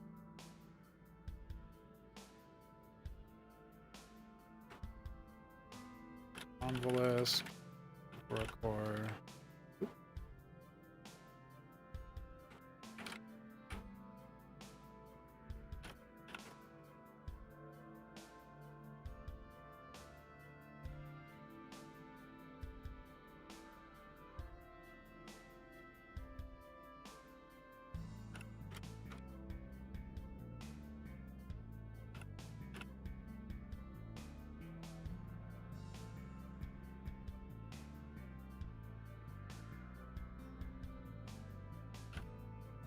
All right, just like that, we've fixed those website issues up, so that's an easy clap. Let's see, yesterday we fixed the crash that was happening for cohorts. Oh, I should probably quickly look through the code base for that.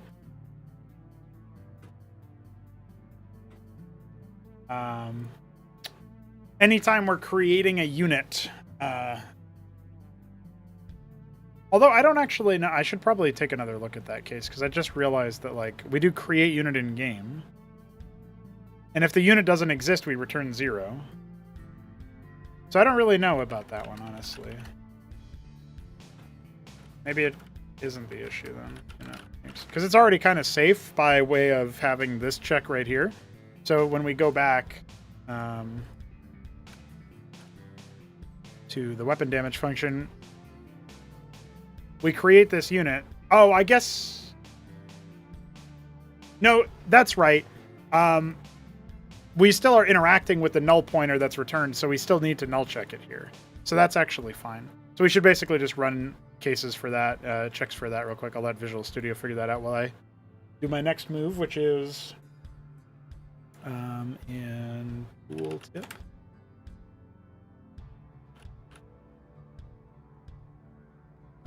Oh, it's probably stats display, actually.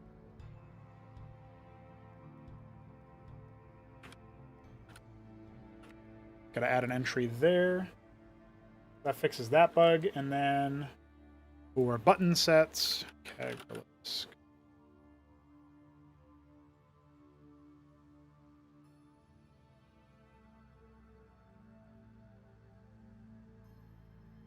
Okay.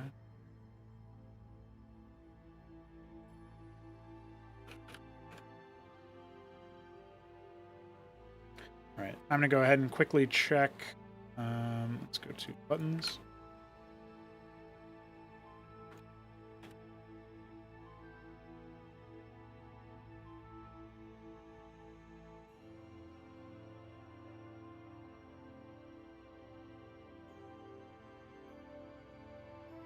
All right, so this is miasma.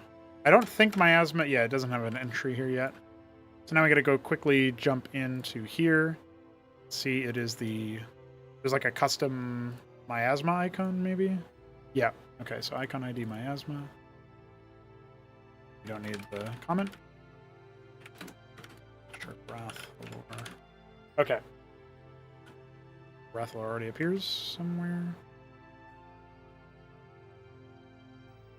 Oh, interesting. Okay.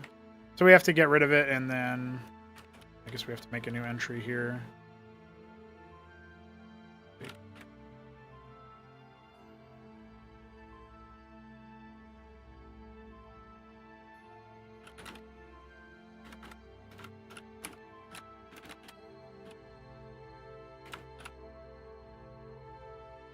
We don't have a crushing tide icon yet.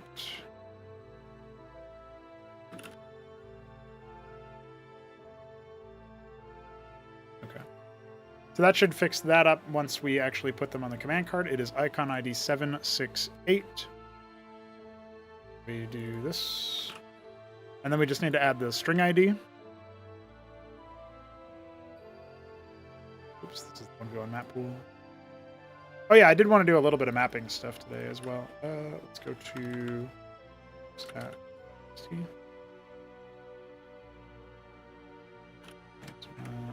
Do not have a tooltip for it.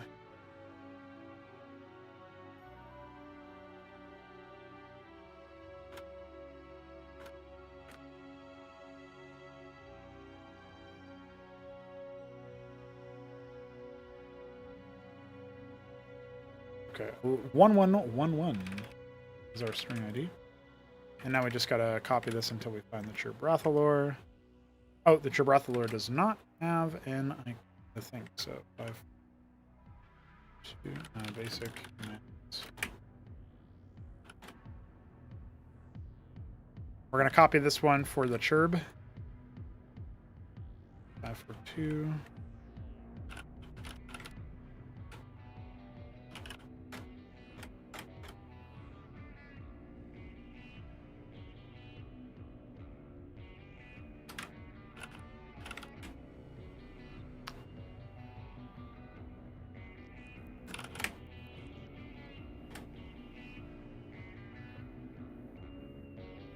Okay, so that should work out just fine. We just need to actually grab this.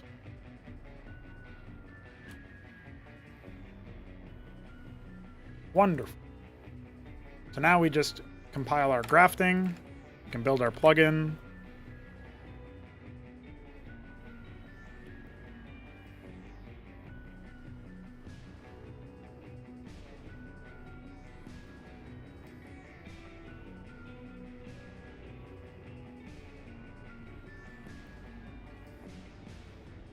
Okay, we null check this after creating it, so that's fine.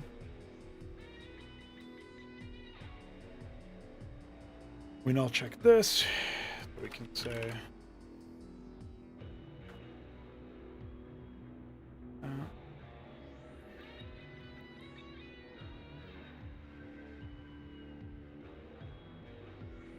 spawn if unit. I wonder, that might actually be the only instance of it not being null checked after use.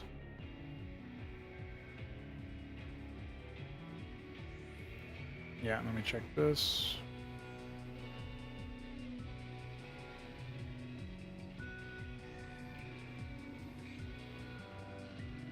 I actually don't know. Oh, we're creating the Vilgalith. Okay, so this is something that we should also do here. Technically, this is an error.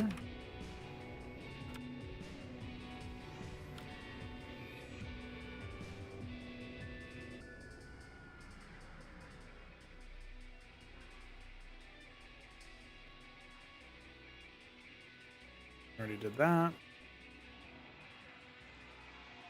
Logger.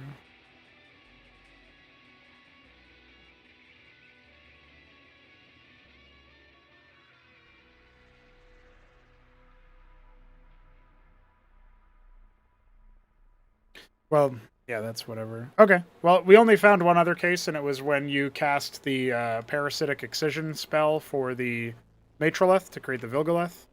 So I can add that to our... I can add that here.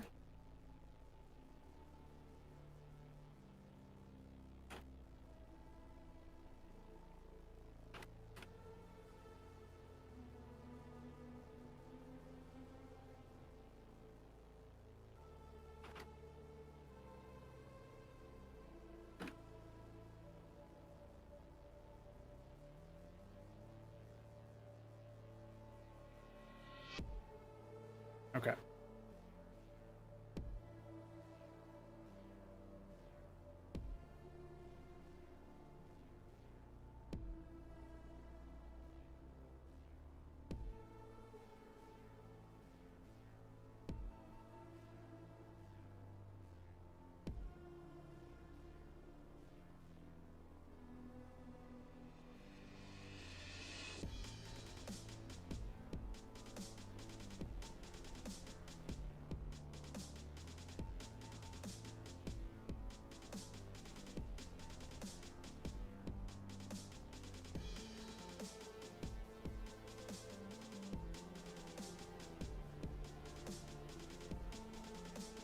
I wonder if it's this code that's doing stuff or whatever. As Mimica reported an issue that we've kind of been aware of already, which is that if you go into replays, you can do like this. Actually, don't know what it was. Yeah. So you right-click this, it like shows the button set real quick, which is obviously like jank as hell. So.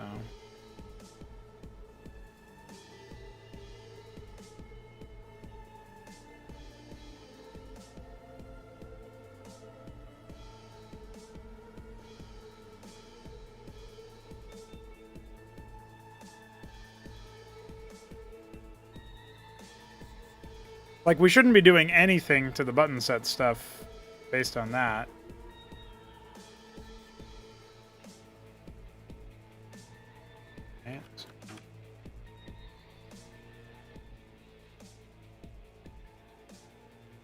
I have no idea if this is even the right code to make that kind of change in, but I'm just kind of looking at it thinking that that's probably a logical error.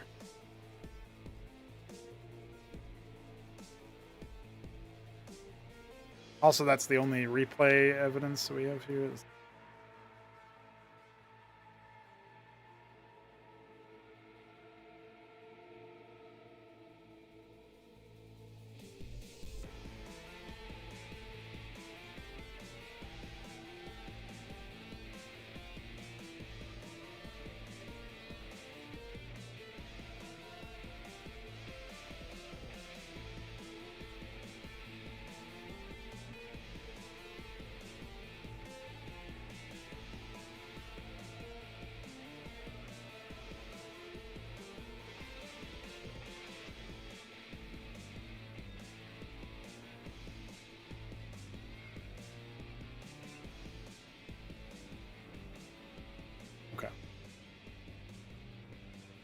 We also still don't really know why speeding up via the replay isn't a possibility and all that. It's been on release for a little bit, yeah. I haven't been able to track it down exactly. I don't even know if reproducing it myself would be the most helpful, but I can try to do that at some point too.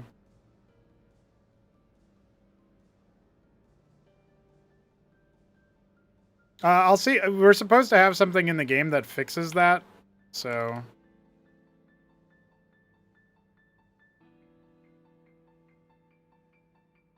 I don't know why that happened. It's so weird.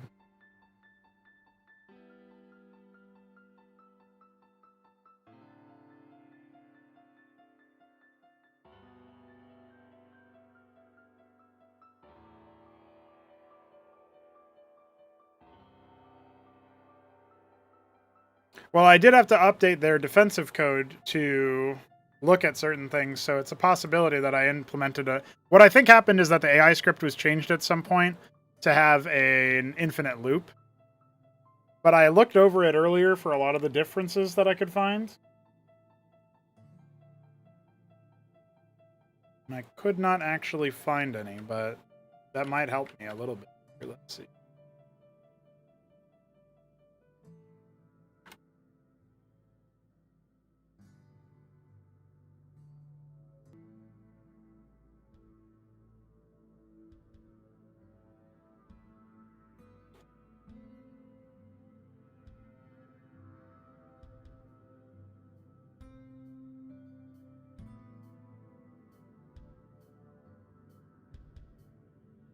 Yeah, apparently I can't explore... Oh, I guess I have to go to this file. A particular file.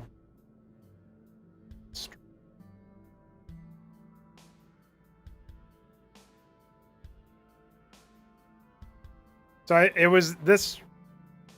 Technically it was this, because it hasn't been existing for 4 months, obviously. So let's take a look here. Let's collapse that.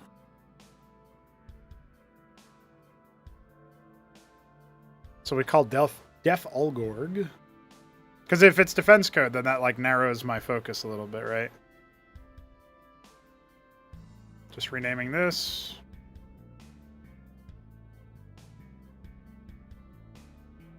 For the Gorger core, we're making sure to only check for Ulgorg and Zozark. For the Ultra core, we're making sure for the same thing.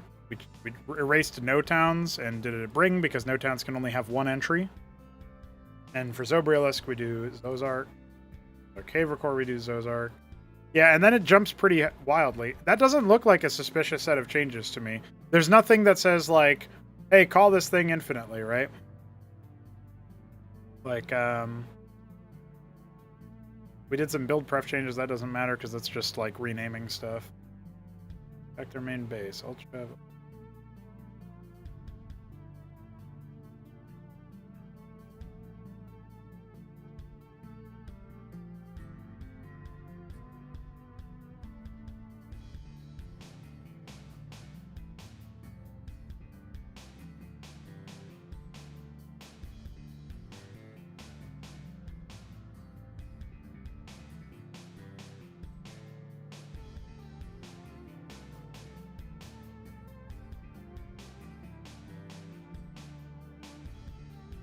That's right, dog lived. That's right. Hope you're feeling good, homie. I'm excited, that's for sure.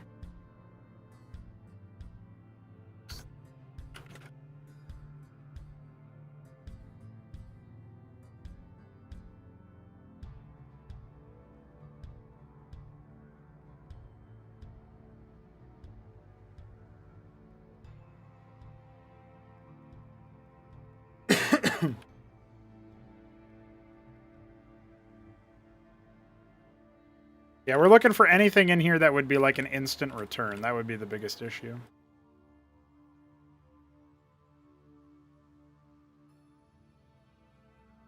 I am noticing that we don't actually have the right roots here. Fix that.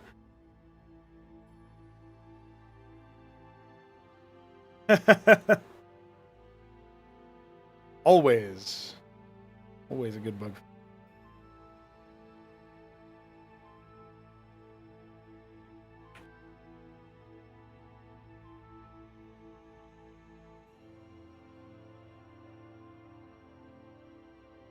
Okay.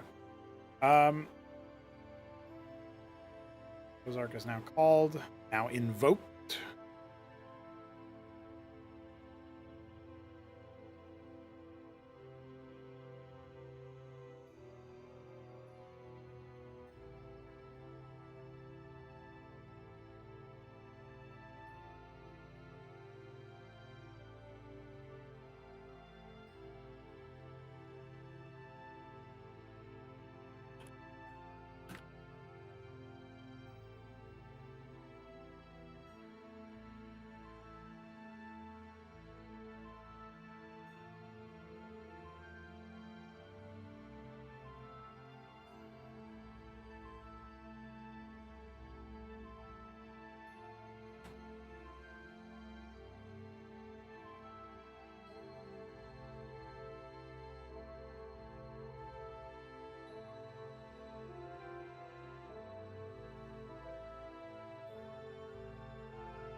Big Caw! What's up, Beaver? Welcome back.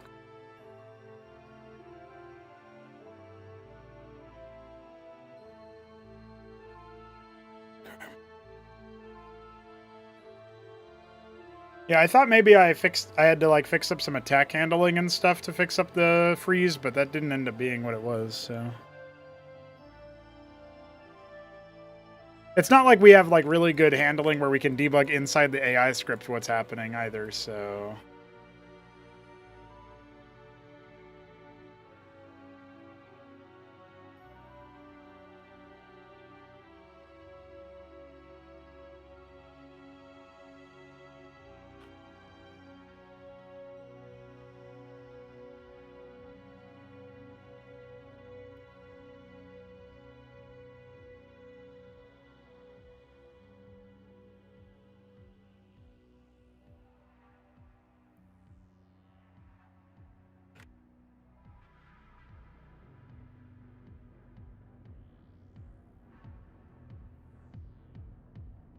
Now, Solstice, if you're still here, can you tell me, is it just like anything when you're fighting a Zerg 1v1?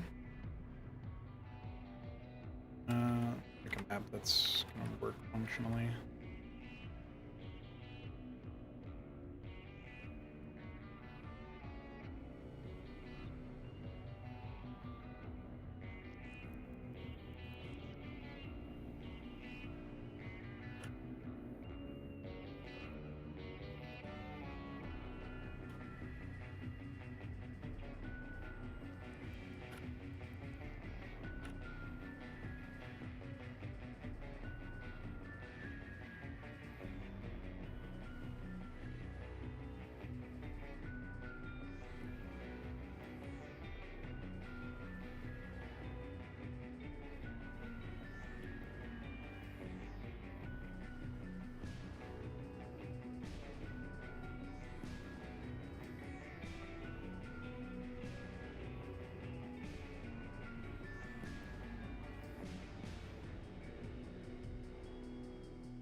Trenches 01 and the Zerg tutorial.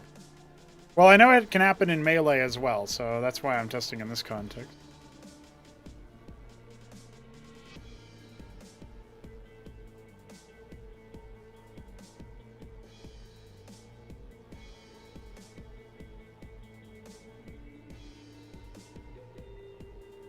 Oh, I got it. Perfect.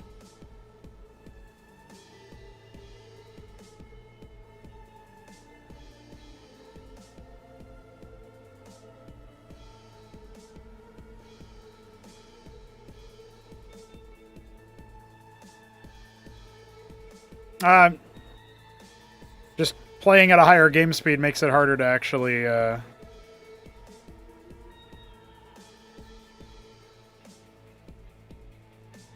makes it harder to do that.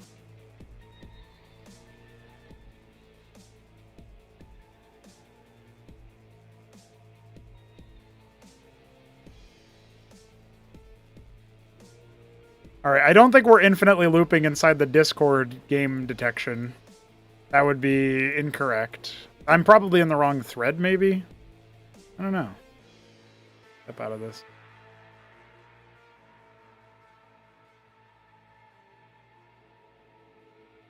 Oh, here we go. Maybe.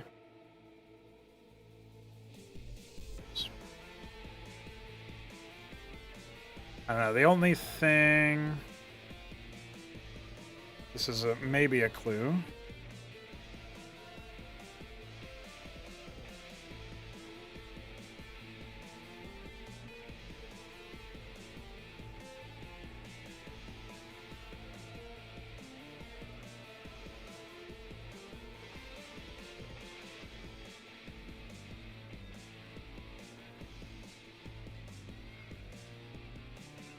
Oh. Part of ice code cases. Interesting.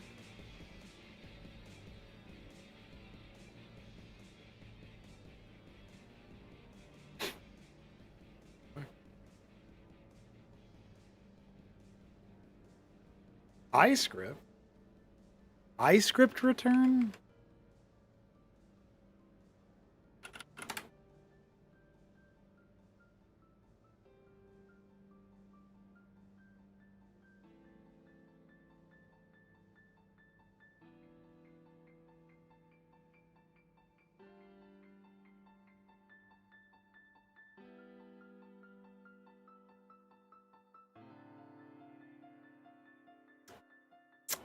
That doesn't seem right to me. How are we in there? The only return we even have in the entire iScript codebase is in the Star Sovereign.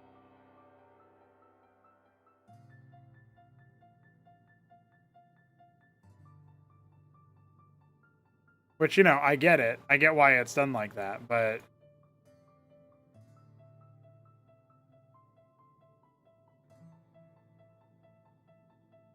What the fuck?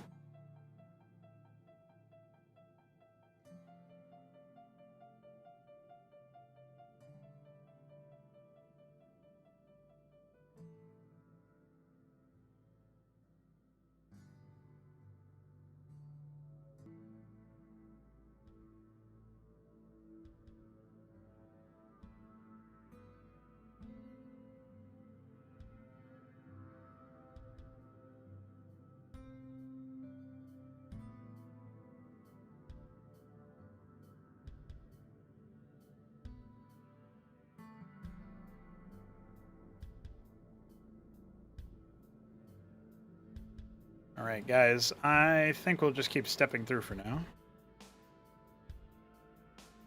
4D 7 5. Remember this one. Okay.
Huh.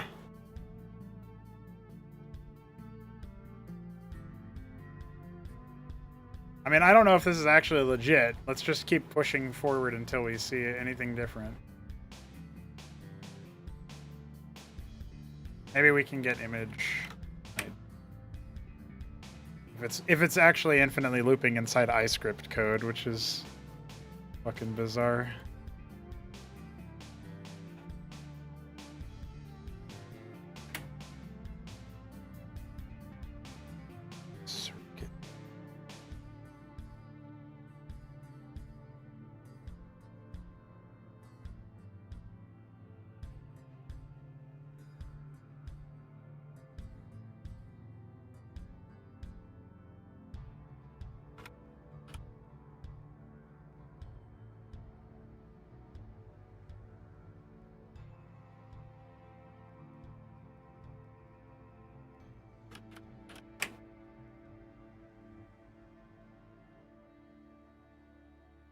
Okay, apparently on the ground attack to idle, we go to this, which loops, right? Okay. Let's see if that changes over.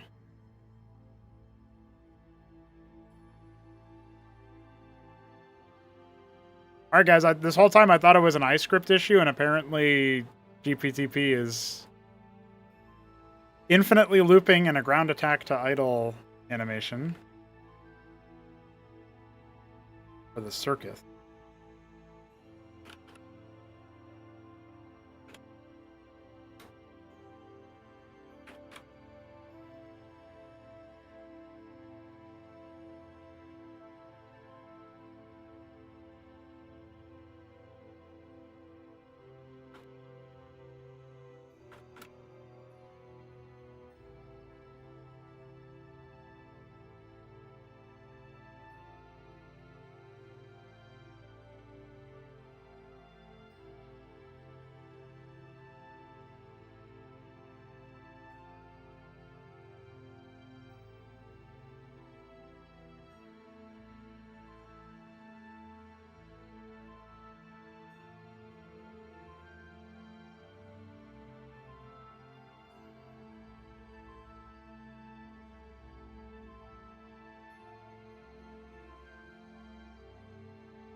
Alright guys, maybe I fixed something with that one, not sure. I'll go ahead and sync our changes into...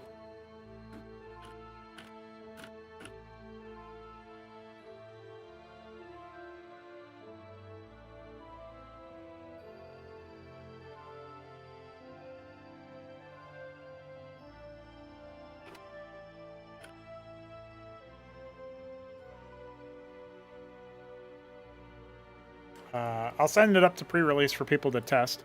What other bug fixes did we just make? I know we mostly tweaked a bunch of stuff related to the website, but we also talked about a little bit with... Oh yeah, we fixed some audiovisuals.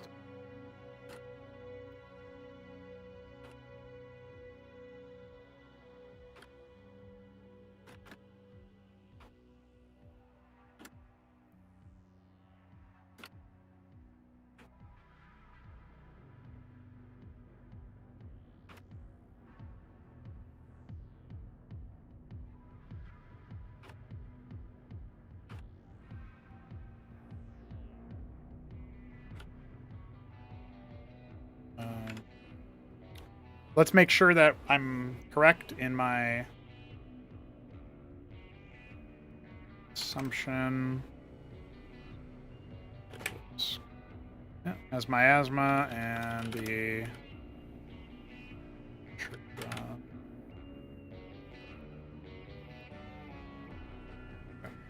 What's the other... I wanted to quickly take a look at the...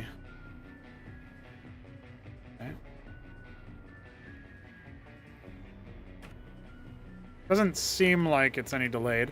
I guess we should probably go to the Scorchrith, though, and do the same thing here. If like, I would be very surprised. Oh, we don't have the. Where is? Oh, it goes to circuits. Oh, it also uses the same logic. So I guess the Scorcheth would probably do the same thing.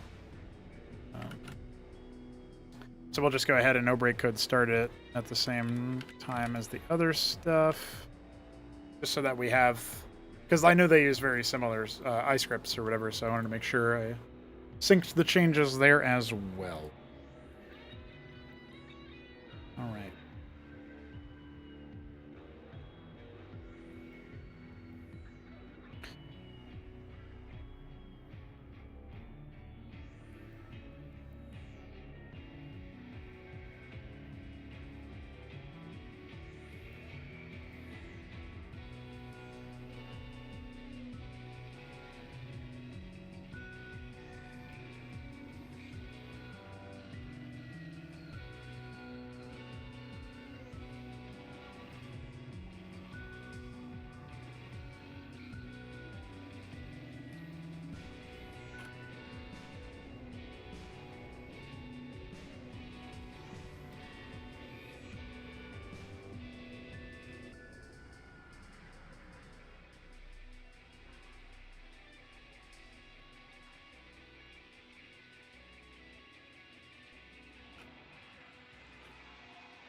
Oh, I was in the middle of doing stuff here. Oh, I already blocked it up. It's fine. Yeah.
Well, that feels pretty good to knock out those bug fixes real quick. All right. I gotta bail out in about 45 minutes, so that gives us some time to work through the SCSI backlog here, stuff related to the SCSI. So I know that I was going to work on implementing the Vicar passive, the Proselyte unit. We already have graphics for the Emissary and the Inkblot, so I feel like implementing them is a good idea just because it's kind of low-hanging fruit that we can feel good about our work on. I was going to do some map-related stuff, but I just won't have the time to do a SCSI dev if I do that. So into the SCSI we go.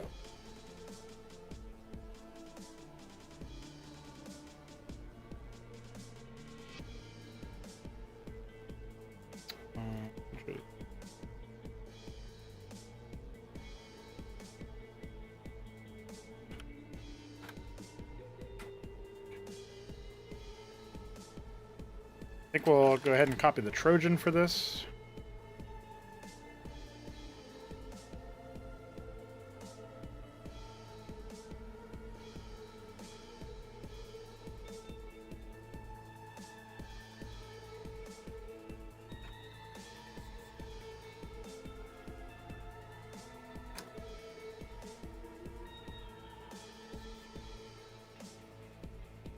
Eight sight range. Its capacity is 6. Fine. So this one also has the rematerialize ability that the Vicar has.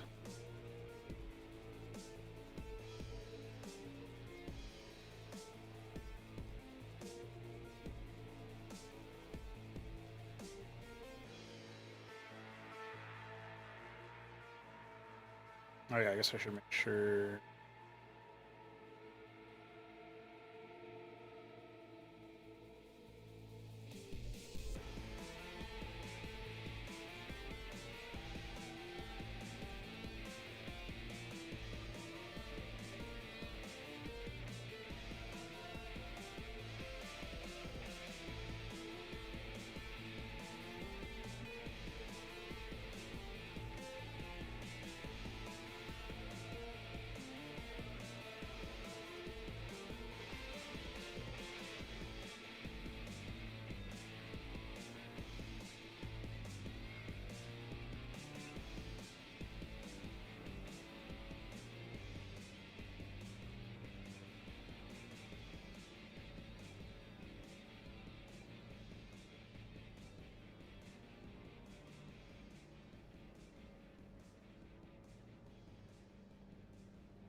So I do feel like this is kind of a funny one because we don't actually need weapon entries for these guys, but we might need it for the hijack ability itself.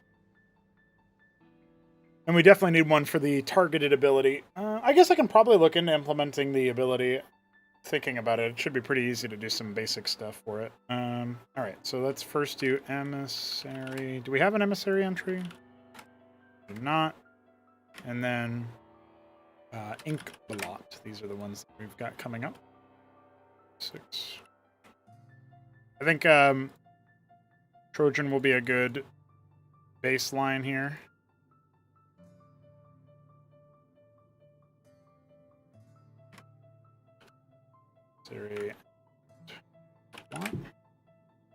It's 10:35.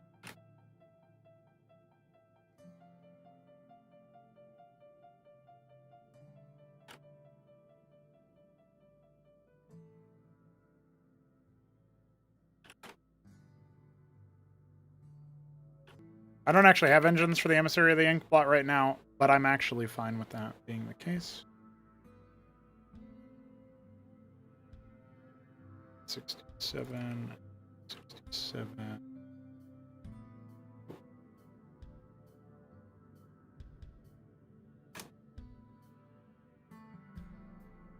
I believe these are Omni graphics because they're from 5 nations. That means we have to do... I am a hero! Yes. Yes, you are.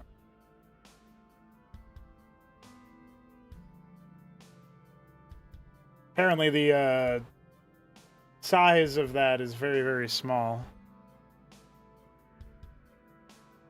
But it's good to be like Ahmed.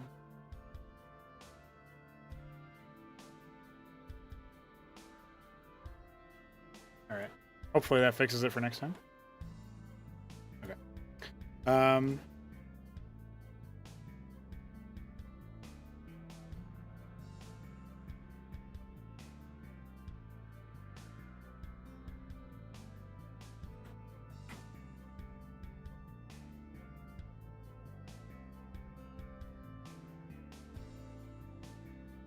I don't think I'll be saying that ever.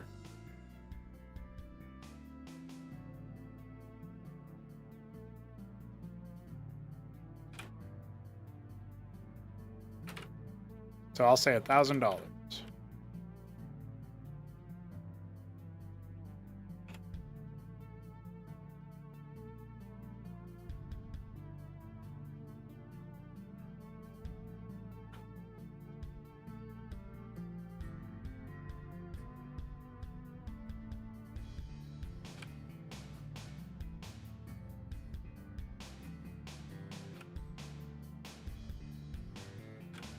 Yeah, I'm saying there's a chance. Yeah, if some oiler comes in and wants to drop 1K on that, that will help fund my move. So I will have to say yes to that one. I'll keep that in mind. Oh fuck! What have I agreed to?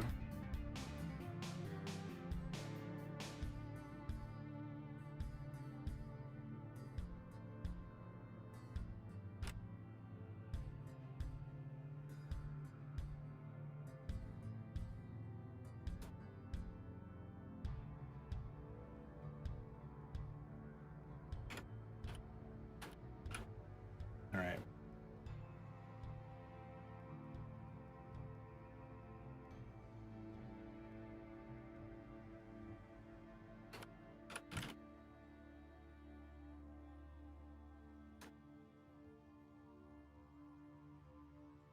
I really should have made these iScript IDs a little bit more sensible. Like, Landlock can be 1. Pilgrim can be 2. Arch can be 3. Radix 4. Function 5. Missionary 6. Cardinal 7. Vicar 8. Siri 9. Inkblot 10.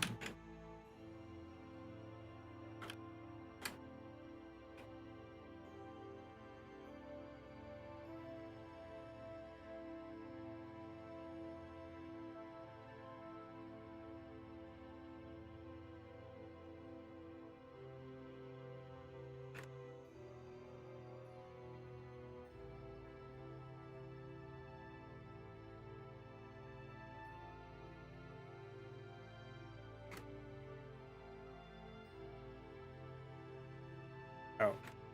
Where's the Chantry? Does that even have an ice script? I guess it doesn't have an ice script. That's pretty funny. So in that case, after Arch should come the Chantry. So this will have to be 6 on the radix and 5 on the function.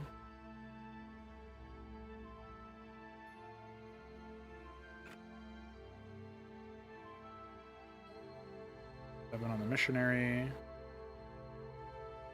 8 on the cardinal, 9 on the vicar, 10 on the emissary, 11 on the...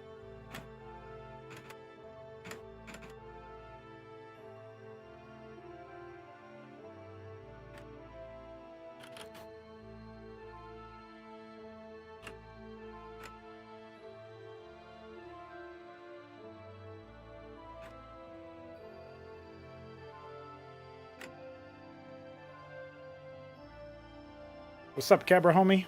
Yep, you should be able to... I don't know about Vulkan. I thought that was a GPU processor, but maybe there's an Arch distro or something about it too.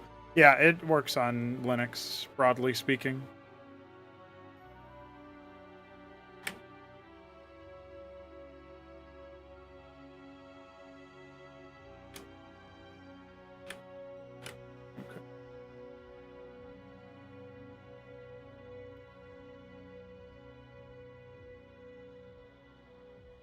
So emissary is 2092 here. And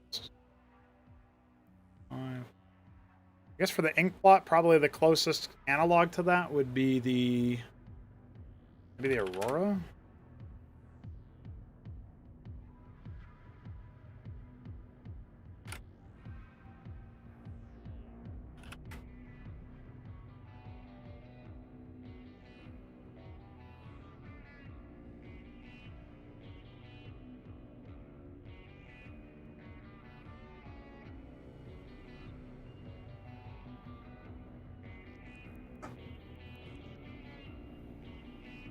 God damn, son, he's time traveling.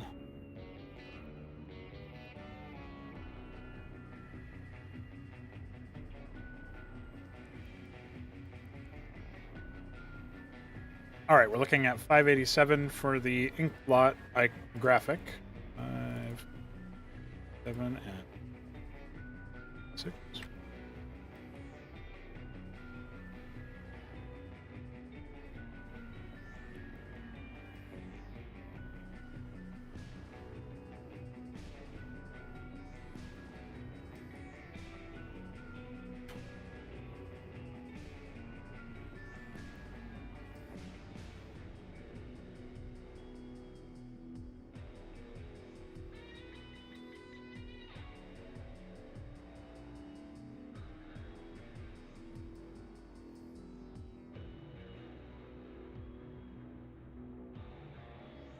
Okay, so that should be fine for now.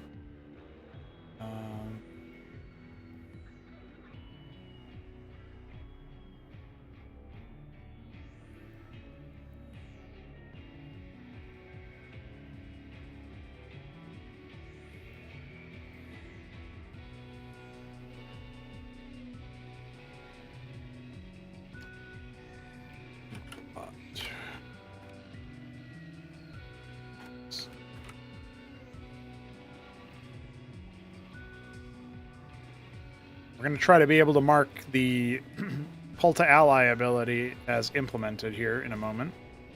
For this, we are going to need to define new tech entry.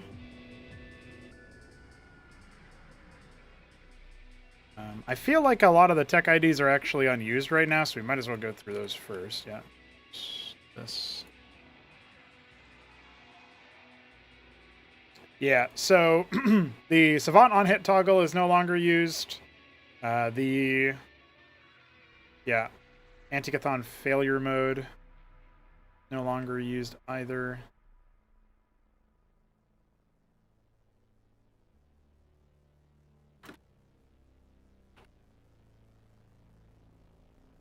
I think we're going to go ahead and call this one Cozy. What do we call this? Rematerialize.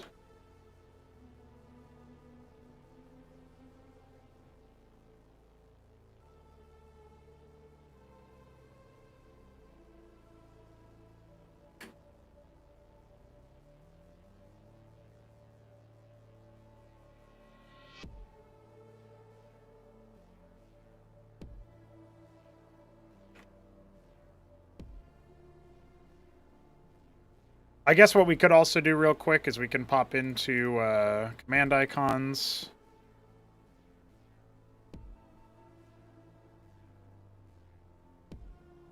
And we can take out the border, replace the border with something else.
That way it matches the design language for the rest of it. So, 9 here. Alright, we're going to need a Lincoln order ID, I'm pretty sure, as well as a weapon ID for this, but I'm not entirely sure about that last part. I think if it requires a target, it's going to need a weapon ID. Weapon ID...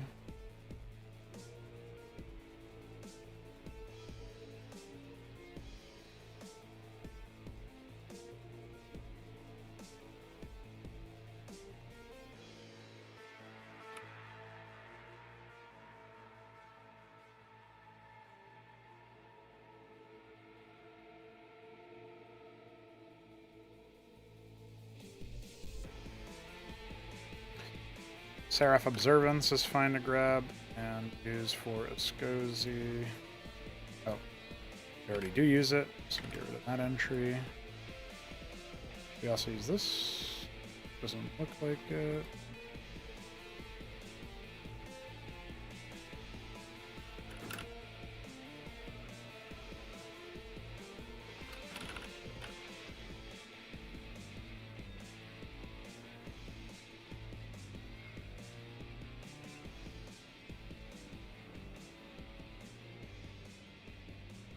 All right, so now we have to check how Through the Looking Glass was handled.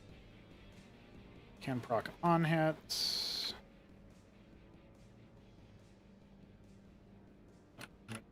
Materialize.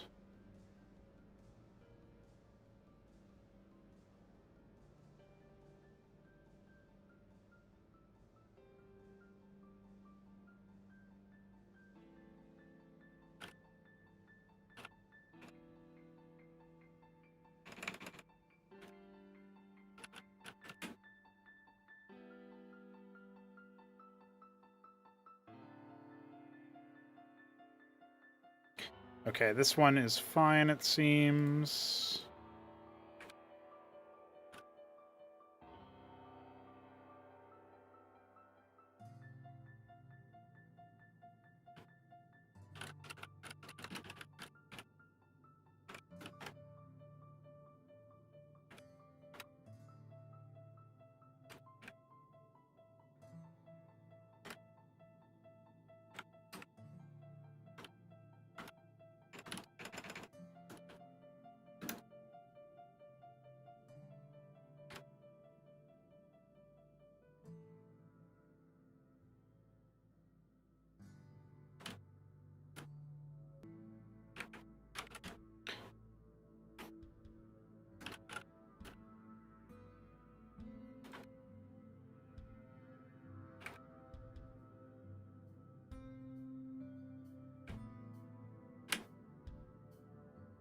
Okay, so that should help us out a little bit. As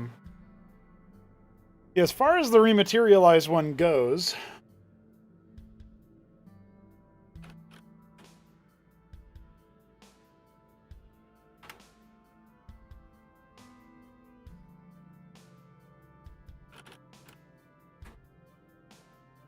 say paste entry, normal hit.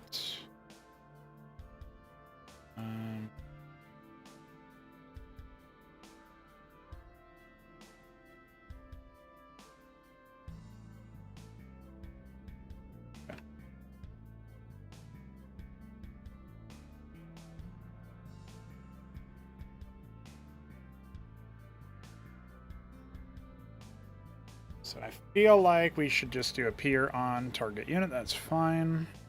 Target air. Can it target air? I can't remember. I think it can, right? It doesn't really matter. Yeah. Okay, target air and ground. Icon ID is 789.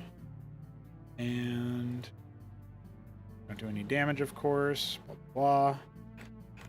Weapon range is 8 or 4, so that's the range.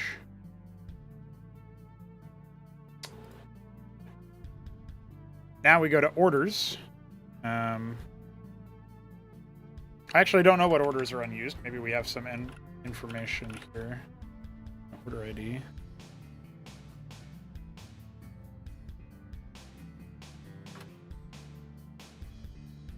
Yeah, so this stuff is unused here. Let's double check. Background unused. Yeah, Wyvern land grab is different. Turbines, yeah. This one says it's unused, but I'm pretty sure it isn't unused. Anyway, we'll just take the first available one. That's fine.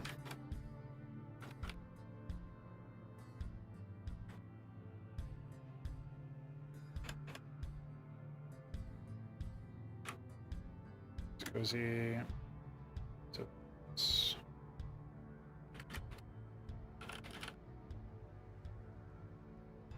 unit pull.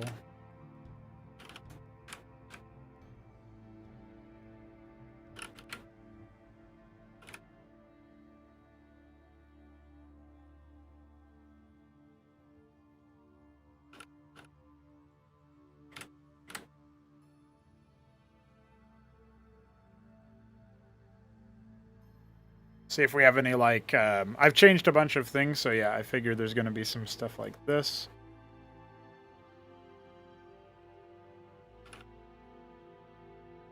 So it's no longer an unused order.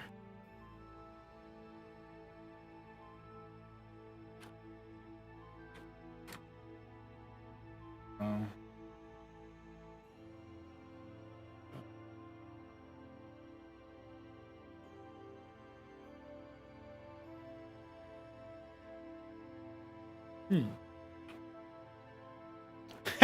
Yeah, it's pretty good. Pretty powerful.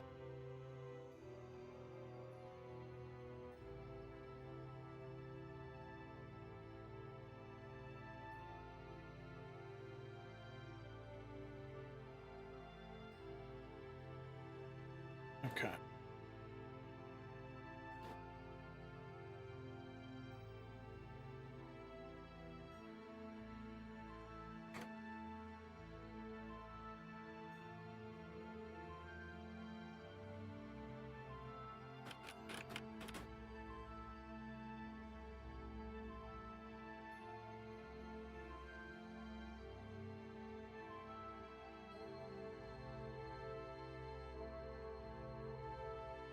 This is behaviors? Yeah.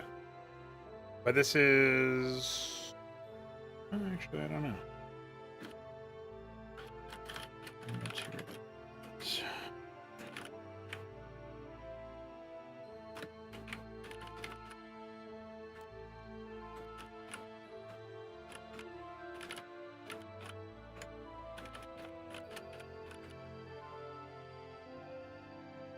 Glad you enjoyed. Glad you appreciate. Okay. If they're mutual allies, then we teleport unit.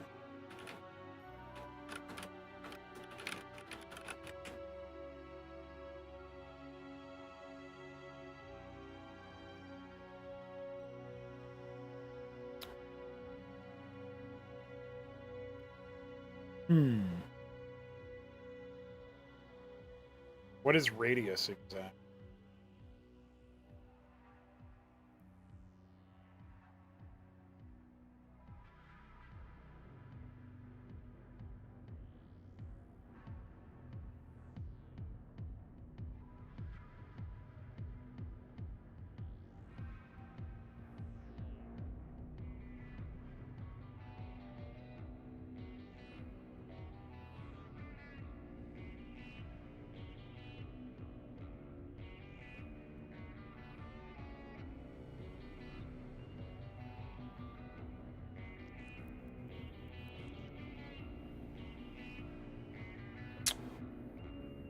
I guess it's like how close to the unit to get, probably. So we would just do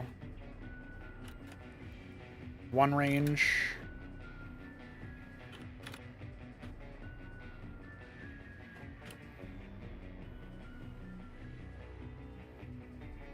We'll just try that. Now we need to set up a button for the Vicar to have this. We go to Vicar.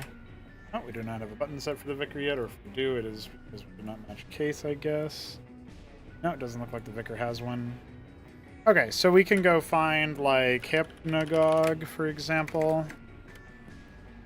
And we'll go ahead and copy this and paste this here and say it's 543. And it is the Vicar. You know, the tech ID is 23, rematerialize. SCSI.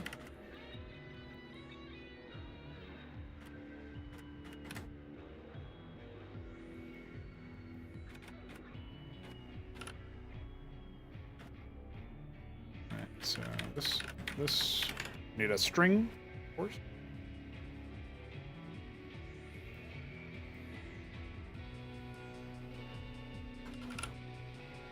I also think that, like, okay, so okay.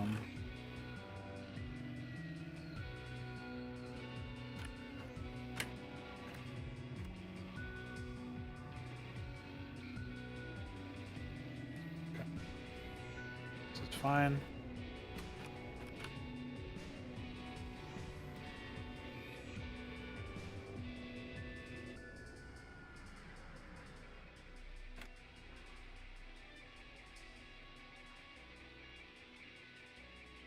Okay, 395 is our string ID for this one. Okay.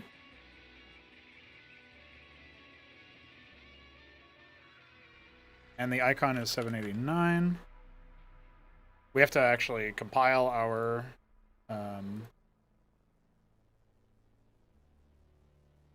stuff for this, believe it or not.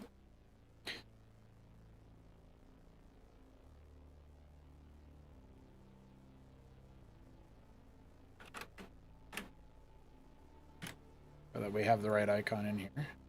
Q unit NS.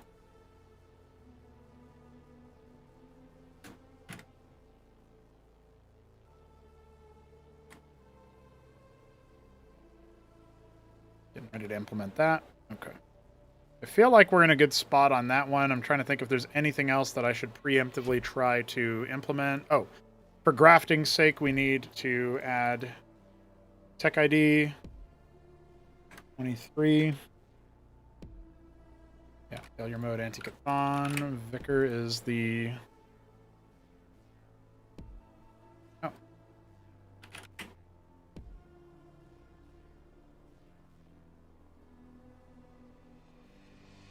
We don't have an entry for the Vicar on the unit entry? That's weird. Vicar 448. And I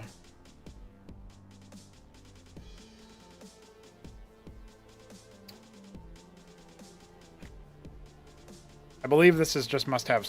Oh no, this is must have gauntlet. Okay. 463.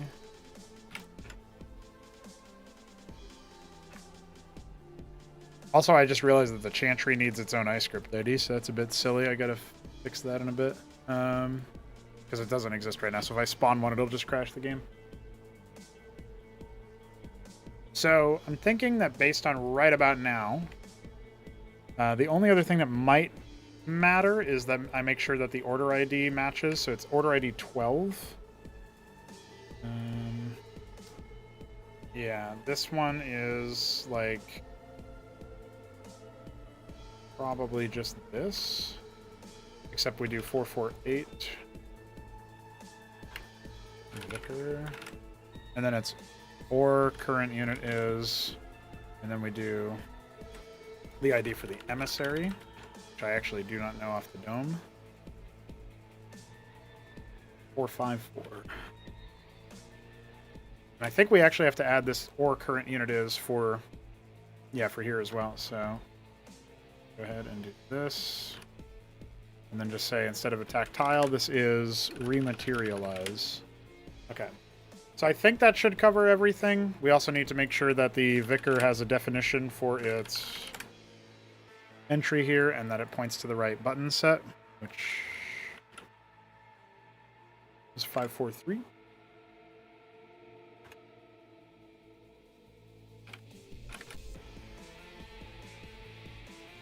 The emissary is going to have a transport. Like if we go to Trojan, for example, we're going to have to define a different one so that it has the transport stuff. So this is 544. This emissary, and I also have the rematerialize. That's the that was the passive icon there on slot 7, so that's fine to replace here. And now we go to emissary, or I guess we go to Vicar down here. Let's go to Trojan, actually. Because it has to be a stat preset for a transport, and it's 454 is our unit ID, so we just go here and say 454 emissary, and we go to button set 544. That's not going to be confusing at all. Emissary.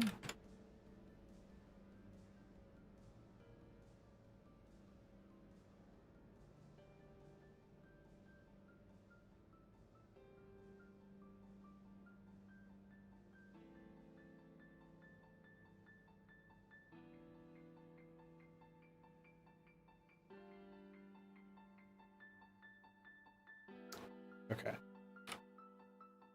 Oh, wait. Actually, it has to be like this. I'm also going to make a string for hijacking, which is...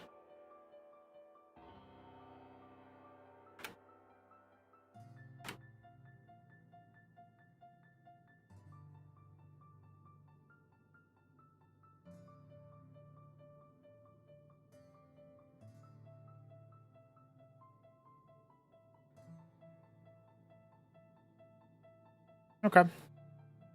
That way I can define the button later on.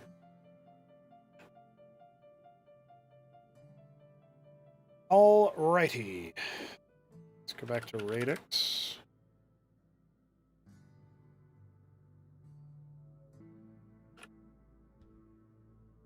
Images, change. So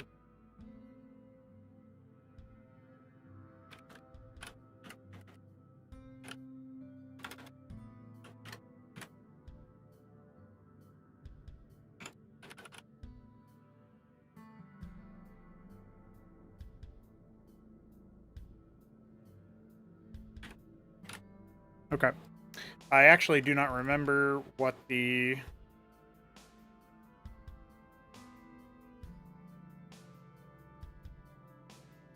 Here...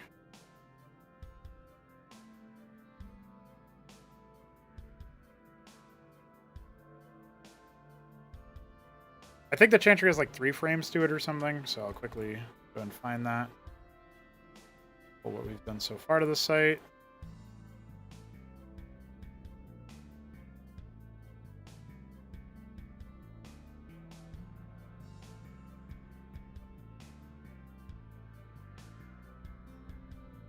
Guess we would do...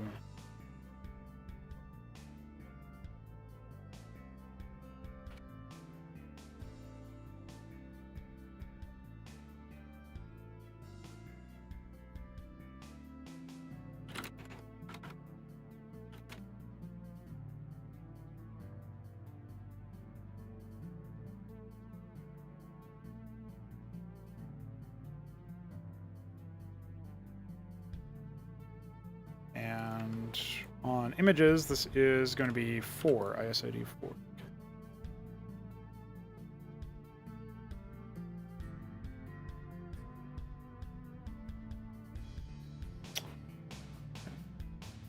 I'm sure there's like other issues or whatever with, like, let's see, tech ID wise. I can't remember if we have.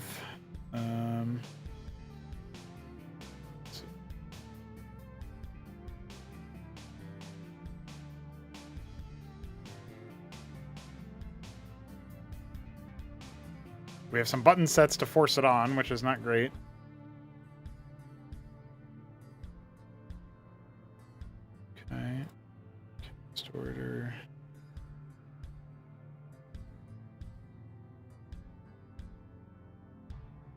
does just do the try target order, so that's maybe a little bit promising. And for the ability targeting here, I wonder, do we have anything else? No, that was what I searched earlier. So cast through the looking glass is another order ID thing that we need to check.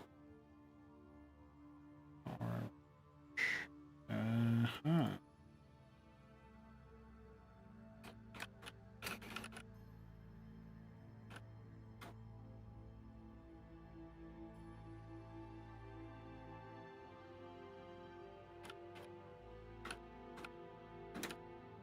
Go to unit constants.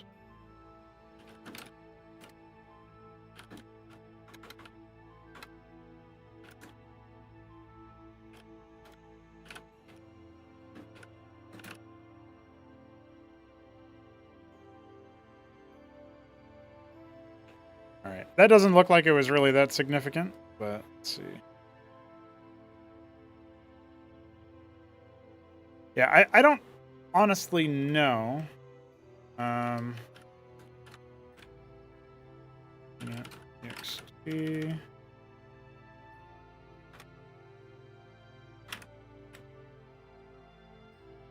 It's hard to say what else might be necessary.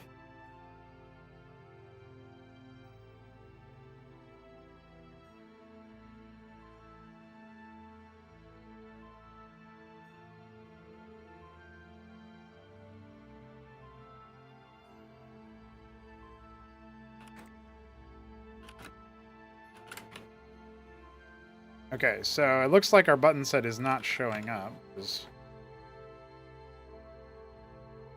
Did I even do the grafting, I guess would be the question. Because I know I did the work, but I'm not sure if I hit the button.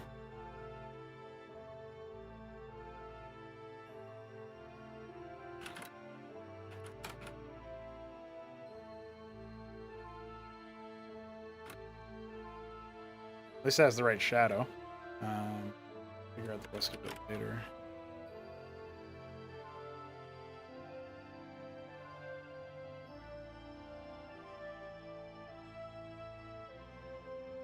Yeah, so it doesn't seem like it has permission to do the ability, which is weird. I remember kind of getting stuck on this before as well. That's probably going to need to move slower.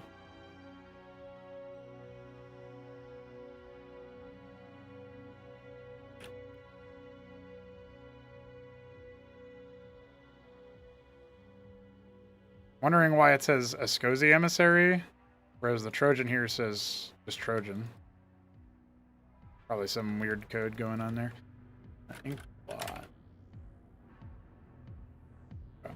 We're going to need to obviously tweak the selection circle size here and the health bar size a little bit as well.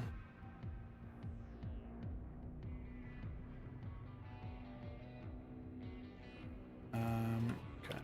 So there's something about this that isn't working, is not quite working out.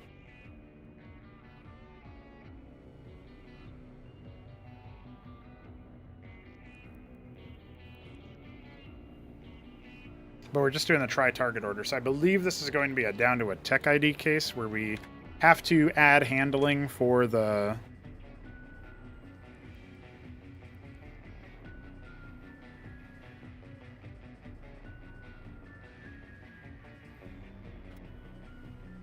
Well, hold on. I don't want to do this just yet because that might not be related.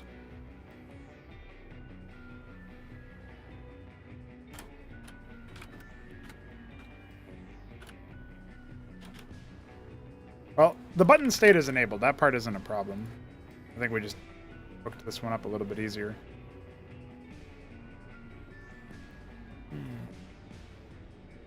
See, this feels like, because we don't really need to target terrain.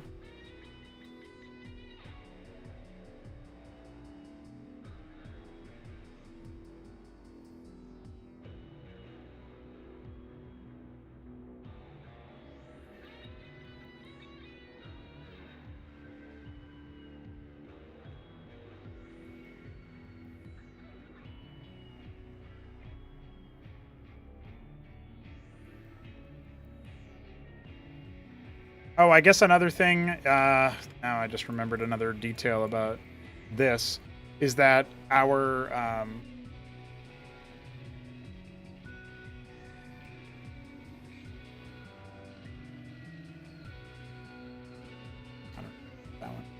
the energy needs to be 23, and the targeting needs to be 207, and we do use weapon targeting.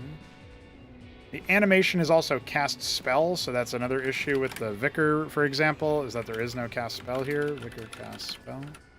So we just have to kind of duplicate this, delete this, ignore rest. Vicar cast spell.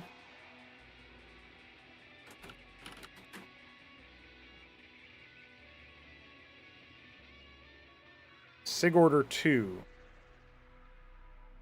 Instead of attacking with 1, we do cast spell.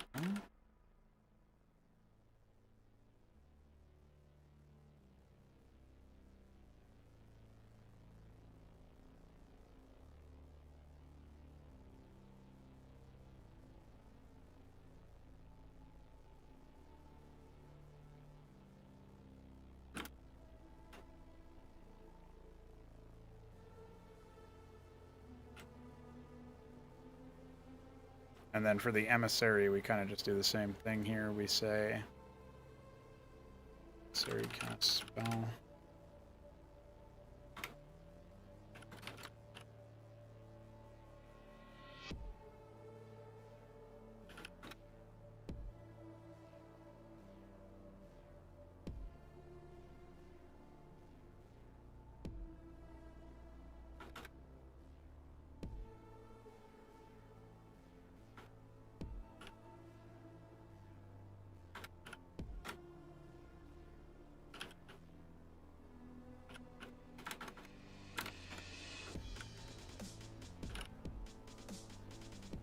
For the Vicar, I guess we should probably get rid of the ignore rest part. So those changes may get us a little bit closer. I only got another 5 minutes or so, so I'm going to try to wrap up around here. Yeah, doesn't look like we still want to process the order. So that's not super.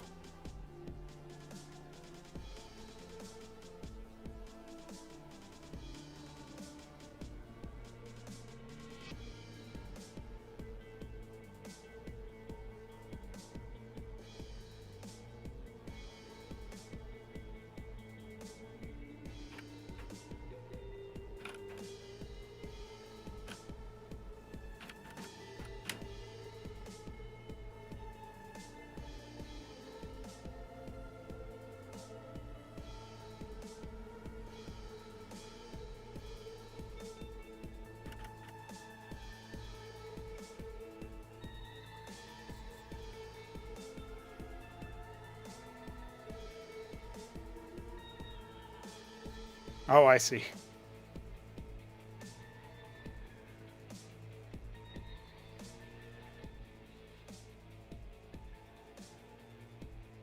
I guess in this particular case, we are meant to just do rematerialize for this.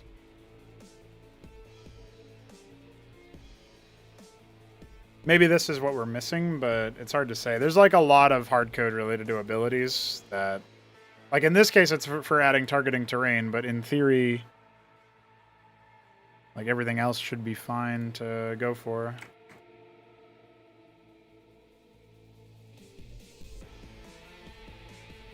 But it is not currently, despite that.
All right. I feel like there's not much else to explore before just like starting to manually handle the errors, but hopefully this gets us somewhere.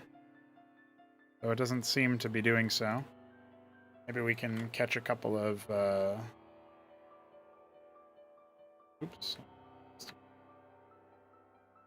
Okay, we're not even getting to the spell order here.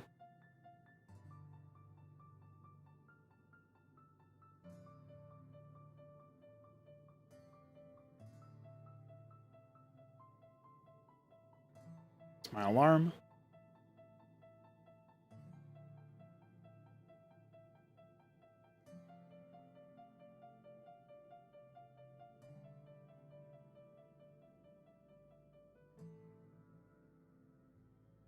Yeah, we don't get to this point yet.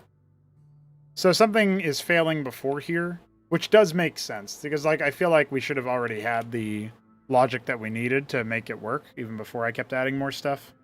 I feel like I've added a couple of redundant things. So we'll need to explore that just by referencing a couple more hypnagogue related stuff. But I do think that this is going to work out pretty well. We'll get rid of the code and weapon damage for this behavior. And just put it in game hooks instead, like the hypnagogues are. But it's not that far off from working, even though it doesn't look like we changed anything with the last little bits of code. We did identify the issues. If I had another like 15 minutes, I'd probably be able to get it operational. But as of right now, I got to pop off. Escozy Dev is progressing. We got to do a little bit more work on those graphics for the air units, but then we can get ready to process their couple of their pieces of work here and there, and just get a little bit more done. A good stream, good work. Achieved everything we set out to achieve today, and a little bit more. I guess we didn't do the maps or whatever, but that's fine. Just about to cross the 5-hour mark, so thanks for hanging out, guys. I will see you very soon.